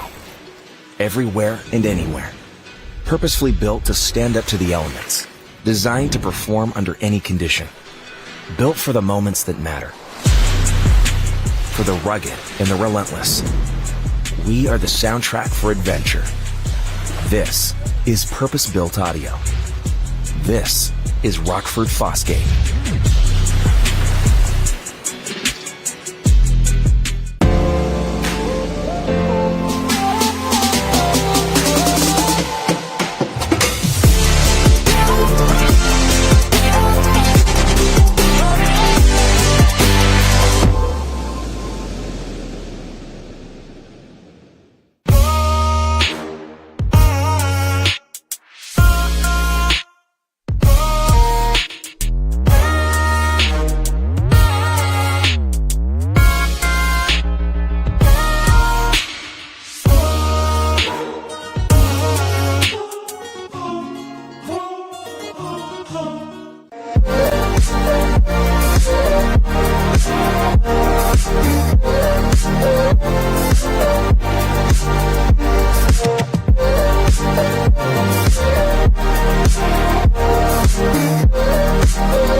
Check.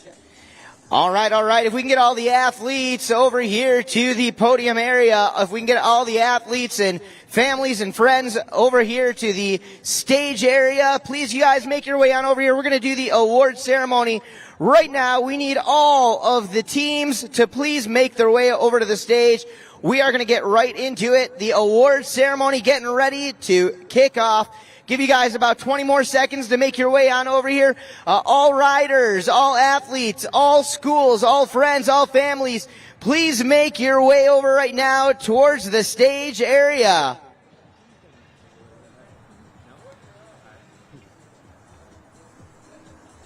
Oh yeah, don't be shy or bashful. Come on, crew, make it on over here. Don't forget, we are live webcasting all around the world. So please make your way on over right here, right now.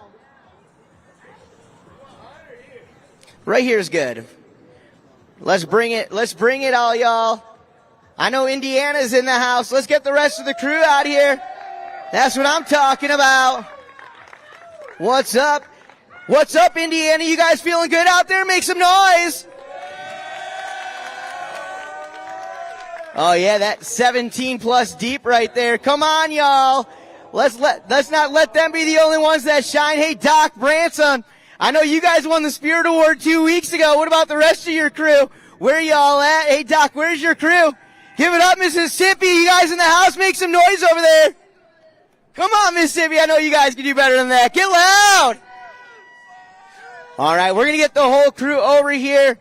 We want to thank you guys for coming out. So far, so good. Hey, college riders, what do you guys think of the Heyday Collegiate Cup? You guys having fun? Make some noise.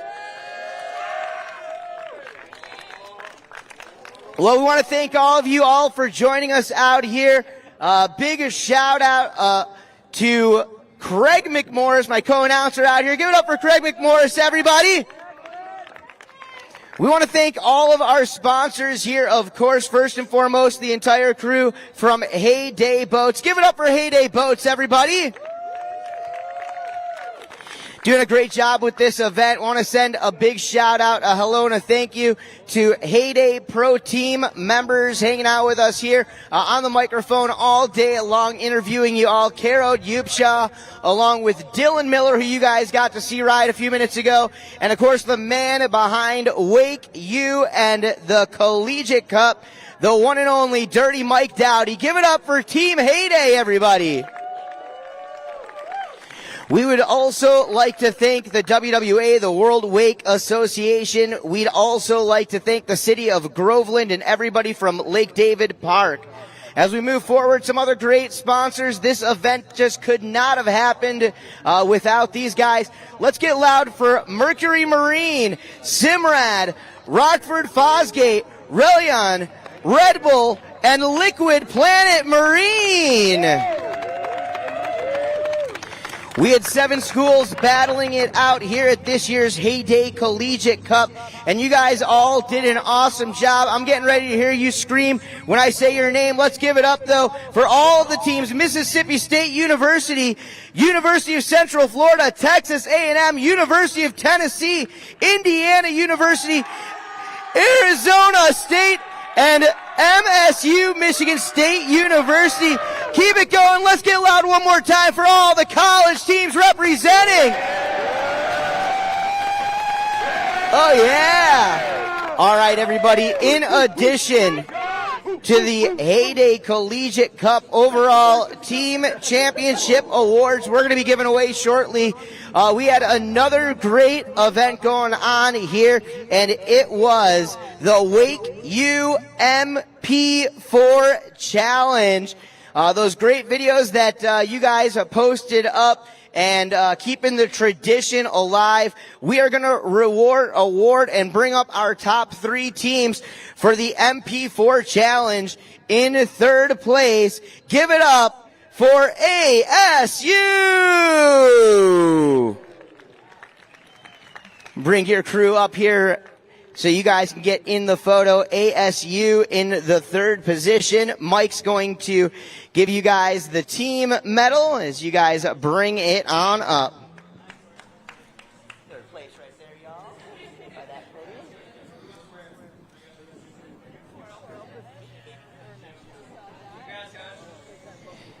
The runner-up in the MP4 Challenge, Mississippi State University.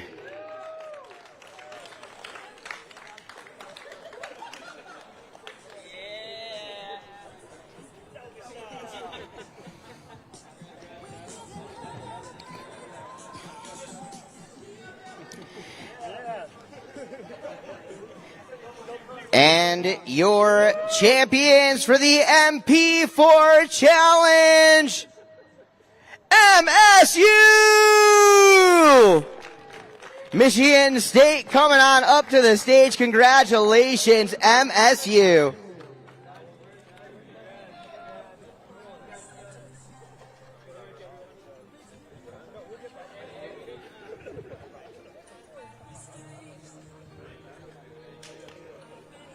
All right, well, let's get the MP4 Challenge champions all together. We're going to get that photo. Give it up for them, ladies and gentlemen. ASU, Mississippi, and Michigan State, your MP4 Challenge champions. All right, well, very good. Congratulations, you all. Do not go too far, because right now, to announce the award winners for the overall Heyday Collegiate Cup Championship, give it up for Craig McMorris. Wow. That was an intro. Thank you. Get off the stage. Come on. Let's get some hustle here. Okay, this is the moment that we have all been waiting for. Everyone rode so well. That was so much fun. Before we get to this, let's just give it up for Dano the Mano, the voice of wakeboarding. I've been listening to him for my entire life. Dano the Mano, thank you so much for your time. We appreciate that. Okay, what are we doing this for? Why are we here now? Well, $25,000 cash purse. Okay, that's a lot of cash. Not only that, but the Heyday Cup. This thing's beautiful. You can drink out of it. You can do whatever you want with it. It is yours for a day. So that's pretty exciting. How does this all break down? First place, $15,000, the cup and gold medals. Second place, $7,000, silver medals. And third place, obviously, bronze medals and $3,000. Who's giving this all away? Keisha Spicer. She's got a check. That's a big old check. You take that to a big old bank, as well as Mike Dowdy, the medal man. The great people from WakeU. There are so many people to thank, and we're going to thank them right away, but we're also going to give away $3,000. MSU, get on up here. You got $3,000. Get on up here. Get him up here, too. Get him on the ramp. Not too fast. Not too fast.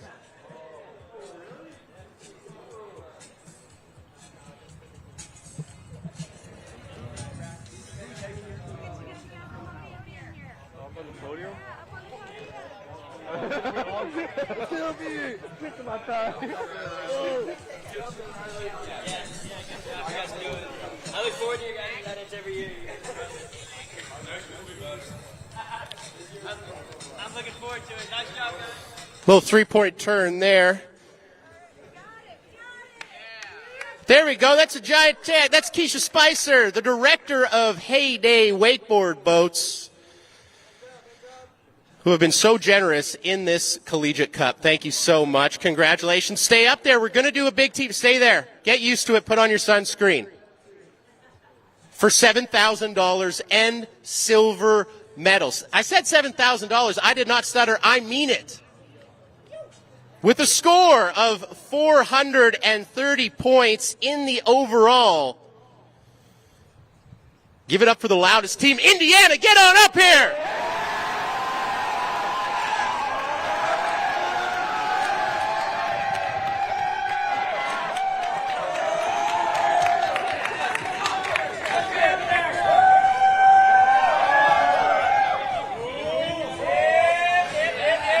What a performance from Indiana, especially that final one. Justin earning that 96 in the men's open division. We're going to need more real estate next year because they got a lot of human beings up here, and I'm a big fan.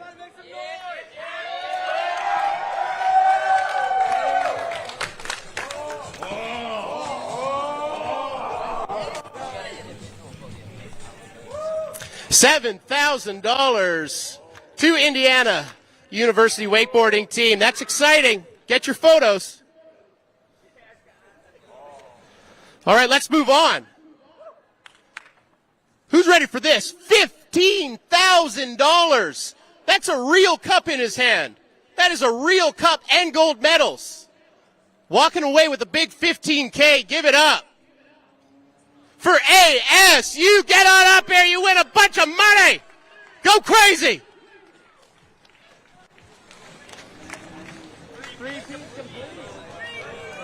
That's a three-peat for ASU. You got to be happy for them. Grab your check. Don't forget your giant check that says $15,000. And your medals. You got to get your medals. Let's get some medals on these folks. Medals are right behind you. That's Mike Dowdy handing out the medals.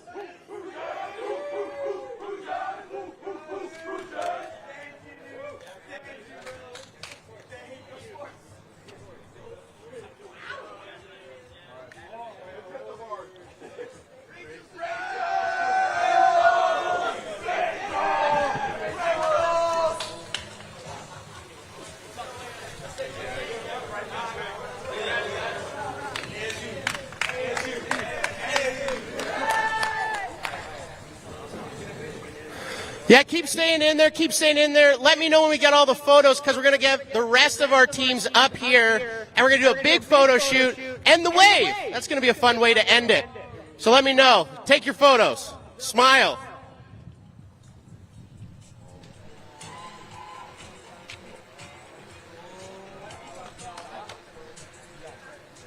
Okay, that's got to be enough photos. I mean, we have technology now. This is no film, okay? Let's go rapid fire. Everybody else that was in the contest, get up here. Let's take a big photo with everybody.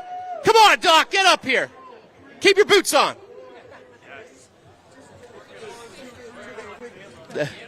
Everybody get up here. We're going to do a big photo with everybody before we close the Heyday Collegiate Cup 2022 out.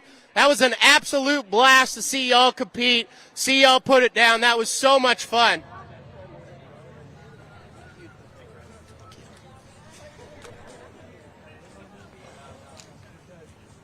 Get in there, Tennessee. Don't be shy now. Nobody bites. Nobody bites here.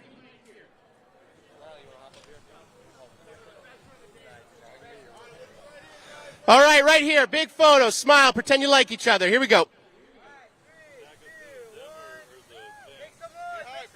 Woo!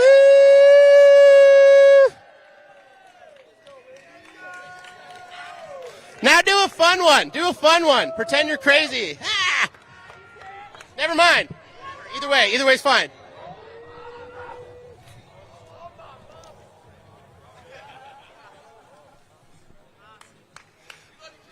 All right, I love you. Congratulations to everybody competed. Congratulations to everybody that put this event on. It means so much. Thank you to our event organizers, everybody that did anything to make this happen. Thank you to Groveland. Thank you to all our competitors. We love you so much. We will see you again next year. Thank you, Heyday. Thank you, WakeU. That is Collegiate Cup signing off.